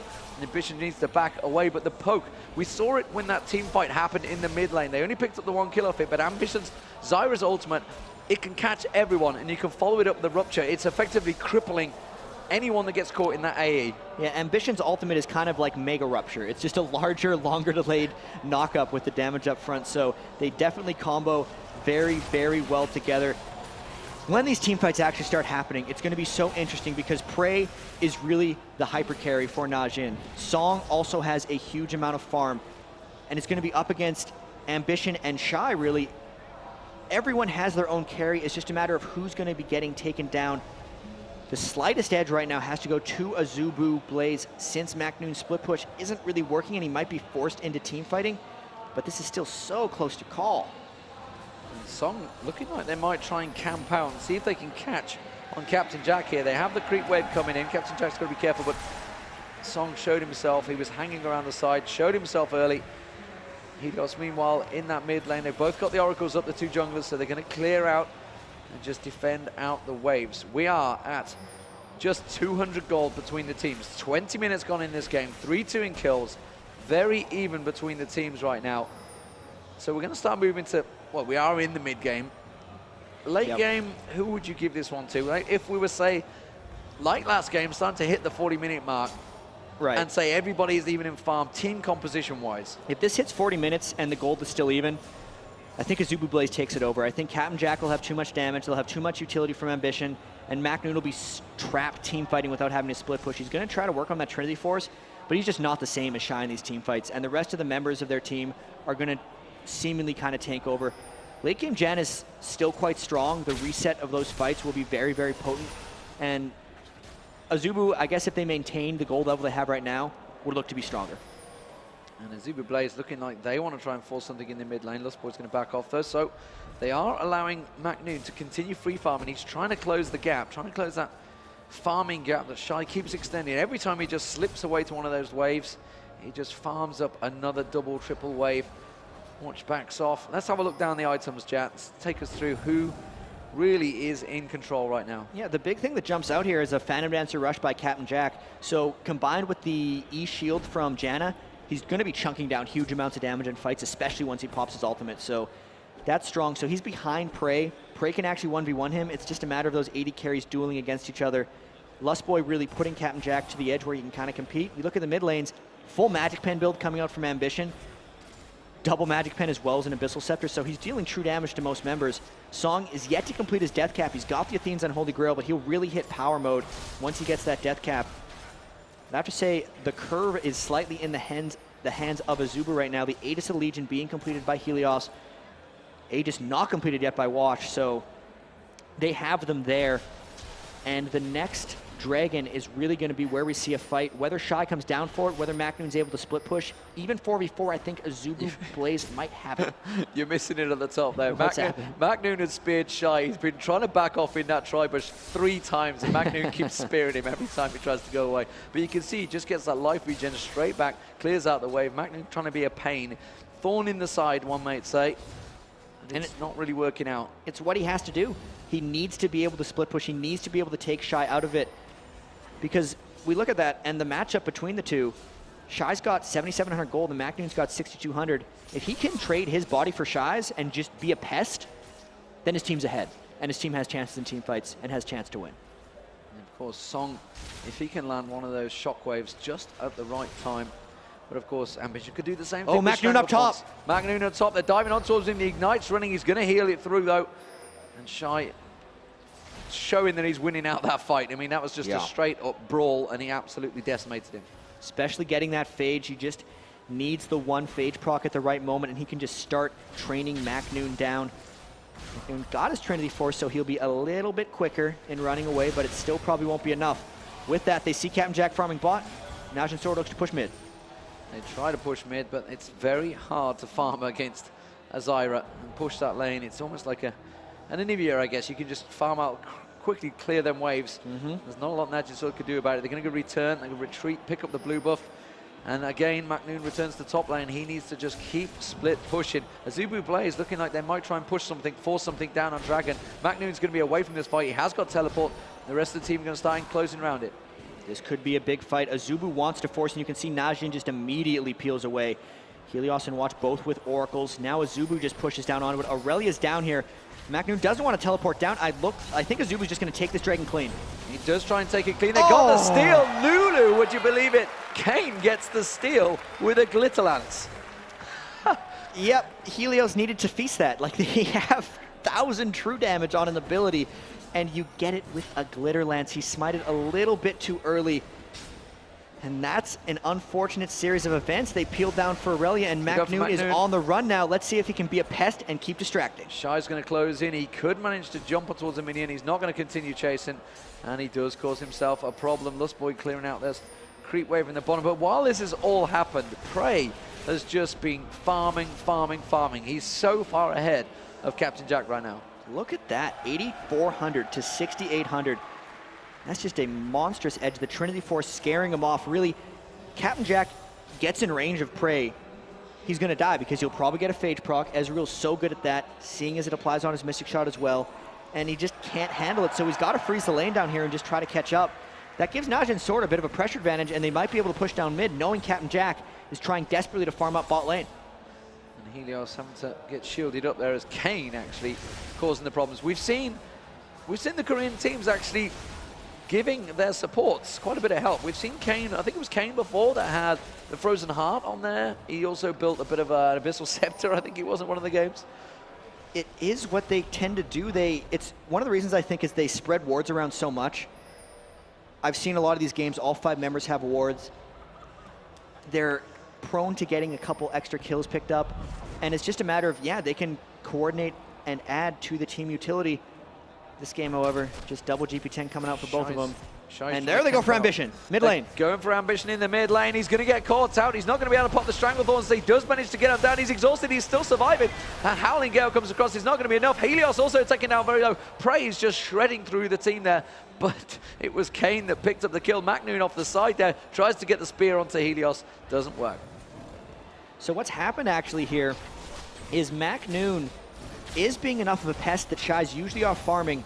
And then Prey is far enough ahead of Captain Jack. The Captain Jack gets stuck bottom, so they keep getting these pick kills mid lane, and they might actually turn it into a turret here. Well, Shy hasn't reacted. He's not come across the help to help out here, and he's just stayed on that side, stayed farming. NAJIN SWORD going to try and turn this into an inner turret here. Shy really has to react. Instead, he's just backed off, and then they might lose another turret. That shield is not going to work. The Howling Gale comes across. The Rupture goes down. They're just about saving it out here, but he's going to continue poking on it. Cain manages to get the kill. They're going to go for the aggression. They're going to go for Helios. Helios with the Ignite going down. He doesn't want to go. He uses the Ignite over, he gets taken down. Shy gets back in there, manages to get watched. The Shockwave misses. That's probably the first Shockwave I've ever seen a Korean miss. Prey takes down Lustboy. When Lustboy is in absolute domination mode here, he's cleaning out, but Cain Cain's picked up the blue buff off that.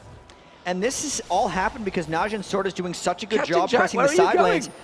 He's going in the wrong direction. Here comes Prey. Prey just flashes onto him. He manages to catch it. If he can get an arcane shift through, he's not going to be able to go down there. MaKNooN tries to come around, uses the Stranglethorns there to try and be defensive. Najin Sword absolutely catching AZUBU BLAZE in a muddle. It's the pressure, but now they will finally have to back off. There's a huge creep stack up in the bottom lane. It's doing work on the turret. Even with that, though, they're doing a very good job. I have to say, Shy, he went for that Wit's End. The Ionic Spark might be a heck of a lot better because he'd be able to shove the lane. They keep getting caught trying to farm side lanes, and now they're chasing down onto Ssong. He's got to get away here. He's got to get away. They're closing him off. He's not going to be able to avoid the damage, and Jack is just farming out, actually, instead of continuing. He's going to let Shy do the chasing. Does get caught out, pops the ultimate. Oh, tries to actually pins him away. The rest of the team are closing in. He's going to walk straight in towards Lustboy, though. Tries to juke it out, tries to turn it into a kill. Captain Jack, Shy gets on him, gets the kill. Now Najin Sword forced to back away. Could they go for Baron here, Jatt? And that's a big carry down for Ssong. Really the main focal point of their team fighting is that Orianna, and MaKNoon's not the best team fighter, but they decide that they are low enough. They burned a couple ultimates recently. There's no Janna ult, no Captain Jack ult, no Ambition ult. Not able to get this. Of course, Rabadon's death cap finally being completed by Ssong. That's going to be big in team fights if he gets the right shockwave. Still got to say, this is what Najin Sword needs to do to stay in the game, but because they have a weaker late game team fight, this is still too close to call. It is very close. Ping's going down. Helios trying to clear out. He's lost Oracle once before. Watch doesn't have an Oracle of his own. We're just going to see whether anyone's picked one up. Cain has the Oracle this time around. Of course, he picked up kills. They've started on Baron. They managed to sneak that ward in the side there, and I think that might be enough for AZUBU BLAZE to peel off. They see MaKNoon is down the bottom. He has got teleport. Here he comes. MaKNoon joins the fight. Ambition getting caught out, and Prey's trying to pick off on the back there. Prey might get caught out. Shy's dived onto him. Ambition takes down Prey, and now Najin Sword are in all sorts of trouble. They're going to try and keep poking on towards Ambition. Watch goes in. He can't land the Impale. It's going to be the Stranglethorns popping. Bounces Watch up. Watch gets taken down. And AZUBU BLAZE continue on the Baron. They take it down. And now they're going to turn and chase. Ssong, having the Death Timer, did his best to run mid lane, but that was a great force by AZUBU. Najin Sword should have stayed group up, getting the pick onto Prey, really created that Baron for him. This time Helios used Smite and Feast at exactly the same time, guaranteeing the Baron kill. No more Glitterlance steals on big objectives. 5v3 here, actually split pushing, Zyra going up top, trying to take multiple turrets at once. So Ambition is going to back off. MaKNoon heads up there, but they are going to pressure on towards this middle turret. They should be able to take it down. Shy's on it. There goes the ball coming out from Ssong, but it's not going to be enough, and the turret goes down. It's an inner turret traded. They're back up 4-4 all square. Just zooming back with that Shirelias. Everybody on their team got a big chunk of gold off that. Baron plus turret plus kills. It's a very happy team when they hit the shop next. Captain Jack, once he gets that Infinity Edge, he's going to be real scary. That's going to be the point where he can start dueling Prey. MaKNoon still forced into team fighting a little bit. Pressure did create a couple early mid-turret kills, but will that pressure have worn out on them? Helios with that Oracles again. Aegis of the Legion on both sides. Not really any other big aura items coming up. And with this Baron buff, Najin's trying to rush down the Dragon, but AZUBU might come try to force a fight here. They might force the fight, but I think the Dragon is going to go down quickly. Yes, it does. It's the Smite from Watch that manages to take it out. He didn't use his Impale in that last fight. Didn't get a chance to. But AZUBU BLAZE with that Baron buff are certainly going to be the stronger in the team fights right now. Shy is starting to cause himself problems as well. Time to get a problem for MaKNoon, but MaKNoon with a BF sword. Infinity Edge being completed by both AD carries and Captain Jack. Surely now he has that Infinity Edge and Phantom Dancer is in a strong position. And so MaKNoon's BF sword is really all about tower pushing. That's not something that would help him team fight. He'd need a lot more resilience if he's planning on 5v5ing a team with Zyra. So he's really just trying to be a pest, and it's not working out too well for him at this point. Captain Jack or Shy would very well be able to run MaKNoon down, so his split pushing has to be very timed and cautious, and if they get corralled up against their base is when they're really going to be in trouble. That looks like what AZUBU is going to try to do. We see Captain Jack pushing down that bottom lane. Once all the lanes push up, MaKNoon wouldn't have a way of getting out, and he's trying desperately to keep those lanes pushing. He's trying to keep, you can see him legging it up towards the top there. Shurelya's Reverie being picked up. Bloodthirster completed by MaKNooN. Cain with the Shurelya's to help and try and speed that team around the map. Captain Jack is just completely free farming this bottom lane. The rest of the team are going to collapse around there. They're heading towards the bottom turret.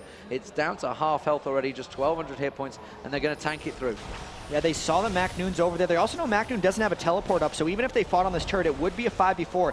Not something NAJIN SWORD wants to take on against a Baroned up team. And this is going to be a race because MaKNoon's not stopping this push, and it is a 5v4. AZUBU should look to dive here unless MaKNoon's making it back. MaKNoon's being they might dive here. He's backing off, but they've took the turret down to half already on the inhibitor. The turret, the Baron buff has around about 30 seconds left on it, so they want to use it as much as they can. Question is, now that MaKNoon's back, I think they're going to back away. I don't assume they're going to dive this turret yet. Still only 9-9. Especially against Orianna with her shockwave up. Knowing that MaKNoon has lost vision, they know he's back in the lane here in the base. So AZUBU might try to finish off this turret, but I think they're probably just waiting out their Baron. If they get a pick, they'll take it, but they're not looking to fight. Yeah, they're not looking to get anything to hit. Lustboy eating a spear, but those spears, like you say, not doing as much crazy damage because he's not got that ability power, and they're really not doing a lot to the support. It's more a case of just harassing, and they do peel away. So, Jatt, we've got 100 gold between them. We did say when they were at the 30-minute mark, and we are at 47k apiece, and 9-9 in kills. Turrets just one apart. Baron buff run out. Oh, they're going. Watch is flashed in. He's impaled on towards Shy. Shy getting caught out here. Shy is going to get dropped very, very quickly. It's MaKNooN that picks up the kill, and they do continue to chase. A good catch there, but again, the Zyra stun just keeps them all and stops them in their tracks. And they really poke down MaKNooN. Oh, Lustboy's been caught out. Lustboy prays back on Lustboy. He's going to get dropped. True Shot Barrage, he dodged out of the way of it. Howling Gale goes across, but Prey gets dropped. Takes him down. This is what NAJIN SWORD needs to do. They cannot win straight 5v5 team fights, so they've done a great job most of the game sticking into it. That's a lot of Watch's Skarner ults that have gotten kills, and they're continuing down to press on these turrets. They need to get this advantage up, and they still don't really want a team fight, but while they have the death timers down for another 23 seconds, they're going to look to push as much advantage as they possibly can. They're going for Helios. They're trying to drive him through, and MaKNooN just causing himself a problem there. Helios taken down to about half health. While that's all happening, you can see Ambition's going to keep Prey away. Prey putting a lot of damage down on this mid turret. The rest of the team pushing on towards it, and then NAJIN SWORD doing a great push. Helios is taken down very low again. Watch wanted to get in there, doesn't have his impale. Prey comes back around. He's not doing the damage to them, and they do manage to defend these turrets. But they chipped away at them, and those outer turrets of the base are starting to go down. Just a 1k gold difference. Very, very tight fight. Best way to really end a 3-for-3 with the closest match of the bunch. Bunch of items being completed now. We got the Guardian Angel on Ssong. Warden's Mail actually coming out onto watch, so that's going to be for him trying to deal with Captain Jack. Vayne very much a carry who has to kill the closest thing, so when he pops that Warden Mail, he's going to try to get the slower attack speed debuff onto Captain Jack just out of the dice roll, but still, they've kept the game close. They have the better late game. This is AZUBU. All they need to do is stay grouped up, try to avoid the MaKNooN split push, easier said than done, and just keep control of the game because they've been getting picked off a little bit, which is allowing NAJIN SWORD to stay alive. They probably need to control around the next Baron, which is coming up in 1 minute, and go for a fight there. They know MaKNoon's teleports up. They're going to have to deal with some split pushing. They're going to probably have to go for Baron and try to peel off it if they want to get something done. And as it is at the moment, NAJIN SWORD seem to be the ones that are the aggressor. They're going in. You can see they're trying to steal away the blue buff. Ambition's just off the side, but he doesn't want to get a look. He puts the ward down, realizes it's already gone. Bottom lane actually shy on towards MaKNoon, but Watch is there. Watch is delaying. Now he comes in for the impale. Have they got the damage to deal with him? Pops away, zips away, and walks off like a boss. No problems. That was one of those issues where Watch might have burned his impale a little too early. He could have gotten the slow train onto Shy and maybe taken him down from there.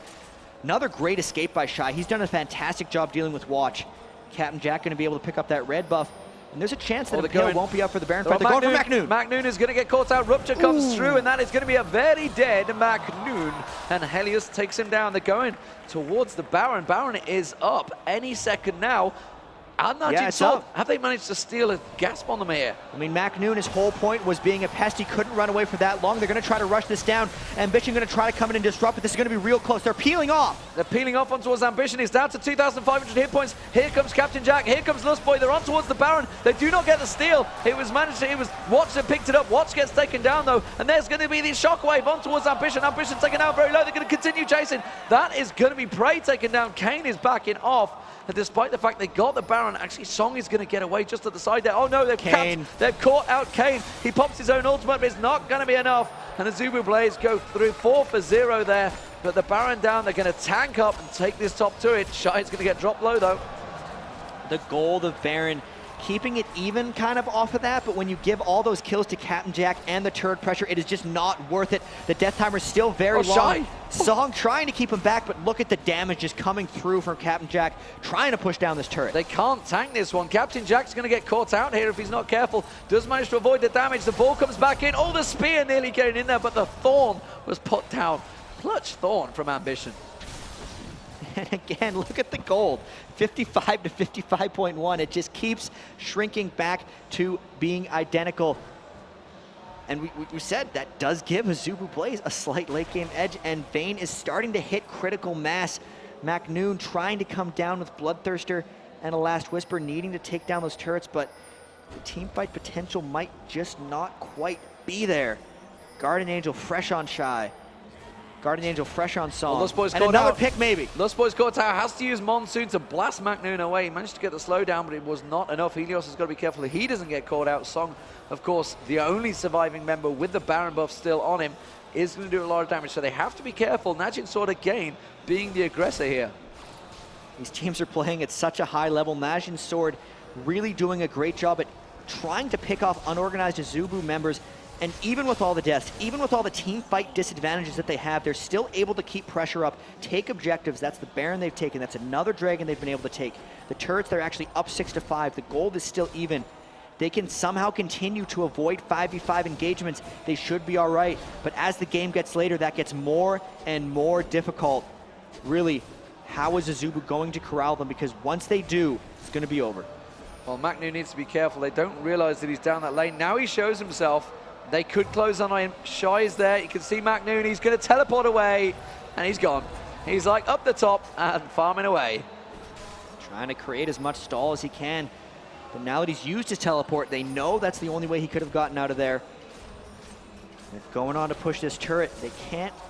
They might not be comfortable 5v5 diving, but if they land a good rupture, they might just try to combo in everything else. That turret is low. That turret is very, very low. They could just go in and finish it. Shy gets in there. He's got a GA. The Impale was used. They're going to get him down. The Zyra ultimate. Their shockwave comes through. Shy's Guardian Angels has been popped, but Watch is taken down very low. Lustboy pops the Monsoon, forces them back. Watch is trying to get in there. That is Captain Jack going down. Prey manages to take down Helios as well. They're catching on towards Ambition. Ambition with the GA should be able to avoid any more damage, but NAJIN SWORD get a good slow. It's Ambition caught out. The GA gets popped. Watch is going to have to avoid himself here. He tries to back away from it. Ambition goes down to Ssong, and that was a great, great trade for NAJIN SWORD. MaKNooN still chasing Lustboy. Lustboy is welcome. MaKNooN could pounce, catch him out here. He's going to have a Howling Gale. There he goes. Pops it out. So he tries to turn on towards Shy. Shy could probably 1v1 him here, actually. And that's the hold. Those inhibitor turrets so hard to crack. Really, that shockwave destroyed the fight. And the late game advantage that AZUBU has is all around Captain Jack. So if they pick him off at the start of those fights, they show that they can still very well win. Shockwave actually back off cooldown. Still some long death timers coming in for AZUBU. Captain Jack and Helios not up for another 10. They might get this inhib. They get the inhibitor turret down. Can they get the inhib? You can see Shy's coming in there. They've got to be careful. It's still a 2v1. They put the ping wall down. They have the full vision and the inhibitor picked up. So first blood drawn by NAJIN SWORD in the inhibitor wars. There is an exposed inhibitor for NAJIN. They've got that bottom lane is exposed now. They did manage to clear out the tower, which they fought for. This is not over. It's very, very close. NAJIN SWORD really showing how good they are, because we talked, if it gets to 40 minutes and the gold's close, I said AZUBU was going to have it, but NAJIN SWORD is really showing the different ways League of Legends can be played. Excellent team fighting. Really, Captain Jack getting so stacked. If they can continue to take him down, they stand a chance in these team fights. It's really all about just who outplays, because they have very distinct styles here. NAJIN SWORD is about the surprise, it's about the skirmish. It's about the picks. AZUBU's about straight up 5v5s. They just have not been able to convert on many of them. NAJIN SWORD outplaying about the last 10 minutes or so. And a lot of that credit's going down to Watch. Watch got in, got that impale perfectly on Captain Jack, pulled him back into the turret. The turret did all the damage. Everybody piled on him. And as soon as that AD carry was down, they realized a lot of the damage was already burnt away. And Ambition, if you can get on Zyra, it's very, very squishy. Spears coming across, but AZUBU BLAZE, they're still feeling strong. They're pushing. They know they still have the teamfight edge. They know they have an exposed inhibitor. They might go for another one. It's a curious place for them to go. That last fight was the impale onto Shy. It's the shockwave that actually sucked Captain Jack in, crushing them down. AZUBU just needs to spread out a little bit because there's no reason for them to super clump against this NAJIN SWORD team. And there's enough threat from NAJIN that there's not a way to get up to this middle one. They got to contest around this area. Baron's coming up in 1 minute 15 seconds. They're going to try to get control of the jungle in this area a bit. They're trying to draw them out here to pop the Helios and catch them out. Draw them away from that tower because it was the tower that switched it. And you can see they're actually, they're hoping that someone's going to sneak around there. They're going to steal away the red buff. But that bottom wave, it's starting to push itself. And, well, NAJIN SWORD is just saying, fine, we are going to go straight up the mid and follow our super minions. And this is actually dangerous. They might be catching themselves into a fight here. There is a Helios on Lustboy if they want to continue to chase. And if they take the right angle, they might get something. NAJIN all waiting in a brush here. Are they going to come through? No, they actually avoid the fight entirely. Now they're rushing down towards bot. They're going to go bot. They're going to get that inner turret because they can't react quick enough to deal with this one. They're going to have to get in and defend against their inhibitor once again. So AZUBU caught out of position. Now they use the Helios. Kind of a little bit late there. Do manage to get it eventually, and they clear out the way. Clever tactical play from NAJIN SWORD. Very good map movement just this entire time. So expertly avoiding the big engagements 43 minutes in and still taking objectives. I wonder if they're going to try to rush a Baron down. They know exactly when it's up, and everyone on AZUBU is stuck bottom, especially pushing out this wave. They might just take it. There's the blue. They could rush this. I don't know if AZUBU would be able to get there in time. So 43-49, it spawns any second now, and there it is, right on cue. And AZUBU BLAZE are rushing up there. It's going to get shredded. It's down half health already. I don't think they're going to get close enough. This is going to be walking straight into a Baron up NAJIN SWORD. There it is. Baron comes out. They dive in. They get the shockwave. They catch Helios in there, but Helios turns around and puts the rupture down. And that's going to be the Zyra ultimate popping Ssong in the air. They're going to catch on towards Ssong. Ssong backs out, and AZUBU actually disengaged. NAJIN SWORD disengage. It's like CLG all over again. Everybody just avoids themselves. The ultimates go down and everyone runs away. But Ssong really, with that shockwave, even though it only hit Helios, you saw as soon as the ball got in there, everyone backed off. There was no way they were following it after that engage. And the fear of knowing that a 44-minute team fight will end the game, knowing that both teams have exposed inhibitors.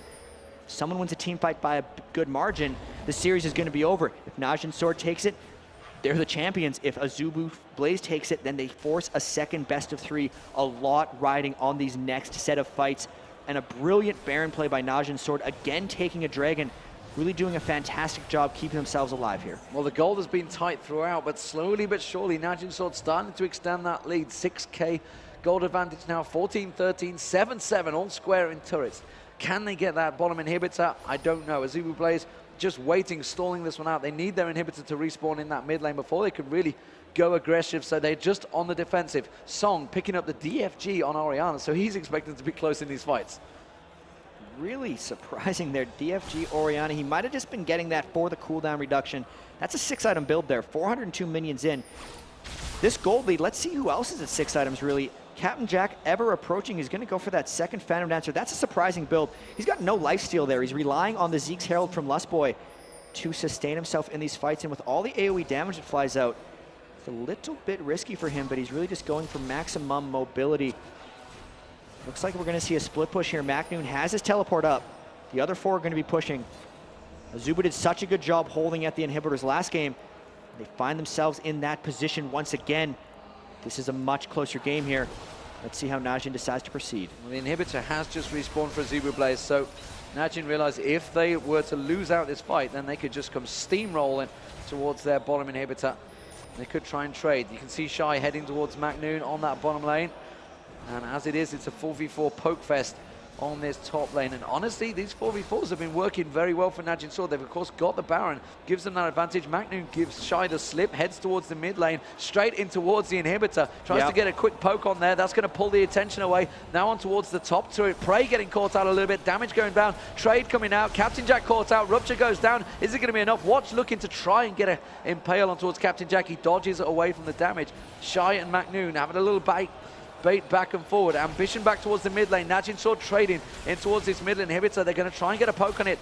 MaKNooN keeping them busy on the bottom lane. They're coming back towards its inhibitor, the exposed inhibitor, but AZUBU BLAZE are doing a grand job at keeping them away here, Jatt. This is that back and forth push that NAJIN SWORD was so good at during the World Playoffs, and they're just trying to make sure MaKNooN keeps Shy busy, poking back and forth. That inhibitor did get chunked down. I think that they're better suited with MaKNooN, and here it comes. Shy's going for MaKNooN on that bottom lane. He's forcing him away and just can't go back and forward. Dodges the spear, but it really is starting to cause the problems for him. Can they go for it? Rupture lands. It went on towards Watch. It's not the target they wanted. It's Ssong thereafter. They want to get that GA popped away from him. And Ambition takes another chunk of damage. Prey just keeping him down. And that inhibitor slowly surely getting dropped. Rupture goes down. It's Ssong this time. They caught out.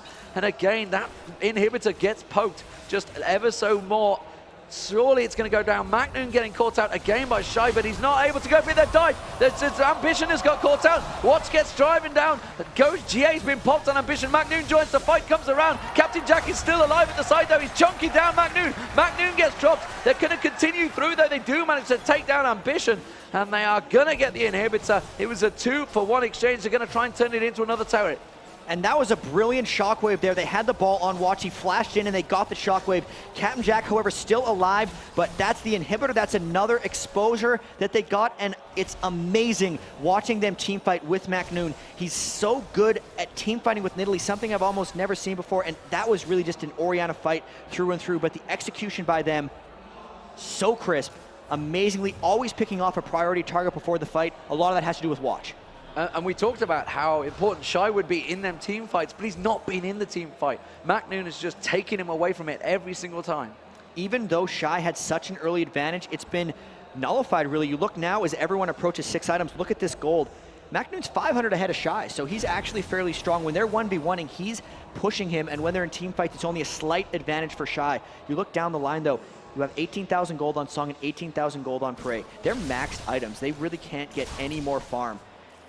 This game is so much about the little things at this point, and with the cumulative pressure advantage coming through from NAJIN SWORD, with them having the Baron timers, another 2 minutes left, it's still so close. And well, Vayne, is he going to double Phantom Dancer stack there? It's got to be what he's going for. He's looking for more and more mobility. He crushes down MaKNooN in a couple hits anyway, so it's just about getting those hits out faster, not getting zoned out by the shockwaves or anything over else. blue. It's a surprising fight over blue. And the blue is still being leashed out. Helios is going to go in there. He goes on for it. He gets the Rupture down. It forces them both to flash away and avoids the damage, and they get the blue back. So NAJIN SWORD still not 100% sure. Remember, they had the Baron in that last fight. They have not got it now, and they're still not confident in them team fights. But even then, without the Baron, their way of keeping themselves in this game is just keeping pressure up. The entire match, they've been able to keep those side lanes pushed. They avoid themselves getting corralled. MaKNooN always pushing a side lane, and you can see it's either Shy or Helios, or even early game it was Captain Jack, just get stuck farming while NAJIN SWORD takes the objectives that they want. They pushed up the lanes, and that gives them a window to shop. They're trying to make sure that AZUBU doesn't get ward coverage around Baron, because when we have the next fight there in about 45 seconds, that's what's really going to decide it. That big open fight is where MaKNoon's going to want to shine. He has his teleport up. Shy doesn't. They might be able to actually get an uncontested Baron, or at least a good team fight off of this. It's going to be so interesting and impactful what happens in the next minute or two, because this game is really at its breaking point. So there's the second Phantom Dancer stacked in. Again, you mentioned it earlier that the fact there was no lifesteal. There's no lifesteal on Captain Jack either. So neither of them gone without items. We are seeing the poke back and forward. We are seeing AZUBU BLAZE possibly pushing the way up mid. Shy again having to deal with that pesky MaKNooN down the bottom. And they are going to try and catch onto someone. Prey has that red buff. Captain Jack is just absolutely like a machine gun now with that double Phantom Dancer. They just want to catch onto someone. I never thought we'd see a 51k game. They've gone for it. Watch is going to get caught out here. It's Helios that gets in towards him, puts the rupture down. Helios was actually impaled. That's not the ideal target. There's going to be a teleport in. MaKNooN getting in. Captain Jatt, though, is just off the side. He is just absolutely piercing MaKNooN. They're turning on towards MaKNooN attention. He tries to bait them away. They turn in towards Watch. Watch gets caught out. And now Lustboy, Cain is desperately running away from it. AZUBU BLAZE are absolutely stomping through NAJIN SWORD. Ssong's GA was popped. He's going to go down. Rupture straight up. Double kill Captain Jatt. They're going to push straight up the mid. They could take a lot of the base down here. And Ambition actually coming back for MaKNooN, who's backdooring. MaKNooN on the back door, but is it going to be enough? Ambition comes down. Ambition gets him, forces him away, saves the inhibitor, and now AZUBU BLAZE are on that middle inhibitor. They're going to get to take it down. Remember, the bottom one is exposed as well. They could get 2 inhibs down here. MaKNooN continuing to be chased, but you can't catch an Italy through the jungle there. They're going to go, actually, they're going straight for the Nexus turret. They want to end it here. They know that Prey is still not yet back in base. They're getting these down. MaKNooN's getting chased down by Ambition, so he can't make it back. It's a 4v2. They have to hold here. Oh, MaKNooN gets caught out. He does get struck. Ambition picks him up. MaKNooN goes down. The Nexus is exposed. They're onto it, but Shy gets taken down by Prey. Prey is back. The exhaust is on him. Prey is enormous. He manages to get one. He takes down Captain Jatt, but AZUBU BLAZE are going to take it to extended series. It's 2-1. 52 minutes gone, 18-17. What a long extended game. We do get a second best of 3 series, Jatt. And it's only fitting. What a great finish by AZUBU. They'd been getting pushed around and split around by NAJIN that entire game. And finally, with the catch, the aggression that came out from Captain Jatt, that game was at its breaking point, and it broke at that moment, finally ending. What a game. These teams really just going blow for blow. That could have went either way. Now we're resetting. Now we're Best resetting. of 3 once again. And everything on the line. There is NAJIN SWORD. They had the advantages. You know, they had Baron twice in that game. Didn't get to use it really enough. You know, MaKNooN just split pushing off there. We've seen 3 completely separate games from these teams. What are they going to throw at us next? I don't know. I seriously, I'm lost for words. When you see these extended series, it's an ARAM too soon. Too soon. It's so, it's crazy to see this play. It's something I'm not really accustomed to. Watching an Italy team, even though late game they eventually did lose, but watching an Italy team fight, stay close and split around that long was really crazy to watch. And this level of play, I don't know how they're going to counteract each other because, as you said, different game all 3 times. We got 2 or 3 more unique games coming up. Well, 52-minute game. I didn't think I'd see that in a Korean tournament. We all jinxed each other earlier on. We said, well, this is going to be a nice quick series. This is going to be the quickest MLG final we've ever had. But no, the extended series is on. Ladies and gentlemen, will it be 2 more? Will it be 3 more games? We'll find out. It's AZUBU BLAZE versus NAJIN SWORD. Best of 3 coming back once again.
Welcome back, ladies and gentlemen, to the MLG Fall Championships. It is NAJIN SWORD versus AZUBU BLAZE, and AZUBU BLAZE 2-1 in the first best of 3, but this is an extended series. So we coming from the lower bracket AZUBU BLAZE, it is reset. We are back all square. It is a best of 3 all over again. Yeah, best of 3 sets in a lot of ways, because yesterday we saw NAJIN SWORD obliterate AZUBU 2-0. Really close 3-game set there. Really, game turned and was decided in the last minute of a 52-minute game, which was just awesome to see. And now, you know, let's see if we see a 4th unique game, because we are into the picks and bans. We are into the picks and bans. You know, the story has been rolling out between these matches. It seems to be about between Shy and MaKNooN. MaKNooN himself just said Shy is greater than MaKNooN. You know, the bottom lane, Prey has been outplaying Captain Jack. I'd have to say Mid so, lane has been very even between the two. So it seems to be really baiting on that top lane. Let's not forget the junglers. Watch has had a big impact on this game. Helios, though, got himself involved in that game. And really, you know, that last team fight, the Impale went on to Helios, and it was just, I think it was the wrong target. It was just like huge Cho'Gath. He probably went for Captain Jack and caught that big Cho'Gath. Helios has done such a good job controlling the map for AZUBU, especially as we see Sona locked in immediately for AZUBU, but just the tank line especially is what's been doing it for them, and that centers around Cho'Gath. Even with Oracles, he's lost in early Oracles in all 3 of the games, and it hasn't actually let him set himself back, so interesting. What's NAJIN SWORD going to do? So what did they actually do with the Zillion banned down. Yep. I mean, Ezreal, yeah, okay, I kind of see that one. Vayne being banned out, that was the first time they'd allowed Vayne through. Kind of worked. And Jax, too, is another thing. Like, if they ban the Zillion, they might think that Zillion Jax is really what put Jax over the edge in that setup. I wonder if MaKNoon's going to want to pick a Jax early on. And no, they're going to give AZUBU a chance to let Shy on it if they really want to. And I don't see why they'd go away from Cho'Gath jungle. This has been their pick every single game, and it's been very effective for them. And surprisingly here, or wait, so if loser gets to pick side after every match, is that the same as this? NAJIN might have picked purple side here. I do not know. Yeah. We do not have that answer. We will find out. But obviously, because we're coming into effectively a new best of 3, they're coming from the lower bracket. I guess, unless NAJIN sort of chose to go red side, it's possible. We have seen Team It. AZUBU BLAZE got the pick. Okay, so they picked blue side as well. Wanting that first pick, it gives them that. Graves, Captain Jack. Captain Jack really used to play a lot of Graves, was quite known for it. Now they swapped around to do more of that Vayne and Kog'Maw, and it's, I mean, every game, NAJIN SWORD was banning out that Kog'Maw and Vayne. So really just, I mean, forcing Captain Jack onto Graves, really, I don't feel like that's accomplishing that much. They don't want to see the hyper carry, which kind of hurt them out in the last game. And these have been really safe picks throughout. Really, everyone just picking jungler, hard to counter pick. Bottom lane, even matchups across the board. I think the Sona lane is slightly stronger, seeing as they use their first pick on it. But then NAJIN SWORD, really, we're going to get to see their strategy with these next 2 picks, whether it's, it's the big dive again. They're going back to that. It's the dive. Which would tell me that AZUBU might go for a Zyra mid lane again. They already have their support locked in, but we'll have to see.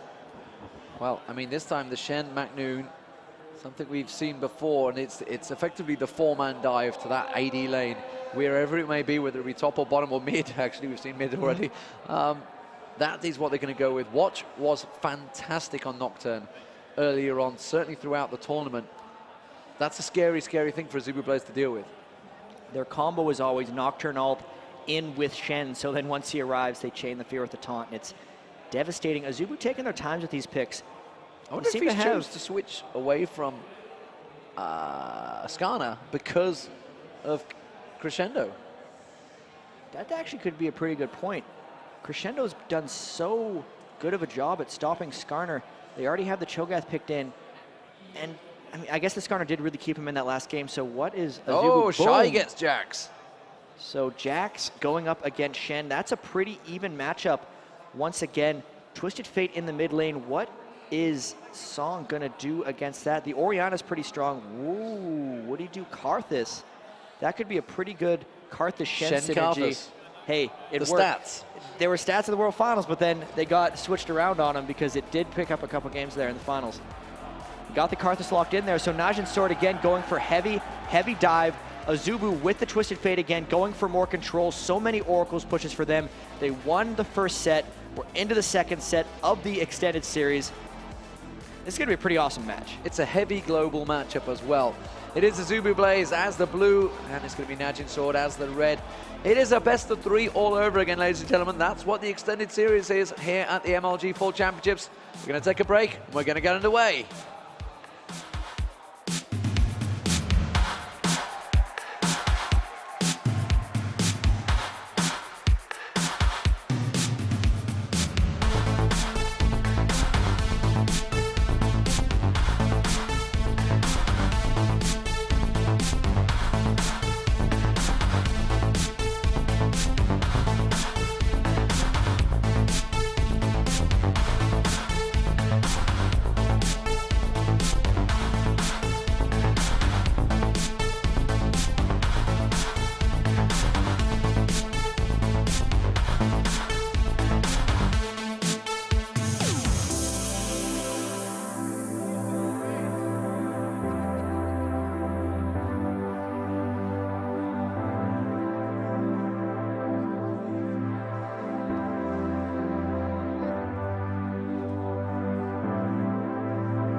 Welcome back, ladies and gentlemen, to the second set of best of 3s. It is game 1 all over again.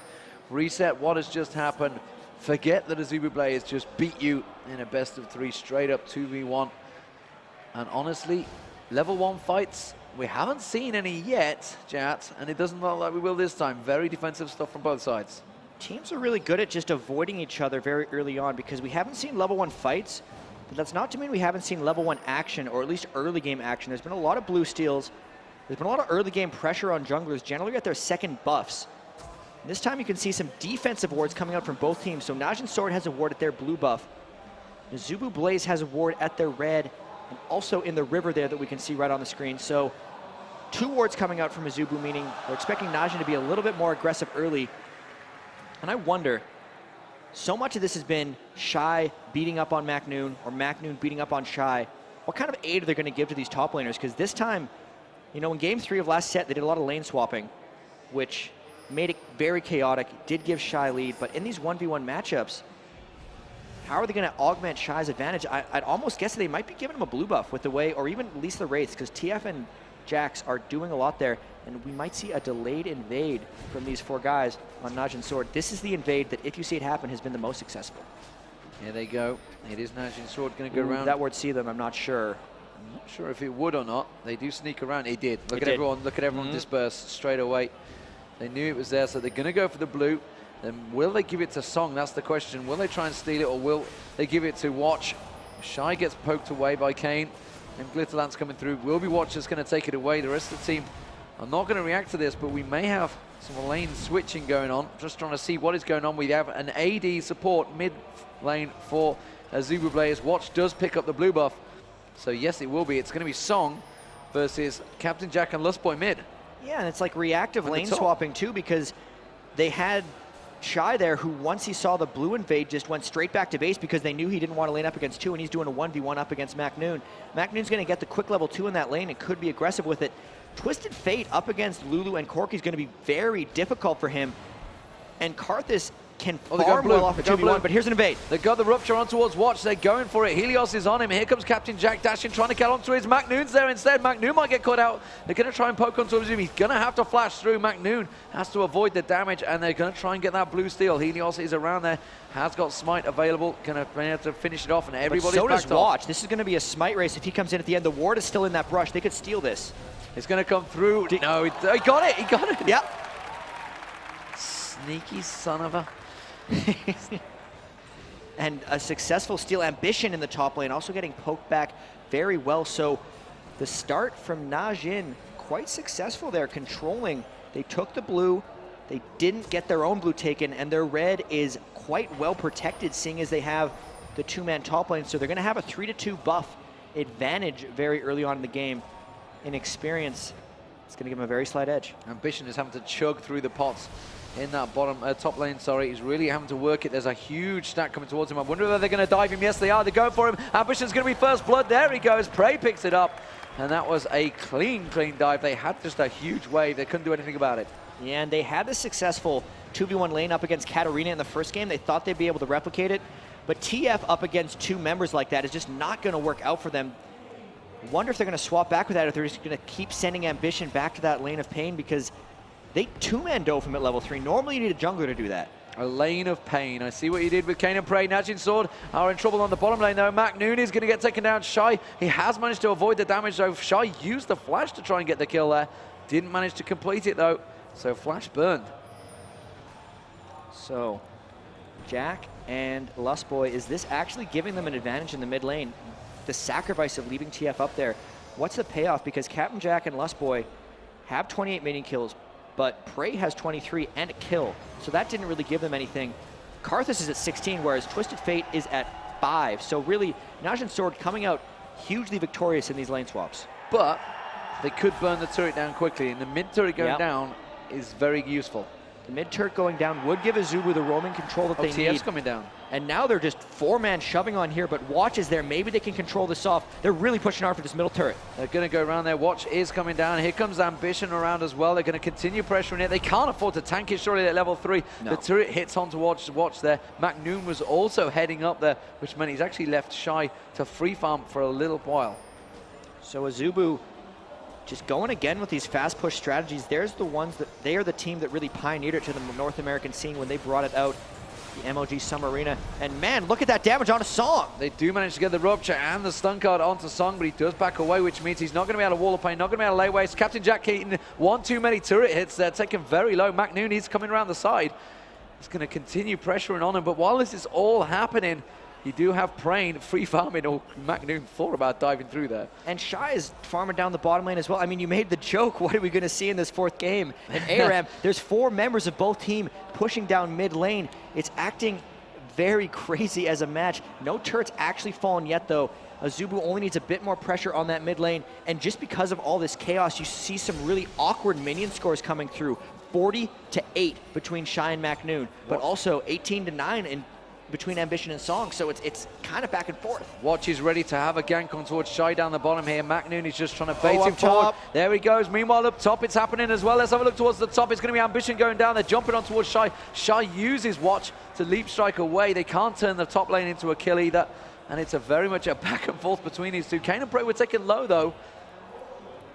And Ambition just getting crushed in the top lane.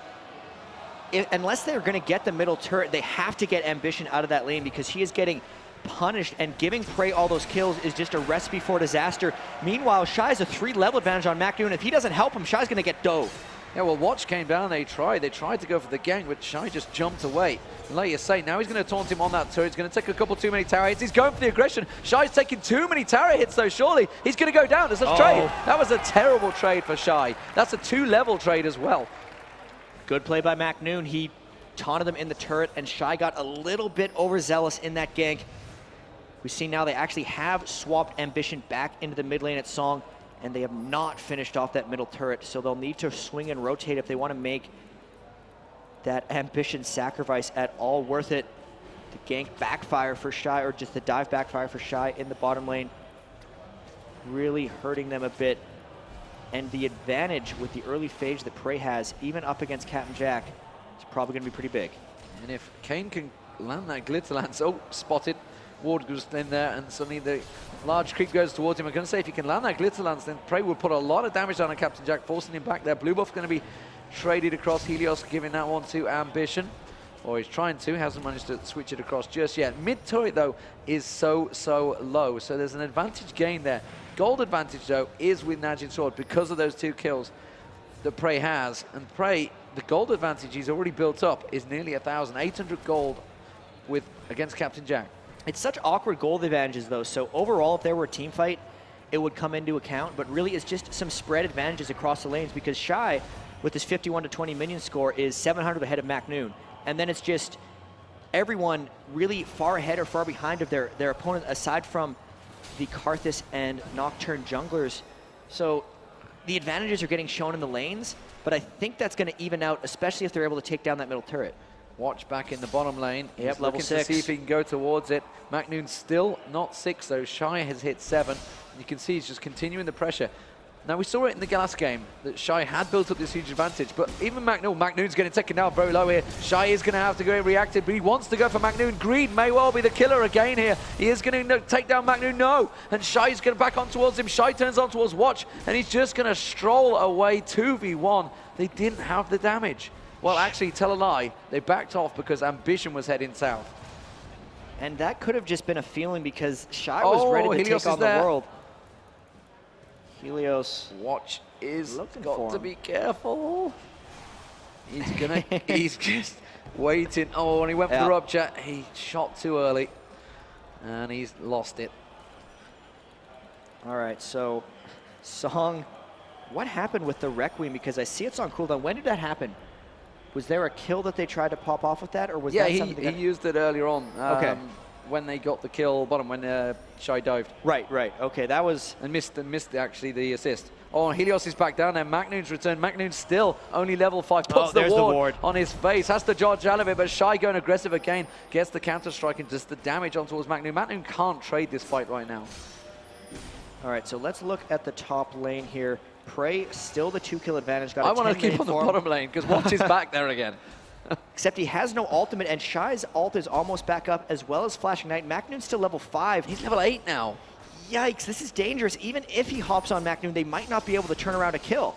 He's trying to bait him into that bush, and I don't think Shy's going to fall for it. He just keeps in the empowering strike on towards him. Look at that. He's just ripping him every time he gets in there. Tries to keep baiting him in there. Watch, again, gives it up, but Helios comes in. Here comes the Karthus ultimate. Is it going to be enough? Shy's going to get dropped here. He does get taken down. Here comes Ambition on towards MaKNooN. They're going to get the stun card down. Can they turn it into a second kill?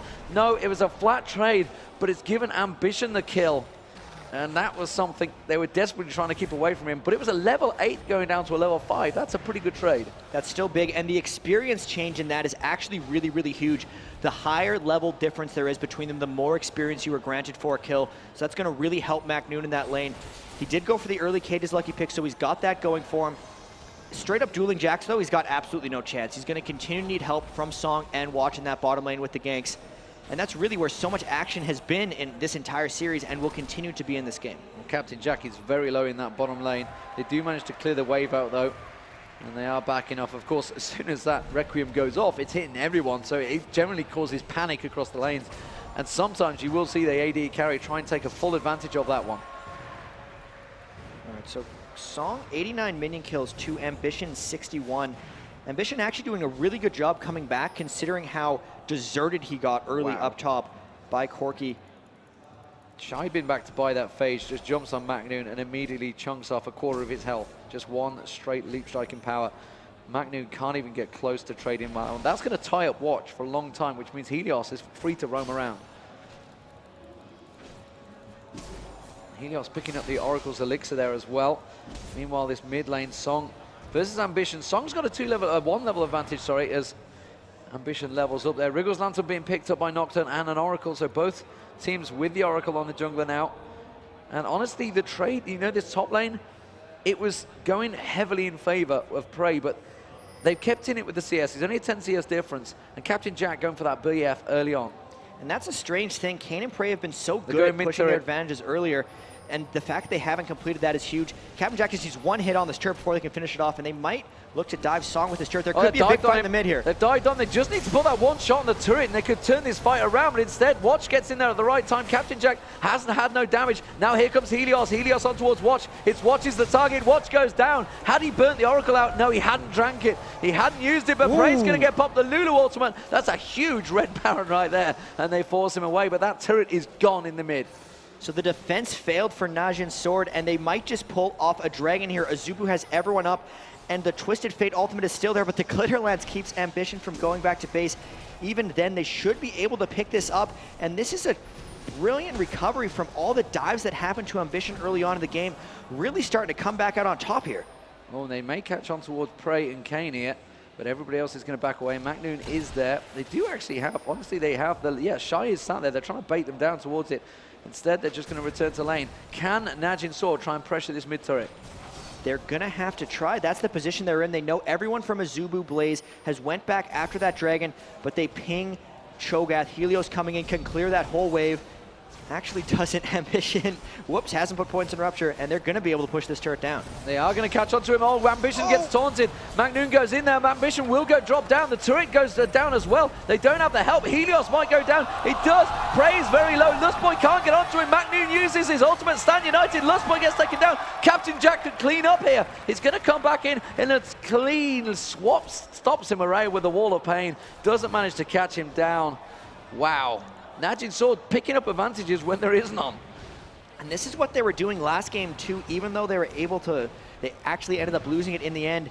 Just amazing reactionary fights, and Ssong getting hit by Captain Jatt. Might get chased down here. The difference between AD, oh, Ssong's gonna get caught, yeah, Ssong, Captain Jatt, all over him. Collateral damage, kind of an excessive use of force there maybe, I'm not too sure, Captain Jatt. But just look at the CS difference. Shy is absolutely decimating MaKNooN. MaKNoon's just going to have to use that Stand United to cause himself a problem because he is nearly 100 CS behind now. This is something that happened even with all the early roaming. You saw it from the start. It was 40-7 right at the beginning, and it's only been pressed since then. Even with ganks that's happened, even with the kill turnaround, the experience is staying high. And there's a gank up top. Twisted Fate. Ambition going up towards the top there. He's going to try and help out. Captain Jatt taken down to 9 hit points, but he escapes the damage. Watch is continuing up there. Ambition does take down 1. Cain is and that's going to be the Karthus ultimate. Ssong will be able to pick that one up. He gets the double because he got Captain Jatt as well. Very nice use, and that is the bonus of having Karthus. Just sat there in his base just saying, I'll press R. No props. You get the biggest cheers for pressing R when you're playing Karthus, even if you just spawn from the base, but still hugely impactful ultimate there. He's going to be, him and Prey, really the ones that have to carry because it's not going to be MaKNooN at this point. 38 minions to 123, and the rest of the team doing a brilliant job keeping them ahead in this game because look at Shy on this bottom turret, just keeping it alive really, trying to play with MaKNooN and keeping his minion kill advantage because they may finally take this turret. Nocturne comes down to counter. Watch is on him, and he manages to jump away. Is it going to be enough? The Fear Leaf, where will it turn him? It turns him in. It might be enough to catch him out there. There is nothing else to help him out. The taunt goes down. He can't 2v1 them. Leap strikes to the minions. Is it going to be enough? Can they catch him out? Yes, they will. Shy onto the turret. They do take him down. And well, Lustboy was coming down, but I'm not too sure what he was going to do. He was hoping maybe. Yeah. But that is another successful game. Mid-turret gone down. With huge advantages this game. Has bullied MaKNooN, kept him down in farm, but he's still got himself killed 3 times, which is really not what they needed. They finally get that mid turret from the early Ambition sacrifice, and with that, NAJIN SWORD is able to trade the top turret away as well. Back and forth game once again, really small edge, probably to NAJIN. And it just shows how close these two teams are. It's 10-5, but that gold lead is not that big, mainly for the fact that 125 to 43, that is a huge CS difference. We talked about how close the APs were last game. They are very different apart though. Ssong farming out massively, 40 CS difference. Got the 3-1-3 because he got that double kill a moment ago. Trinity Force just been picked up by Prey. Prey has been doing a fantastic job. Prey, pretty much every game, has beaten Captain Jatt in that lane. It's been a fantastic combination of Prey and Cain just doing work there. In the games where Lustboy is on Zyra, it was really helping them in team fights. But at least when he's on Corki, he's been dominating. And just, this game is so awkward for a lot of the matchups because of what happened early. Having the 2v1 in mid and the 2v1 in top with all the early turret dives and the delayed invades have really just messed up everyone's farm. And you can tell the players are a little bit off-put. This game is very chaotic. Shy now leaving the bottom lane without taking the turret, trying to press down, really just following MaKNooN wherever he goes, trying to keep him shut down. Oracles still haven't been cleared from either of these teams. What are they going to end up doing? There's a push down bottom as Shy pushes top. Ambition backs off. He's going to return to the mid lane. Prey tries to go aggressive on Captain Jatt, but he's going to defend out that turret, no problem at all. Bottom turret, of course, not being touched because MaKNooN was unable to really do anything against Shy. Top turret down to half health. Bottom turret down low as well. Lustboy's going to walk straight in, puts that ward down. Watch is backing off. Dragon due at 19 minutes, so it's up in a moment, which is why NAJIN SWORD starting to position themselves for this one. And they're pinging down onto Captain Jatt. Watch's ultimate not up yet, but Ssong has the Karthus ulti. They're just having to concede this turret. They know there's 4 members down, and they're going to try to trade hurts here because there's no way MaKNooN can deal with Shy at this point. So Shy does take that turret down. MaKNooN, of course, getting ready to try and help out at that dragon. They do stack 3 down the bottom, so they're going to try and prevent any dive. You can see Ambition making moves as well. They're going to head towards here. Ambition now using his ultimate. Where's he going to come in? They're going to see Cain coming around the side there. It's Ssong's the target, it seems to be, but everybody flashes away. Crescendo hits everyone. Rupture goes down. Cain getting caught out. Cain's going to drop. No, uses the ultimate on himself, saves him. Watch comes in, gets the dive. Ambition goes down. Helios Fearleash gets turned in towards it. It's going to be an Oracle burn. Helios will go down, and Watch also picking up that one. And Captain Jatt now very low. What? MaKNooN comes in. Here comes the Ssong ultimate. Captain Jatt goes down. Lustboy's going to get dropped on the turret. They're going to get a 4-man sweep there. And now they're going to go towards that dragon. Meanwhile, the top inner turret goes down. Shy continues on. They're going to have to back off and deal with him. Everything getting traded for Shy Farm. They're going to have to deal with a hyper carry at some point. That was a brilliant fight by NAJIN. They took down the turret. They got 4 kills. But even with that, the gold is still incredibly close. 1.1000 is all that separates the teams overall. And really, the execution in that fight was amazing from NAJIN. They're trying to take down this dragon, but they are very low, and Shy is working his way down. Shy is coming down, but the rest of the team are not going to be able to get there in time, so I don't think he's going to go for anything here. He may be strong, but he's not unstoppable. Nope. And that is going to be a dragon. So, it's a 2k gold lead. Or 2.5 if you want to be technical over semantics here, but we do see a DFG being picked up by Ambition. We've got Athenes and Holy Grail. Karthus is going to go Rod of Ages after that as well, by the looks of it. Infinity Edge was completed by Captain Jatt. Trinity Force completed by Prey. Age to the Legion now just completed by MaKNooN. So MaKNooN basically just dealing himself as the tank in the fight. He realizes he's not going to be able to keep up with Shy. And you can really see with the way he played that last team fight, when he dove in on the turret and saw that Captain Jatt was 1 hit away and the Requiem was on his head, he made sure to let Ssong get that kill. They're really hoping and banking on the fact that Ssong gets big this game and can just sit in team fights and control it. The big thing there, Shy's going to have to jump on top in team fights, and the zone control from Karthus is going to be huge, but here comes more pressure pushed down the bottom. Bot turret does go down. Are they going to try and follow this one off? Shy is going in. Here comes Ambition. They do manage to get the jump. Oh, they got the stun on towards Ssong. Ssong's going to get dropped there. He just gets decimated. It was Shy they let have the kill, and he just destroys him and backs away. That's a good amount of gold, actually, giving some 366 bonus gold to Shy. As if he didn't need that. It's going to be completing his Trinity Force for him. This is Shy's turn to carry on Jax. We saw MaKNooN do it in game 2 of the first set, and they really need it. They're down 17 or 7 kills to 14, 700 gold. Really, his decimation of MaKNooN, due to the craziness of the early lanes, is really going to have to shine through. Ambition had to stay in this game. Done a pretty good job, 2-5-2, despite the early sacrifice he really was made. And even Cain and Prey haven't pushed super hard onto Captain Jack. So when that, I mean, the dragon has just went down as well. It's a long time until the next one. The turrets are down as well. 4 turrets to AZUBU, 3 turrets to NAJIN. There's so much open space on the map right now and so many global ultimates. The fights could really break out anywhere. Well, I mean, the issue I see in the team fights right now is the fact that they can just absolutely dump on Ssong's face. There's just nothing they can do about it because they can get the crescendo across. Shy can jump in. He will get decimated in seconds if Ambition gets on him as well. And then they can just disengage very quickly. Lustboy can help him get him out there because they've been able to get Sona this time around.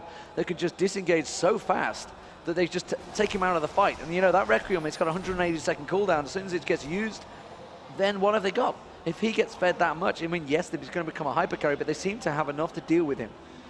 What's been keeping NAJIN's sword in these games, however, is their ability to kind of take it to AZUBU. They're the ones who get the pickoffs, and here they might be going for Shy again.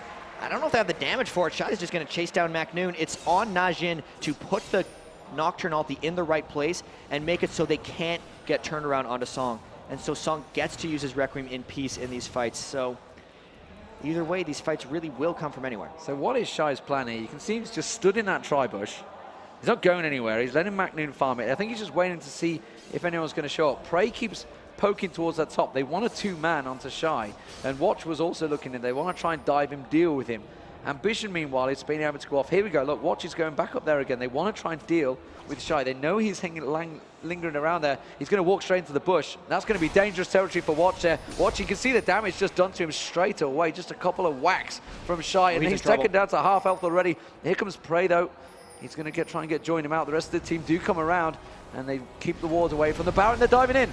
They're going straight in. It's Watch on towards Captain Jack. Are they going to be a catch him? No. Crescendo comes to Ross. Collateral damage goes out, but it's not enough. They can't deal with it. Prey forces Captain Jack away. Captain Jack escapes. No! He catches out, but Shy comes around the backside. Shy just munching his way through. He gets exhausted. Is it enough? They're trying to deal with him. He has to jump away, and they do keep him out of the fight. Ambition throwing them wild cards out, but here comes Requiem. Is it going to be enough? No. It keeps them out of the fight, and Shy has to back away. Great fight by Najin Sword. 2 for 1 there, and they might try to chase after Shy. Not quite. Nocturne, Watch doing a good job of just jumping on. The thing was, they saw Ambition all the way in the bottom lane, so they knew that even with the TF ultimate, he wouldn't be able to jump up and join that battle. Shy really doing a great job poking back and forth, just keeping them from going back to base. And even with all that fight, because of the farm that Ambition picked up in the bottom lane, and because of who died and where, 300 gold difference. And as far as team fights and late game goes, this is almost identical team comps for strength overall. Because Ambition had fell, he was a 40 CS behind in the lanes against Ssong. Because and of now all the he's 5 switching back. that went on, because he died twice top. But yeah, now he's just straight back, 5 CS difference. He's just managed to catch all that gold up. You can see he goes back. He's going to get a Zhonya's Hourglass in the next time he goes back and buy. So, between these lanes, between these teams, now that things are starting to equalize, apart from the fact that Shy is over 100 CS ahead of MaKNooN, something I don't think I'd ever say, how do you see this one going late game? Oh, they're diving on towards Shy again, but he just leaps away. Late game is really going to be about catching out Shy and trying to end fights from there, and also how well Ssong positions in these things, because Watch is going to be diving in. At the moment of late game, Captain Jack's going to be able to deal with him. Nocturne isn't going to be too much of a factor. Him and Watch and MaKNooN are really going to trade themselves for Captain Jack. What the big fight is going to be is whether Ssong and Shy poke back and forth. Whether Ssong cuts off the fights with Karthus or not is going to decide things, and whether they can get picks onto Shy is going to decide who wins these fights, because there's kind of 2 hyper carries going on. Ssong on Karthus and Shy on Jax. Whoever lives longest, plays best, will come out on top. So at the moment, Requiem is back up. Cain just keeping the poke back and forth. We're at 25 minutes. The Dragon is due in a moment, so the next team fight coming up, Jatt. Yeah, the Dragon spawning, and with how much the turrets are gone, this fight is going to extend for a while. Both teams have great chase potential. They both have oracles. They're trying to clear out the wards. All the ultimates are up, save MaKNoon's Stand United, and this could be a big brawl. AZUBU thinks they're the stronger ones. They're the ones starting up on the Dragon, but this initiation could come from anywhere. Wall of Pain starts off. Will they go from here? They do manage to count the rub shot onto Lulu. There's Watch's ultimate, but he's not diving on anyone. Instead, he's just using it to try and take the vision away on the Dragon, and they come through. Helios catches it out. MaKNooN getting dropped. Lulu ultimate used on Helios there. Watch is on towards Ambition. Ssong gets dropped. Watch is taken down very low. The Crescendo went across. Watch, he gets a double kill from Shy there, and then they all back away. Requiem goes off. It's enough to take down one, but Shy continues on his pain train. He can't catch him out. Lulu did manage to poke him down. He got him. MaKNooN picked up the kill. Captain Jack now getting shredded. He turns around, tries to get a blast. Oh, the ultimate coming out. The big bomb from Prey was not enough. Helios is taken down very low. He's going to get a Valkyrie up in a moment. Has he got the mana to speed up? He's going to catch Helios. He gets him down, and Prey turns it into a 3-for-3 exchange. They did lose the Dragon, but that was a good fight by Najin. And that fight just shows how close this game is. Ssong died in a good position, and Shy survived until near the end of the fight. If that Ignite didn't quite tick him down, AZUBU would have came out ahead on that fight. But really, the fact that Helios got the Dragon does give the advantage there to AZUBU, because that fight was dead even. Really big landmark items need to come out. Ssong has went a couple of different directions with his build here. He had the Catalyst to go for Rod of Ages. He has the Negatron Cloak to go for an Abyssal Scepter, but he hasn't really completed anything huge yet. You can see he's sitting on 564 gold. His AP hasn't really catapulted yet, and he is getting set behind a little bit there. He'll need to get a death cap before he can really destroy people with his Requiem. And all these lanes pushing for Najin Sword. AZUBU going to pick up even a bit more free farm. This game is just going to continue. This one may be even closer than game 3 of last set. If that is possible. 27 minutes gone, 28 minutes gone, 19-11. Just 1k gold between them, one turret between them. That is that 1k gold difference. honestly, between them, I mean, the farm, yes, it's a massive, massive difference between Shy and MaKNooN, but it doesn't seem to matter in the team fights. MaKNooN is still picking up the kills. Oh, Lustboy getting caught out by Prey there. Ambition's using his ultimate. Ambition comes in. Wow! Just look at Prey getting caught and stunned once with the DFG stun combo. So just a quick repel there. I have to say that's an advantage for Najin. Burning a TF ultimate just for a bit of health, which he can life steal back up with his Vamp Scepter will be good. They're actually, Karthus teams can kill Barons amazingly fast, and they're trying to sweep around this area, get the position going down. They actually haven't, no, there is an Oracles on Lulu. It's just hidden in her little hat there. They're poking around, trying to get all of these wards down. All the ultimates back up again. Save for MaKNooN, stand united. Ambition's ultimate still off cooldown. If they want to force something, they should force it soon. If they can get a catch on to Shy, it would be good, but probably not forcing much until there's a big objective up again. And they're continuing to just have the ward fight that we saw so often in these games at this standpoint. So, nobody really wanting to catch that engage moment. What would be the perfect initiate for these guys? I think the perfect initiate is either getting Ssong down immediately in a fight where he's not in a spot that blocks you, so really catching him out of position or catching him off to the side. That would be a perfect fight for AZUBU. A perfect fight for Najin Sword would be killing Shy somehow early on in the fight. And it's just, how do you do that? Don't really know, because he's pretty tanky. He's got a Warden's Mail and a Hex Drinker. It's just whoever takes out the big carry from the other team first.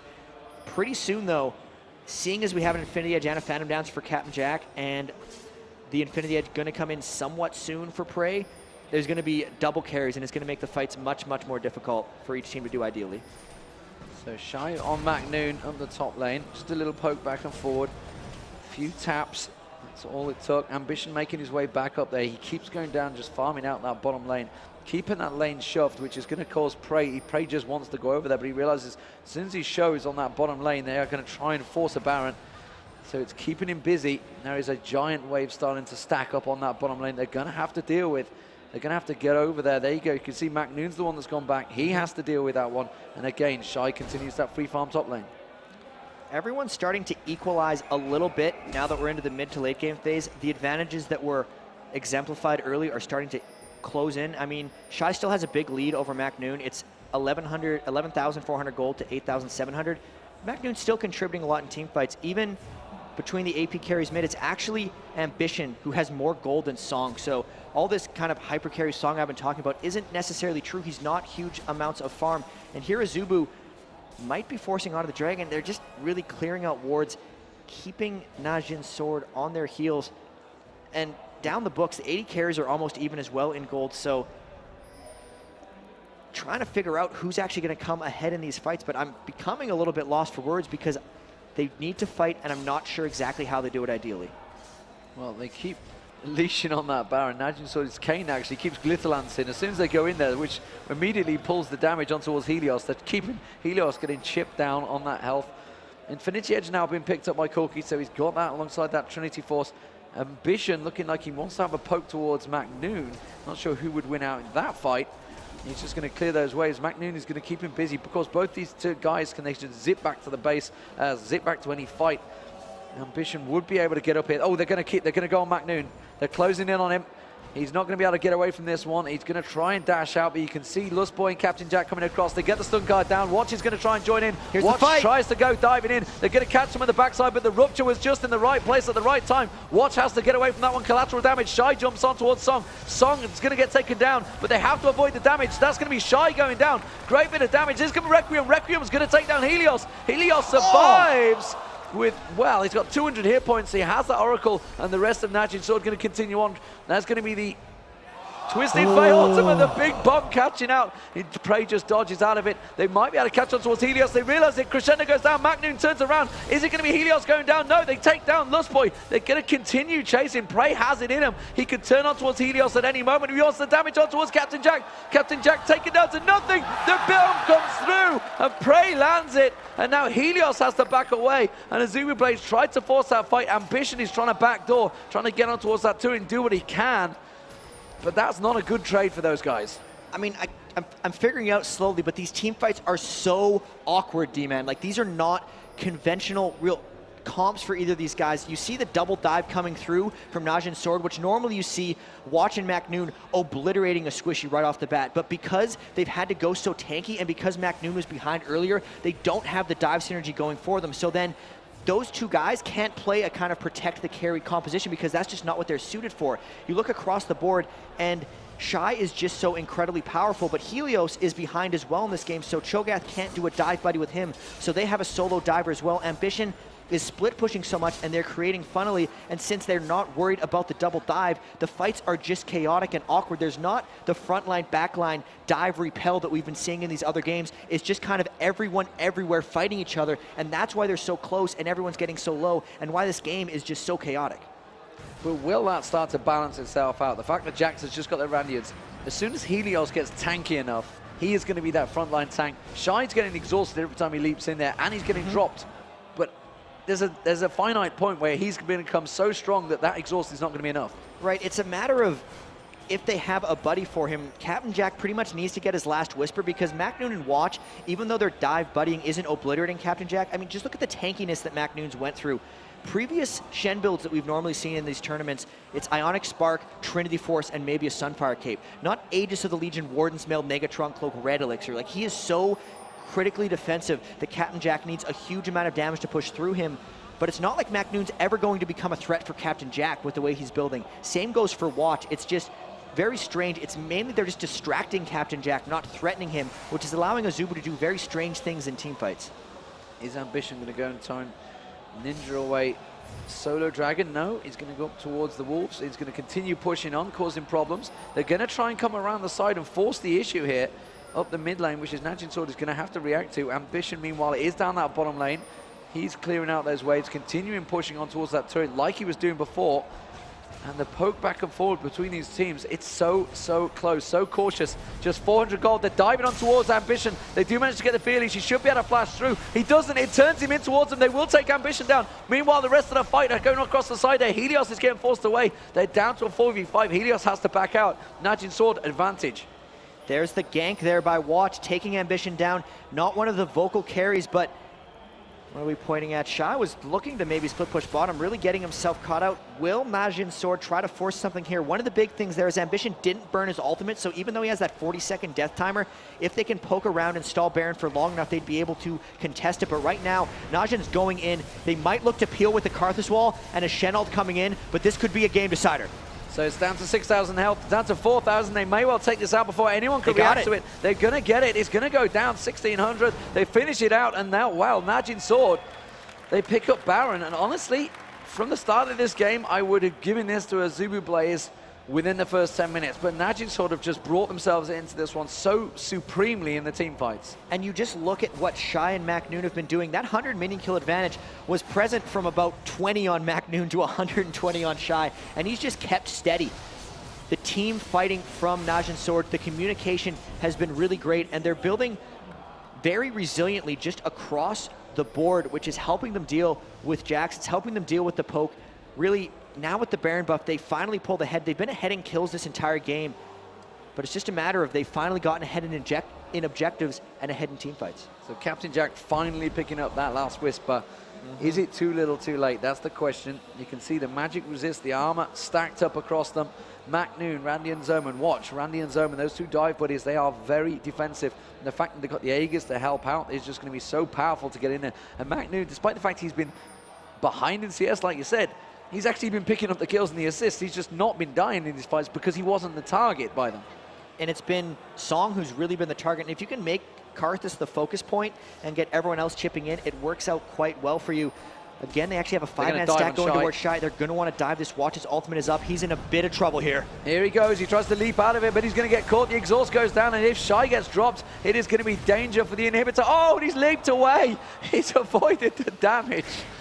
Wow. You can stack everything on him, and he still survives. Shy himself going a lot tanky. Ran was open and a chain vest. Here we see them now with the Baron buff, going to try to flank around and get this turret. They're down a couple ultimates, but they might be able to poke down this turret. Cain taking a bit of tower damage. They're going to keep poking on towards it. They're trying to stack in towards that bush and clear anything out. Shy's returning back to lane. Rupture goes down. They actually cut his prey out, but they don't manage to finish off any damage on there. Jack is getting a few little pokes back and forward, and it does defend the turret against a Baroned up Najin Sword. Let's see if there's any aura items going down that might swing the favor here. The Aegis of Legion obviously was completed very early by MaKNooN. It was one of his ways of contributing to the team. You've seen Aegis on the other side for Helios, and the Zeke's Herald has been completed onto Cain. That's going to help them in team fights very much so. 2 big-time auto attackers in Watch and Prey for them. So no Zeke's Herald coming out for AZUBU BLAZE. That is a slight edge. And even then, 38 minutes into the game, 57,000 to 55,000. Still could go any way. They haven't really been able to do anything with this Baron, and that duration just keeps ticking down. So as it stands, it is Najin Sword with the advantage, 23-12. You'd see that in the kills and you'd think, yeah, that's a huge advantage. But honestly, it's only 2,000 gold. The farming for AZUBU BLAZE has been very strong. And that's including the fact that they've been against dragons, barons, everything that Najin Sword's had. I mean, it's all been about that lane phase farming. They've kept it up. But Guardian Angel's now completed by Corki. He's going to be more powerful in the fight. Void Staff completed by Karthus. That Requiem is going to hurt. Finally getting a Rabadon's death cap as well. He actually ended up selling off his Catalyst. You could tell he got lost a little bit in the middle of his build. Never went for that Rod of Ages. Never even went for the Abyssal Scepter. He's actually messed up his build if you think about it. He's 12,000 gold in, but he's sold back a Negatron Cloak and a Catalyst to the Protector. So he's down a little bit. That's a surprising mistake by Ssong, getting caught mid-game with the wrong items a little bit. So even that 2.3k gold advantage hurt by the misbuying there by Ssong. Whoever kind of has the bigger Guardian Angels, not the big deal. You say Prey already has his as well. Kills distributed fairly well. The next fight coming up, Baron really completely wasted. They were able to sneak it. They're going to go down for Shy again. Let's see if they can get him this time. Well, he's going to have to run and run very quickly. Here comes Watch once again. The Feelies coming through. Which way will it turn him? He jumps, manages to leap strike away from it. Prey is back on him now. Prey, of course, is going to be doing a lot more damage. The Rupture goes through. It's not enough. The rest of his team come and protect, and Shy gets away with only half his health burnt. What is Najin Sword going to do? They take their entire team and they can't even get down Shy. It's one of the byproducts of going so incredibly tanky with your 2 divers. Really, they have to rely on Ssong and Prey for the damage, but he was able to just leap over the wall and just get away from that. They're trying to siege down on this turret once again, but they couldn't siege down this turret with Baron. What makes them think they could get it here? Captain Jack, a huge threat.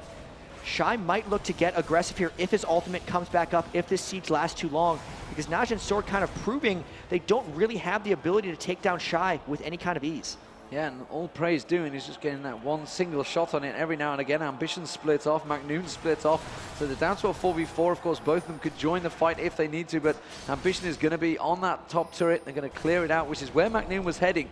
So the advantage is not going to be given across them. Ambition will clear out the way before they get being able to do anything. So back and forth, the poke goes through. Ssong's actually taken pretty low right now. He's down to half health, as is Captain Jack. They keep poking forward, and they are going to have to disengage this one. Ambition is going to chase through. Ambition, MaKNooN actually forcing him away. Jatt, I think we're going to be going back to the second Baron fight here. It's going to be up in another minute. This is something that's crazy with these teams. No one has a clear advantage. You can kind of see that with the way they're playing. Najin Sword, typically a more aggressive team than AZUBU BLAZE, which is kind of why they're pressing the pressure here. But in being up that far, they're not denying any farm. We saw Ambition go around and swap that top lane, actually pushing MaKNooN back, but they were really trading farm a little bit there. He's picked up a Guardian Angel as well now, so there will be 2 GAs active in this next Baron fight if it happens in the right spot. Again, expect very chaotic, strange fights. It's so hard. These fights are going to be slow. Almost everyone, with the exception of Captain Jack, have went for incredibly resilient, tanky builds. Ssong and Jack are the only 2 that kind of haven't. So it's very hard for these 2 teams to kill each other. They're so defensed up, and it's going to make the Baron fight and even the rest of this game quite grueling for both teams. And how are they going to engage in? Honestly, I mean, Jack, we're at 42 minutes again. 1k gold, 42 minutes in. How long is this final going to be? The strange thing is, neither team has really shown much in the last bit. There was 4 turrets to 3 20-25 minutes ago. They haven't been able to push into each other, and it just goes down to the fact that what happens in a game where both teams build not to die, right? And don't build to kill. It eventually, Captain Jack and Prey will pick up enough damage that they can crush through these tanks, but it's not going to be for a while. Captain Jack needs to get to 6 items, as would Prey, And even then, their 6 items might be very defensive. I mean, look at what Prey has. He's got a Guardian Angel, and he's working on a Quicksilver Sash. That's 2 defensive items. Just overall, very, very tanky teams, and it's going to be very slow plotting. Here we go. AZUBU might be forcing. We could see a peel. MaKNooN might come in. We could. Watch and Shy have picked up GAs as well, so there's 4 GAs on the field. There's going to be Rupture landing. The silence goes across. Oh, collateral damage. Cain getting dropped very low. Watch dives in. Watch is actually caught himself in a bad position. Shy just dives in. Shy's been taken out of this fight. It's going to be Ssong. Ssong manages to get himself flash in there. Watch is going to, GA is going to pop. They're going to back away. Requiem comes off. It's not going to be enough to finish him off. Shy's GA pops back up. He goes back on towards Prey. Prey's going to get taken down. And here comes Ambition. Ambition comes through. His stun card's through. Is he going to be able to catch anyone out, though? It is very even between these two. Uses his Sonya's Hourglass, and Ambition still with that GA continues to chase through. Prey's also being chased around. Which way do you look in this fight? I do not know. They catch down. Prey is dropped. MaKNooN, wow. And good lord.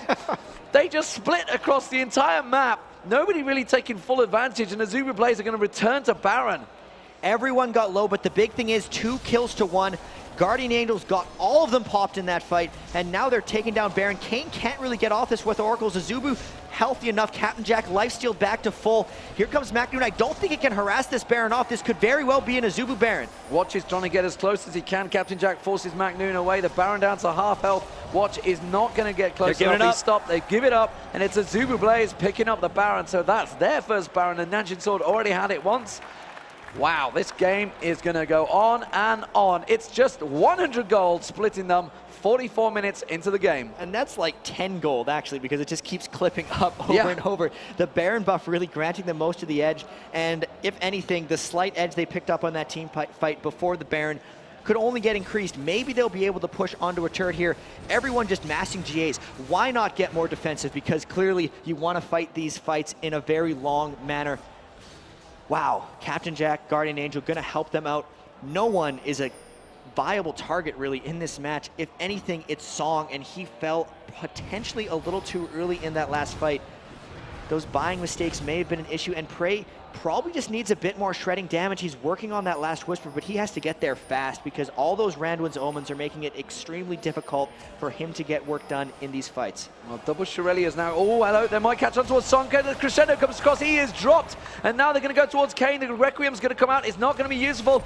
Ambition catches out Cain. Cain's going to get dropped as an Oracle going to be burned. He will go down. It's a double kill for Captain Jack. This spells danger for NAJIN SWORD. They are in trouble. Ruptures goes down. They manage to avoid the damage. They get the stun card on towards MaKNooN. Prey is now in trouble. He gets feasted on. He has to back away. Mid-turret going down, and that's dangerous. They can't get caught out in those situations. This may be an inhibitor. 50-second death timers for Cain and Ssong. They're not afraid of these turrets. They have so much armor, they can straight up tank them. They might just push down for some Nexus turrets here because Ssong is the main damage dealer for NAJIN. They don't have the ability to repel them here. They might fall back, but they have the Baron buff. They're pushing in hard. MaKNooN goes in, Watch goes in, but isn't enough because it's going to be Prey that's caught out in the backside. Valkyrie's back to the fountain. MaKNooN stand united onto Prey. They're continuing to tank the turret. They can tank it all day long, though, because Prey's going to get caught. Prey gets dropped, and that is a final finish. AZUBU BLAZE, 46 minutes into this game, are going to turn it into a victory. They're going to go 1-0 in this second best-of-3 series.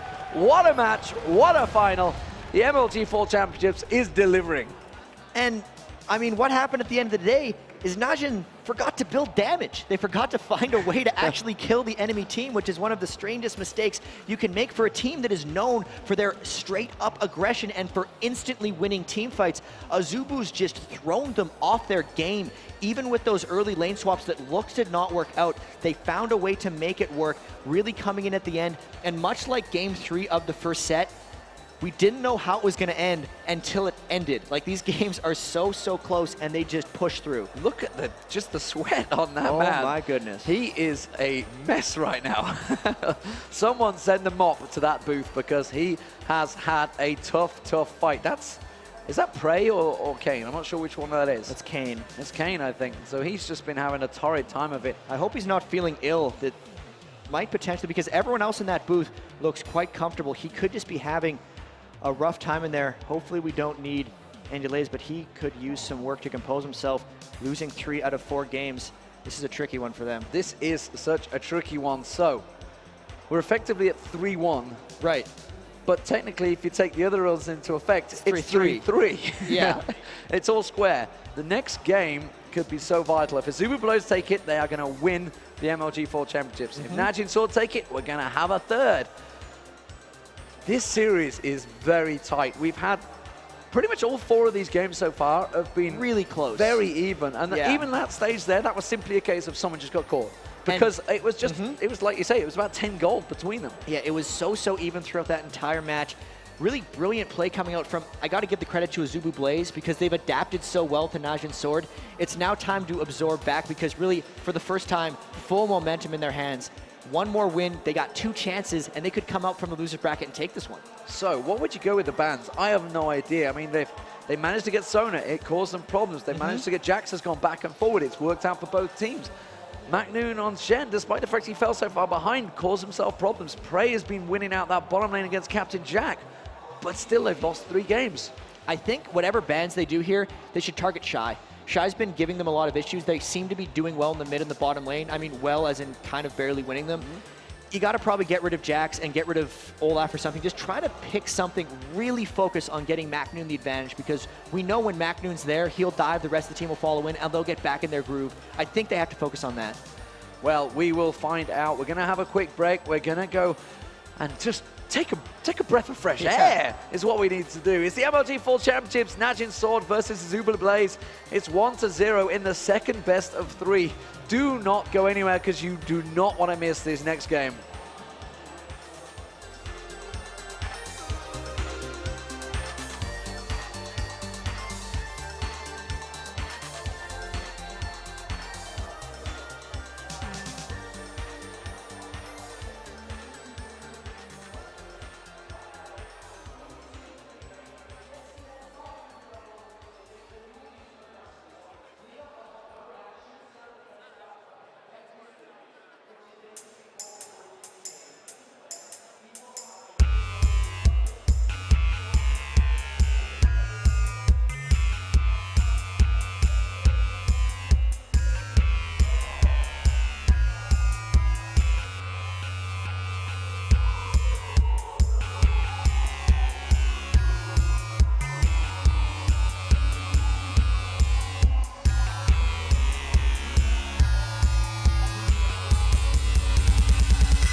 Welcome back, ladies and gentlemen. I've been joined by this PC. It's it's taking up half of my face. But it is, as you can see, it's been signed by everyone. There's a lot of signatures in there, a lot of League of Legends players, a lot of StarCraft players. It is a fantastic PC. It's what the whole tournament is run on. It's the iBuy Power.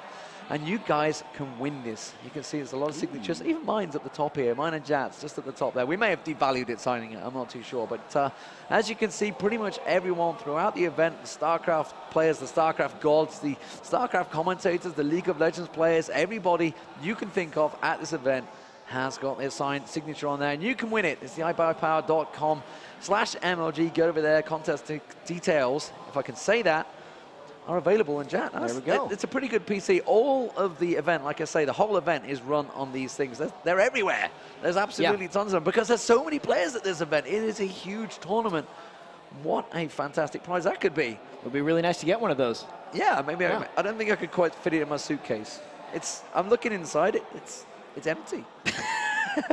Well, there'll be a computer in there at some point, I'd have to say. There'll be a computer in there at some point, you'd hope so. But yeah, we're going to be back in a few. It is going to be AZUBU BLAZE versus NAJIN SWORD. We are 1-0 up currently for AZUBU BLAZE. You saw the players, they needed a break. There was sweat pouring off them. It's been such a long, grueling series. It has been a long, long series. They've been going for what? Let's have a look at the time. We're at 7 o'clock right now, 6 o'clock. Central. They've been going for a long time. 4 hours at least. 4 hours already. 4 hours of League of Legends. You guys know how hard it is when you're in solo queue. Imagine how it is in a stage with white noise pumped onto you and the pressure situation in a different country. With us two talking about you in English when you don't even understand us. It's a lot of pressure. We'll be right back, guys.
Welcome back, ladies and gentlemen. What a final this has been so far, Jatt. AZUBU BLAZE, NAJIN SWORD. Game 5, sorry. Yeah. I can't even count anymore. I'm punch drunk with Yeah. League of Legends epicness. Holy crap, that last game was so crazy. It was just the tanky builds from NAJIN SWORD allowed them to stay in the game and really come back from that, but it didn't allow them to finish, and it was just one of the most unique games of League of Legends I've probably ever seen. I was struggling to really figure out what was happening for the 20 minutes in the middle of the game because so many turrets were down early on in the game that the map was just so open, and they never were able to get clear advantages through the rest of it and just push it home. So these long extended games keep coming through, and finally a Cho'Gath ban coming out, switching it up just a little bit, leaving the Kog'Maw available. If anything, AZUBU, I mean, with how much they've been banning Kog and Vayne, if it gets through, I almost imagine Najin's going to pick it. And well, actually, where wasn't Najin? Is Najin that's been banning the Kog'Maw? I don't know whether MaKNooN will pick that one up straight away for his team. Do you think that's something Prey wants? But it is. Yeah. It's got to be. They banned it all this time. I mean, well, why would I question you, really, honestly? I mean, we know you see the future and everything. Okay, quite. come on, then the next 2 picks. Yeah, the next 2 picks, I'm done. I've retired from predictions. But away. Sona's not there, so Azubu's probably going to take... Okay, here we go. Sona Ezreal. Sona Ezreal. It's going to be Sona Ezreal. Yeah. Well, that's an easy one. Unless we fail, then at that point, it's not a good one. You would assume that's what they will go with. It's Captain Jack, and it's a great comp. It's been working so well for Lustboy. That's the one I'm after. Well, in fact, Cain and Prey, they always tend to take Sona away if it's there. But are we going to see a NuNu come out for? I'd be surprised that NAJIN SWORD would go to NuNu. Oh, they're going to take Nocturne. They're going to take Nocturne away from Watch. So in this last one, they've become extremely familiar with each other, even in the context of this last set. Because they can leave it to last now. Right. So they didn't need to take Ez. They'll probably end up picking Ezreal eventually, but getting Nocturne away from them really just shuts down a lot of what Watch likes to do when they dive, or NAJIN likes to do when Watch dives in. Seeing as they played each other now 4 times, 6 times in the last 2 days, even though they'd probably scrimmed against each other many times, they're extremely comfortable just counterpicking and knowing what they need to take away from each other. Obviously, NAJIN took Cho'Gath away from AZUBU, so they're just going to take Nocturne away from Watch as well, and they're just going to say, hey, you got to play a new, uncomfortable jungler for yourself. I'm genuinely concerned about Cain now. He doesn't look like a well man right now. Oh, there is Jax. It's going to be MaKNooN on Jax. It's been a key player throughout. This time he's got Malphite to help him out. Those dives could be incredibly strong. Now that's the jump they need, right? It creates with MaKNooN, or sorry, it creates with Watch, and then MaKNooN would follow it up. The big thing for this is they can still pick a NuNu late. They might just be going for the really late game, since all these games do tend to be stretching out on them. They don't want to have no oomph when they get there. Nocturne typically doesn't scale amazingly into the late game, but Jax and Kog'Maw most definitely do. NuNu's a bad matchup against Sona, so it would be a very dangerous pick for them, but NuNu's also great synergy with Kog'Maw. And this is going all the way back if we get to NAJIN SWORD's picks. Do you think they're going to go Aurelia? I mean, how badly that worked out last time. Wow, okay, they're thinking of a different AD. Always ambition, going to go that Twisted Fate again. It is going to be Captain Jack on Tristana, something he played a lot of before. That's a very interesting choice for them. That might just be going for late game range that they're trying to pull off, because the early mid game from Tristana is nothing spectacular. But that's going to just give Kog'Maw a free farm early game as well. Yeah, so actually I should correct myself. Early game Tristana is good, mid game Tristana is weak. And that's Kog'Maw's weak early and really strong mid-late. So there's going to be those windows back and forth where they want to poke each other.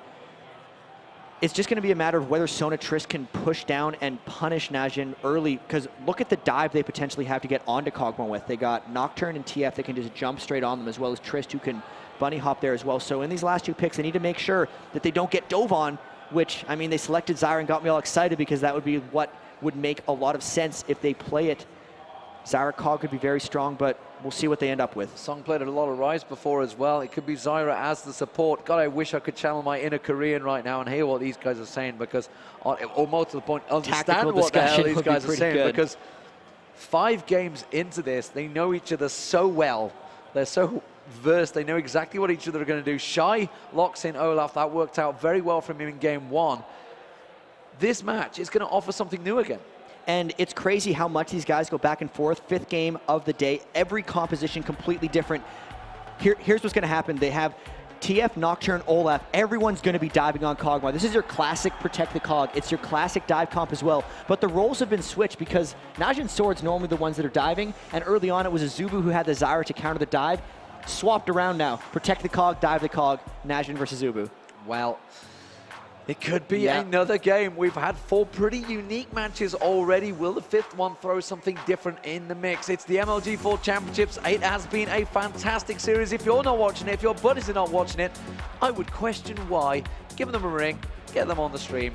It's been pretty epic so far. This one promises to be just as good.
Welcome back, ladies and gentlemen. We are live once again for Game 5 of the series. It's 1-0 to AZUBU BLAZE, and we are seeing Cain actually standing very, very close in that tri-bush. And are we going to see an invade, Jatt? I'll be surprised. We haven't had one yet. They came very close in Game 1, but nothing really major coming over it. Every time they go for it, they trade straight back and forth.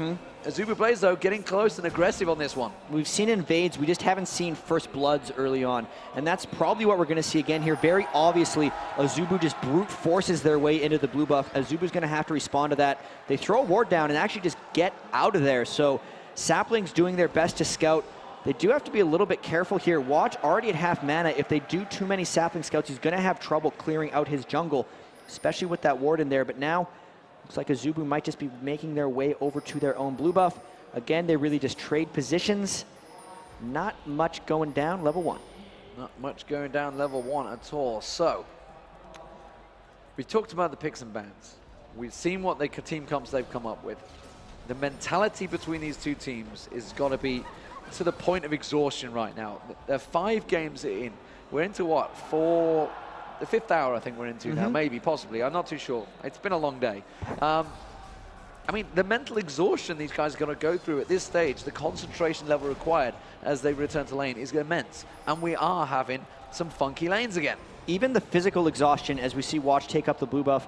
We saw, oh man, actually Olaf goes in for Watch, and Shy getting hit down a bit. This is a lot of action early. He's got to be careful because MaKNooN is heading down north. Meanwhile, Lustboy and Jatt, Captain Jack are catching on towards Ssong. There's Ssong forced to go back as well. They do have another invade down the bottom as well. You can see Helios on towards Cain there. He might catch him out. Cain is not going to have the hit points to deal with. This one has to use the exhaust up. They're continuing on. Ssong also getting caught out. The damage is going to continue through, and the ambition's coming around. Is it going to be enough to catch out first blood? The fear leash is going on. He's dived in, but he's got caught out. The tower's going to finish him off. It's a trade. And that's a dangerous trade because that's the jungler down, and that's going to delay him something chronic. Okay, let's actually try to get through these lanes because, again, they go crazy on us. It's another 2-man mid by AZUBU. Sona and Captain Jack are going to try to push this turret down very strong early. And again, they have solo ambition, Twisted Fate, going to have to deal with 2 members and a blue buff Kog'Maw down in the bottom lane. Again, a 1v1 between MaKNooN and Shy, but this time, no one's got that early 40 minion kill advantage. We might see something standard there. First blood getting traded. That puts Helios behind Watch. Let's see what happens. Well, Helios has gone Berserker Greaves straight off because he picked up that first blood, which means he's taking down that red buff. He's going to be quick around that jungle, and that is a dangerous start. And honestly, I'd be happy with that exchange. I think the fact that he picked up the first blood, you can see that Watch is picking out the red buff now. Are they going to try and swim across You can see that Cain, is going to have to move towards his mid lane. Lustboy is actually going to come across because that ward is giving them the advantage. You can see they're going to try and poke away. He does manage to get some of the gold. MaKNooN up top. They're diving in towards it, and you can see it's going to be good. Feared flashes away from it. Is it going to be enough? Shy can't dive this one. He has no turrets. Wow, and they are just back and forth trading already.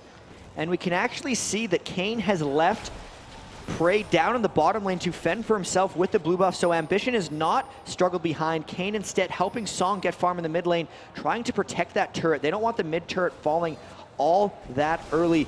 Double buff on Watch. The ward is going to catch him looking as he runs up towards Shy. And man, just dead even after that first blood. Crazy, strange lanes that they put themselves in. These teams really know each other well. Well, they've just seen Watch there. They know he's walked in towards wards there, so which means you can see Helios actually sneaking into the bush, and there's MaKNooN. MaKNooN dives in. Shy dives in. Shy manages to get the kill on towards MaKNooN. Now Watch is in trouble. The Fear Leash, he flashes just at the right time, saves that double buff, and gets away with it. So Shy picks up that kill. Bottom lane, Ambition is absolutely forced right back. Prey's getting free farm down there. They're continuing on towards the turret, though, in the top lane. Watch dives on, Twisted advance on towards him, and Shy gets the kill. Helios comes in. He's going to get the trade, though, and that's going to be a blow, but Helios picked up the double buff from that kill. So Helios right back in the game, lost his blue buff early, gets a blue buff back from that. Now, richest person in the game, I'd have to say, 1,900 gold. Next closest is Prey with 1,800 in the bottom lane. We got to look in middle here. What's actually happening with his Tristana lane? 37 to 19, so that mid lane really paying off for AZUBU. Zyra not the best support for Rise, and they are trying to shut down Ssong. They are shutting down Ssong, but the ADs are actually pretty even. When you look across the board, despite the fact all this crazy action going on, the CS is dead even across the board still. Nobody's gaining a crazy early advantage other than the kills they've picked up, which is given the 1k gold advantage to AZUBU BLAZE so far. Where is Captain Jack and Lustboy going? They're going to the bottom lane. The ping on Prey. Prey has to be backing off right now, or he is a dead little cog more. Jurassic Cog is in trouble. Here he goes. He's stepping away. Captain Jack comes on. Captain Jack is just going to pounce on his head. Rocky Jump flashes away from it. Is it going to be enough? The exhaust goes down. Prey's maybe going to walk away from this one. No, the stun card comes out. He just cleansed, and they do get the kill. Can their passive take down Lustboy? Lustboy flashes out of it, and he avoids the damage. Wow, the trades back and forth, Jatt. 6 minutes gone. We've had 6 kills. So much action early, and I gotta say, AZUBU looking strong. Already 1,700 gold advantage. Finally getting a kill down onto Prey. That would be the fear that Prey would get going too hard. Again, they have Shy with the ganks and the good counter ganks, getting a bit of a lead on MaKNooN. We'll see if he can punish that like he has been previously in this series. And even mid lane, they're shutting down Ssong. So everyone, even though it's close, and even though there's been a lot of action, on AZUBU has the slight edge. They do have that slight edge. So returning to lane, you can see Maokai in the form of Watch has gone for the boots of mobility early on now, so expect to see some ganks, but honestly he's just having to play defensive duty here because AZUBU BLAZE have been the aggressor so far. He is on defensive duty, but he has rushed the boots of mobility, which means he can make it to many lanes quite well. He's going to be needing to counter gank. Helios, though, level 6, double buffs. MaKNooN only level 4. They could double turret dive him here. Even Ambition is level 6. If they want to kill MaKNooN, they will kill MaKNooN, and it's a matter of where they decide to put this gank. It looks like it's coming top. Everybody wants to kill MaKNooN. it's a highlight, really, if you can get it. And, well, we've said it before, diving at Jax is a dangerous, dangerous game. But his counter strike's down for 16 seconds now. He won't be able to dodge if they go soon. AZUBU BLAZE are building up to this one. I was about to say, you know, the support of Cain had stayed in that mid lane for a long period of time. Now they've finally gone down that bottom. It's going to be AD and support both on the bottom lane. Watch. Helios is going to dive. Helios is the 3-man dive in there. It's going to be, how do you dive of Jax? Well, you 3-man dive, but is it enough? The Fear Leash goes off. He's going to get away with this one.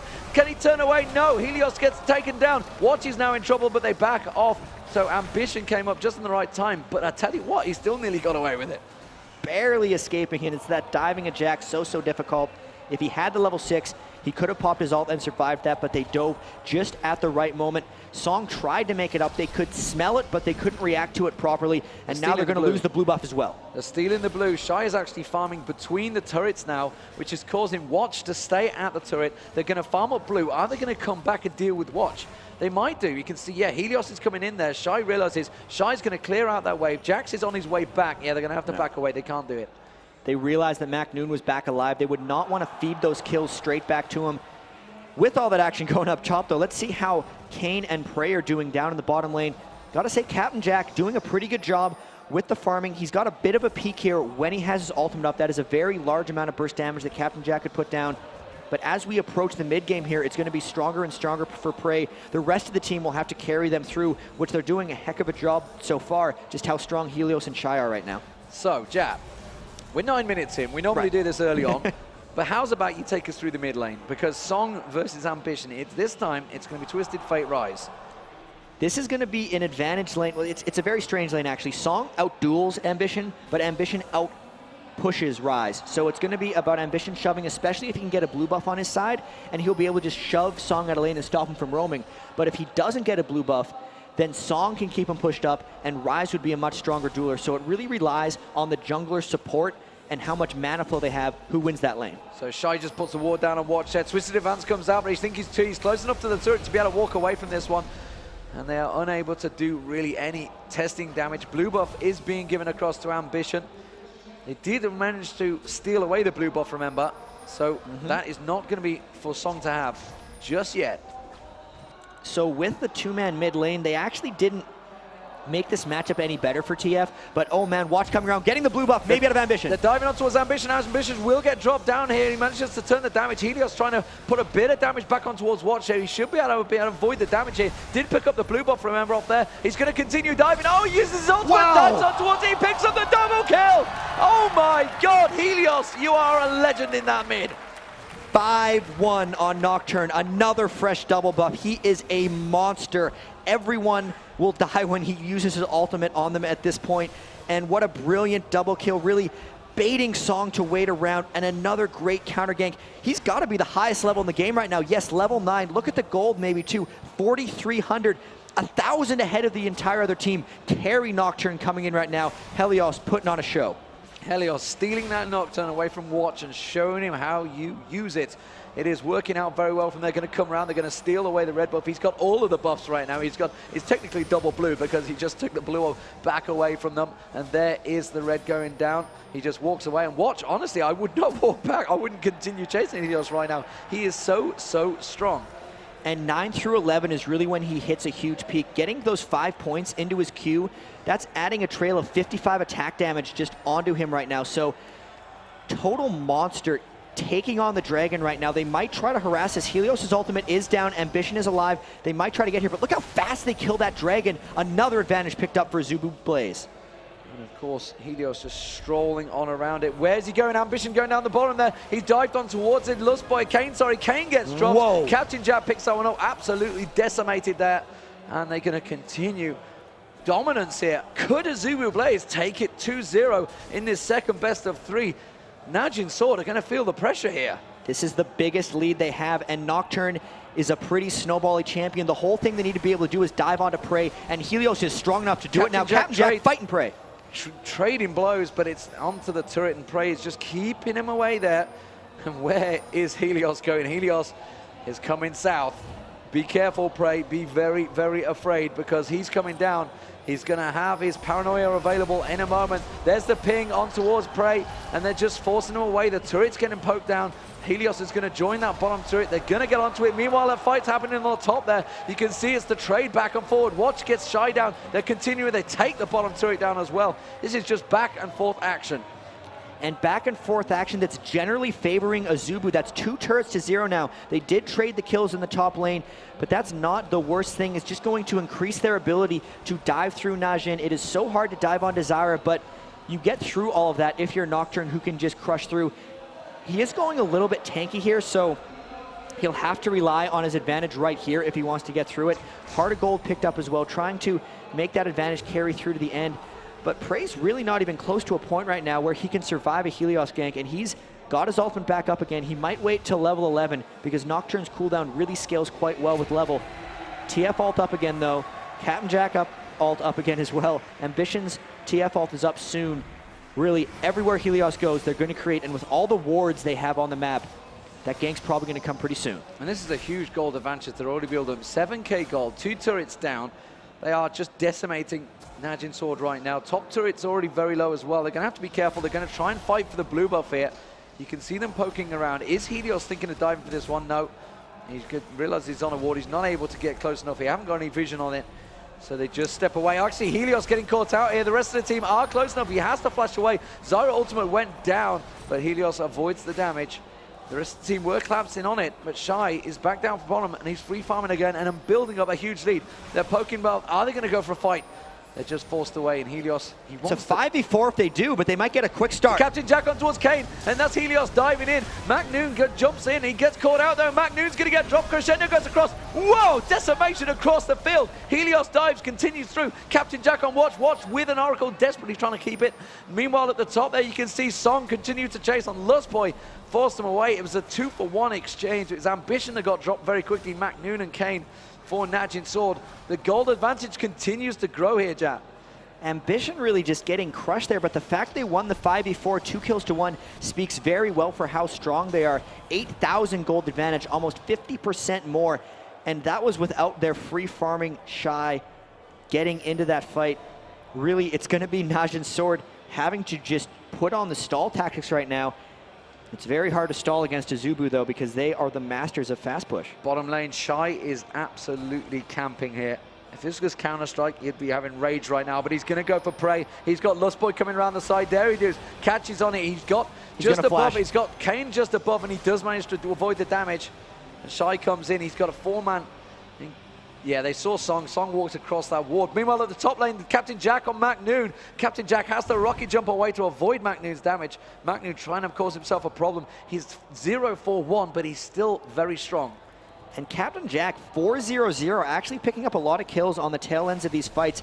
This is actually the weak mid-game that he's going to be in right now, but since he's gotten the 4 kills, once he's gotten his Infinity Edge, he's kind of out of it. Really, once he gets his attack speed going, he's there again. So they've circumvented that weak spot of Tristan, and he's in Glory Town now, so he's pretty good to go. Ultimate up for him as well. Going to be able to knock back anyone who wants to dive onto him. AZUBU really in the driver's seat here. This game is pretty crazy right now. It's another unique match. We've seen some pretty slow fights. They're going to dive on towards Helios maybe on the top here. They spotted him. Yeah, they spotted him, and he pinged it straight away, backed away because the rest of the team are closing in. Shy is looking towards praying Cain in the bottom lane. They're going to drive in towards the middle turret. Ambition and Lustboy in there. You're going to have Shy stealing away the red as well. The rest of the team closing in. Helios is just tracking MaKNoon's movement. He's going to clear out that ward just before it runs out, picks up the free gold, and everybody backs away. Jatt, this is dangerous territory for NAJIN Sword right now because AZUBU BLAZE are smelling blood. You can see they've lost control as well. Shy took the red buff. They're all working around. Cain is level 7 and barely gets off putting that ward into Shy. They're just pushing down this mid turret. It's going down pretty fast. Captain Jack just taking it down. He's got that Infinity Edge already, level 11, just 16 minutes gone. And he's already starting to poke it. Shy's just off the side, split pushing. And honestly, NAJIN Sword are having to group. They're having to go 5-man to defend this turret, which is immediately giving them a problem because everybody else is splitting away. Ambition's going to go up top. He's going to get free farm. Shy is just farming out the bottom lane. They need to try and keep up the farm, but the gold is slipping away from them every minute of this game. And we can see again, Shy and MaKNooN getting a mismatch again. Helios did so much work just feeding off of MaKNooN, and it's really just hurt him. There's a 3-level advantage now for Olaf over Jax, and they've just punished that matchup. There was just the one game where MaKNooN got going. Everything else has been AZUBU supporting Shy and allowing him to get those early snowball advantages in a lane that can be so swing when executed properly. They're trying to fight down in the bottom, but MaKNooN just has no way of dealing with this, and it's 10 creeping up on a 10,000 gold advantage. Another dragon getting taken for AZUBU. The oracles that got picked up early by Helios is just increasing their map control, and this is huge trouble for NAJIN. They really, really have to stall. It's just so difficult with how well AZUBU BLAZE is at pressing. DFG picked up by Ambition. Top turret goes down as well as that dragon being picked up. Extends that gold, like you say. It's 11k now. Just 18 minutes gone in that gold. That is over 50% of NAJIN Sword's entire gold. That is a huge lead, and the stat, you know, the stat that reads about 30% gold is big. Meanwhile, mid-turret, they're diving in. It's going to be the Zyra ultimate. Captain Jack's caught out. Captain Jack goes down. Helios also getting caught out as well. Is it going to be enough to flash away? Crescendo from Lustboy stops NAJIN Sword in their tracks. That was support Zyra going in. Shy is on top of him, and MaKNooN forces him away. and they could not go in. Support Zyra, like you said, he's the one that managed to catch them there. That's what they need more and more of. That was a perfect catch by Cain. Getting down Captain Jack, really huge. He has to do a better job of getting out of there.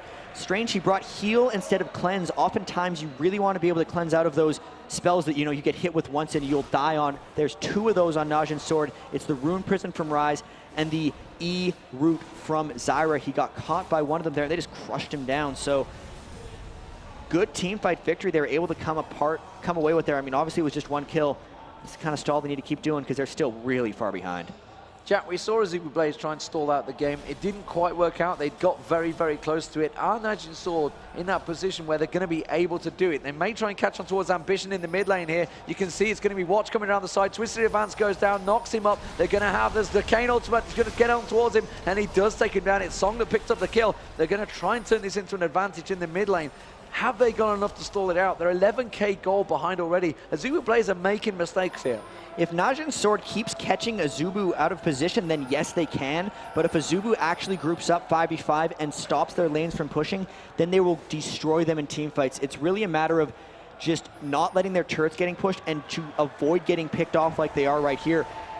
Really, it's just lapses in judgment. They have such a huge lead, and I'm sure the fatigue is coming in right now. They've been playing straight. I mean, they came from the losers bracket. This is an entire day of League of Legends they've been playing in that soundproof booth. They're bound to have some lapses. They just need to get back together. Ambition now alive. Just got to stay grouped. Just got to close this out. And NAJIN Sword have no idea about the Dragon Timer right now.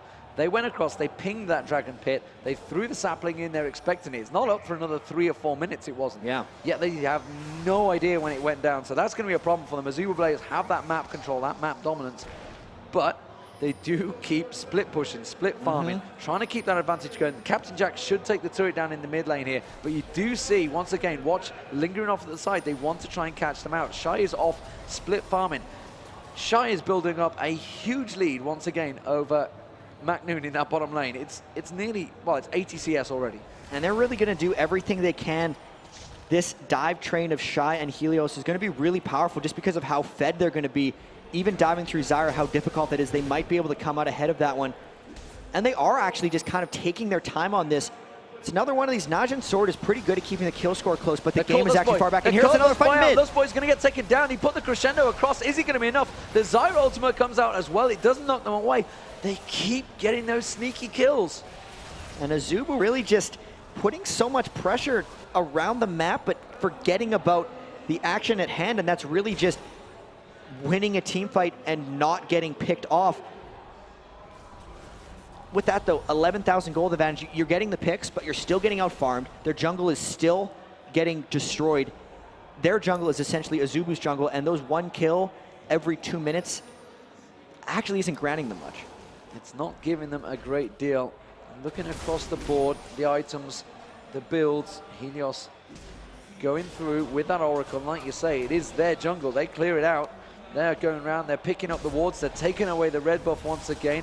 They're going to try and double team on Shy down the bottom here. MaKNooN and Watch trying to keep him at bay, but they dare not go into that jungle. You see the sapling, he comes across, Shy comes across, Helios picks the red buff down. They're going to go back towards the mid turret. They should be able to take it down this time. Captain Jack bursted down a little bit. It's going to be one diving in. Helios coming around. They're going to dive towards the mid turret. Helios catching on to Watch. Watch, the turret's still not down. Helios might get dropped here. MaKNooN jumps on Helios. The Oracle's going to get burned. Can he finish him off? No, Helios just walks away. He does go down. It's Cogmore that picked up the kill, but they do manage to try and return it. Ambition was the one that took down MaKNooN in that exchange.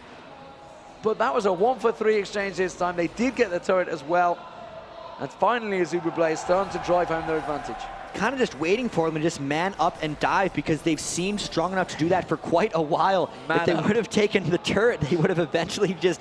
I mean, if they would have taken the turret first, then Helios wouldn't have cost him his life. Even then, that was a very successful fight for them. They finally cracked that middle turret. And I honestly expect them just... After this bottom push, if they get away alive, which could be a danger with Ssong, they might look for Dragon, but here, immediate danger, Ssong and Phreak chasing after him. Phreak's trying to catch them out there. They do have Ssong just collapsing in towards the top. Here's going to be Ambition using his ultimate. He's like, yeah, I'm off, see ya. Captain Jack all on your own, flashes away, and they avoid the damage.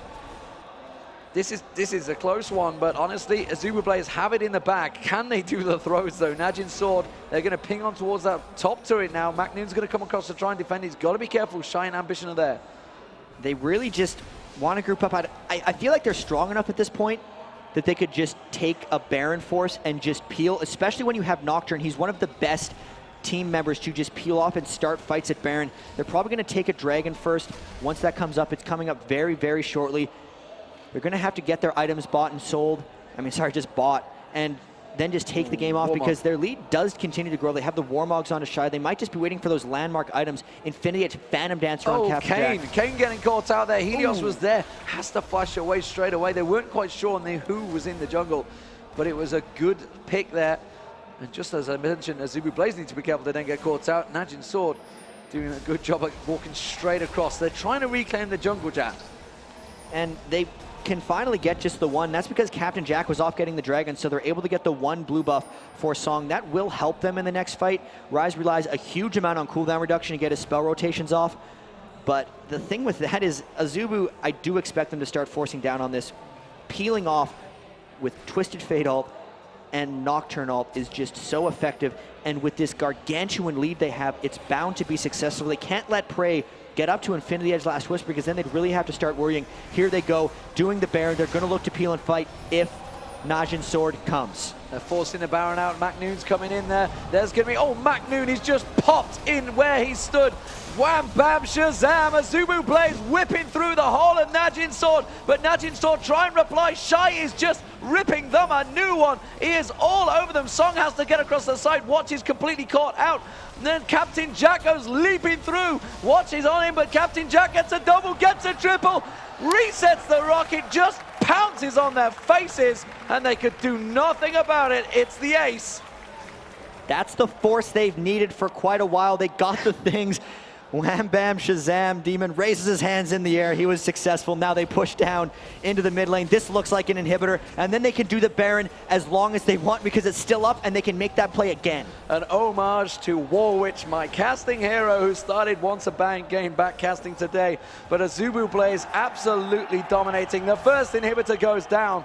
They have that one hand on the trophy. The question is, will they throw it away? It's a 16,000 gold advantage.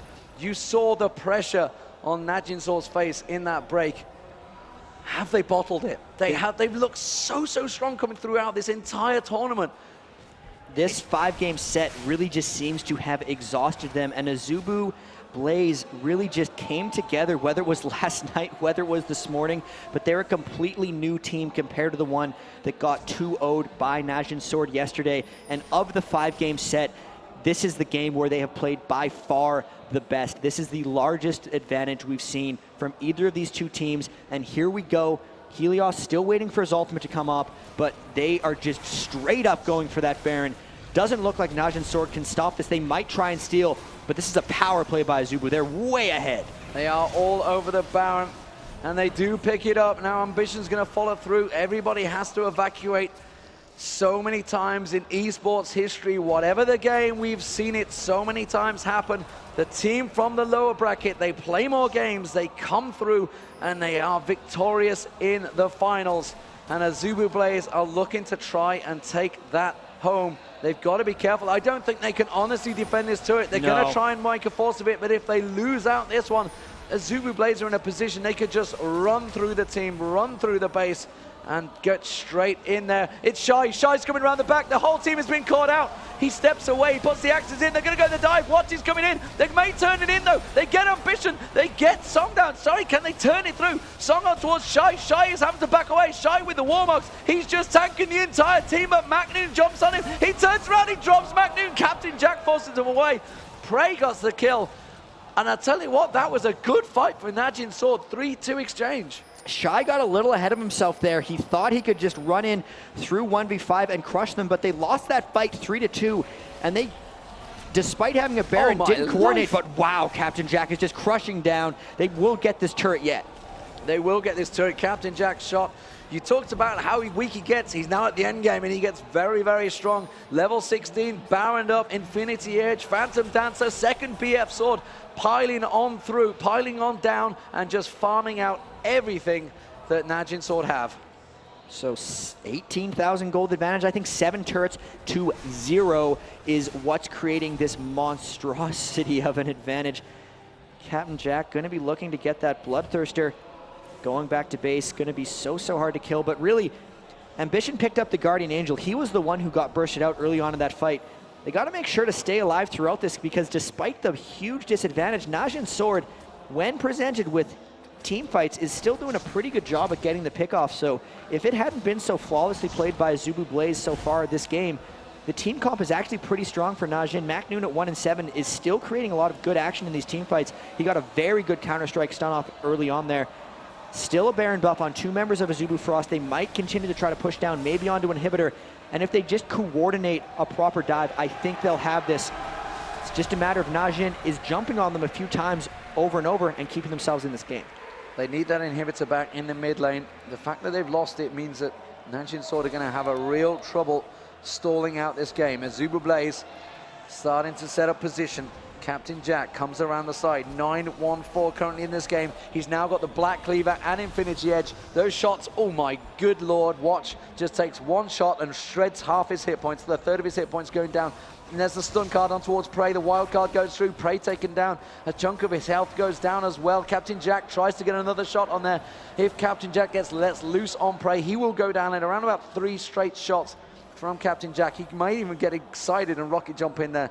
May even get me excited, I don't know. And Captain Jack actually with a Black Cleaver, so he's going to be going for lower armor targets. No one really stacking armor that he had to get a last whisper against. There's a Zyral, here's a fight. For it. They're diving on towards Captain Jack. Can he finish him off? Crescendo comes across. Captain Jack flashes away. Gets on towards Ssong. Ssong goes down. Double kill. Captain Jack Sparrow ripping apart. Gets the triple. Gets the quadra. Can he get the penta? Where have you gone? He wants to go, but he doesn't get it. No! Scumbag Shy steals it away. But AZUBU BLAZE have taken it. Finally, in the MLG 4 Championships, they come from the lower bracket, and what a fantastic performance by the men from Korea versus the men from Korea. But what an absolute superb game. Captain Jack Sparrow, there's MaKNooN, he picks him up. There's the sportsmanship. But wow, that was just an impressive showing by AZUBU BLAZE. Every game they seemed to get stronger. The coordination got better and better. They were playing this with a sub. Shy did such a fantastic job going up against MaKNooN in those last fights, and the cohesion, the recovery from AZUBU BLAZE, losers bracket champions in a sense, coming through the marathon gauntlet and getting out on top. Great job by Helios. BLAZE. They're basically saying, look, Helios, you won it for them there in that last game. And he did. He was 5-1 right just 6-7 minutes into the game. It was an amazing showing by Nocturne. And even though he went more defensive off that, those 5-1s he turned into defense and oracles and just covered the map in control. TF and Nocturne, once they get an edge, really just take the legs out of the enemy. There was no way that NAJIN Sword really got back into that. They get a pick here and there, but they really couldn't finish it off. And you know what the scariest thing is? The fact that Shy's only been playing this game for about 4 months. No, he said 6, and that was a month ago, so whole 7 months. Okay, so you know, he's had the World Champions finals, you know, he did all right in that one, picked up 250,000 there, comes into this, and you can see Phreak, they're setting up with him, and wow, what a performance from these guys. They've just performed brilliantly. The fact that they came from the lower bracket, the fact that they got decimated by NAJIN Sword yesterday, and to come back with this performance is incredible. And this is not really something that even we expected. That was a very impressive showing. We thought maybe CLG EU, if anyone could take through NAJIN Sword. We thought it was a done deal. Yeah, and then they just came out and surprised everyone. The quickness with which they adapted really speaks to their coaching and their teamwork, because to lose that badly one day previously really shows it's not a skill thing, it's just their tactics, their pick bans, and their knowledge allowed them to come back today, because such an impressive turnaround is just impressive. We're out of the words. You are a wordsmith, some would say. Ladies and gentlemen, we're going to get an interview with the world champions. The world champions, not quite. The champions of MLG Dallas. Fall Championships. It's the end of the season for MLG, so technically in MLG terms, they are the world champions. Phreak is with AZUBU BLAZE. We are here at the stage of the MLG Fall Champions with your winners of the tournament, AZUBU BLAZE. We got a couple of questions for these guys to ask how it went. So first of all, with Captain Jack, how did it feel to come from behind in such a very close series? 지금 뒤에서 이렇게 지는 상황에서 다시 올라오셨잖아요. 그래서 슬슬 2개나 해야 되는데 그거에 대한 소감이 어떻게 되시는지? 솔직히 처음 졌을 때는 지금 우리가 실력이 많이 모자라서 졌구나 하고 생각을 했고요. 이제 다시 패자주로 가서 EU를 이기고 다시 나진과 붙으면서 막 많은 생각을 했어요. 어떻게 하면 이길 수 있을지. 그래서 팀원들과 많이 상의도 하고 감독님과 상의도 하고 해서 전략을 많이 짠 결과로 지금 이렇게 결승전에서 이길 수 있는 것 같아요. Yeah, when we first lost yesterday, we really thought, maybe we're just not as good, and we were a little bit behind. But, coming back from the losers bracket after beating CLG EU, we had a lot of discussion amongst the team with our coach, and we think we really came back with a lot of good strategies and new ideas. All right, well, that's good to hear. It's good to see you guys doing so well. So, second question for you. You've now played in America twice, and you've won both times. How is it playing in America in front of American fans? 이제 두 번째로 미국에 오셔가지고 경기 대회 하신 건데 그냥 미국 팬들 그 미국 관중 앞에서 하는 거가 기분이 어떠신가요? 일단 이제 한국과 다르게 되게 미국 사람들도 되게 게임을 좋아한다는 걸 지금 보고 있고요. 그래서 되게 많은 분들이 와주셔서 저희 경기를 봐주셔서 되게 감사하고 지금 더 좋은 게임 보여드리도록 좀 더 열심히 하려 하고 있습니다. Yeah, it's really good to see that maybe a little bit different from Korea, but still there's so many people here who enjoy the game, and he's very thankful that so many fans came out and watched their games, and they're going to keep trying harder to bring out even better games in the future. Well, that's great to hear, and best of luck to you guys, of course, again. So the final question is, the top two teams here were both Korean, and they seem to beat everyone else pretty easily, honestly. How do you feel about Western teams in general? 그러니까 이번 대회에 한국 팀이 두 팀밖에 없었는데 이제 두 팀이 둘 다 1, 2, 2위를 하셨잖아요. 그러면 북미하고 EU 팀들에 대한 생각이 어떠신가요? 이제 꽤 쉽게 이기신 것 같은데 한국 팀이 둘 다 그거에 대한 생각 좀 나눠주시면. 제가 다 말해요? 네, 그러니까 북미 지금 한국 팀이 두 팀 다 꽤 쉽게 이긴 것 같은데 이번 주말에 북미하고 EU 팀들에 대한 생각이 어떻게 되시는지? EU 같은 경우에는 굉장히 되게 잘해요. 진짜 되게 잘하는 스타일이고, 근데 약간 좀 한국 쪽은 되게 노력을 되게 많이 하잖아요. 일단 다 같이 모여서 그러니까 아예 게이밍 하우스에서 연습을 하고 그러기 때문에 아무래도 좀 다른 북미 뭐 그런 팀에 비해 훨씬 더 노력 많이 하고 그래서 따라오는 것 같고, 북미 팀도 사실 다 한국에 왔을 때 되게 많이 졌어요. 근데 사실 뚜껑을 열어보면은 같은 핑, 같은 상황 그거 다 대조해보면 절대 북미, 유럽 절대 약한 팀 아니거든요. 제가 봤을 때는 정말 그냥 먼저 준비하는 쪽, 무조건 상대를 안 얕보고 준비하는 쪽이 이기는 것 같아요. 무조건. He says, yeah, people talk about like in Korea, of course, they have the gaming houses, they try a lot, but in my opinion, it's when you really look at the details, sometimes we play with the same ping, in the same lands, and it's not that any teams are worse. In North America and Europe, they're just as strong teams. So it really comes down to which teams prepare the best and which teams really, don't laugh off any of the other teams and don't slack off in preparation. And the teams that prepare first, the ones who take the first step, usually are the ones to win. All right, well, there it is. Preparation clearly pays off. You got your winners here, AZUBU BLAZE. Congratulations, guys. First place, $16,000. And here to present the trophy to your winners, Adam Apicella, Executive VP of Operations. Here you go, guys.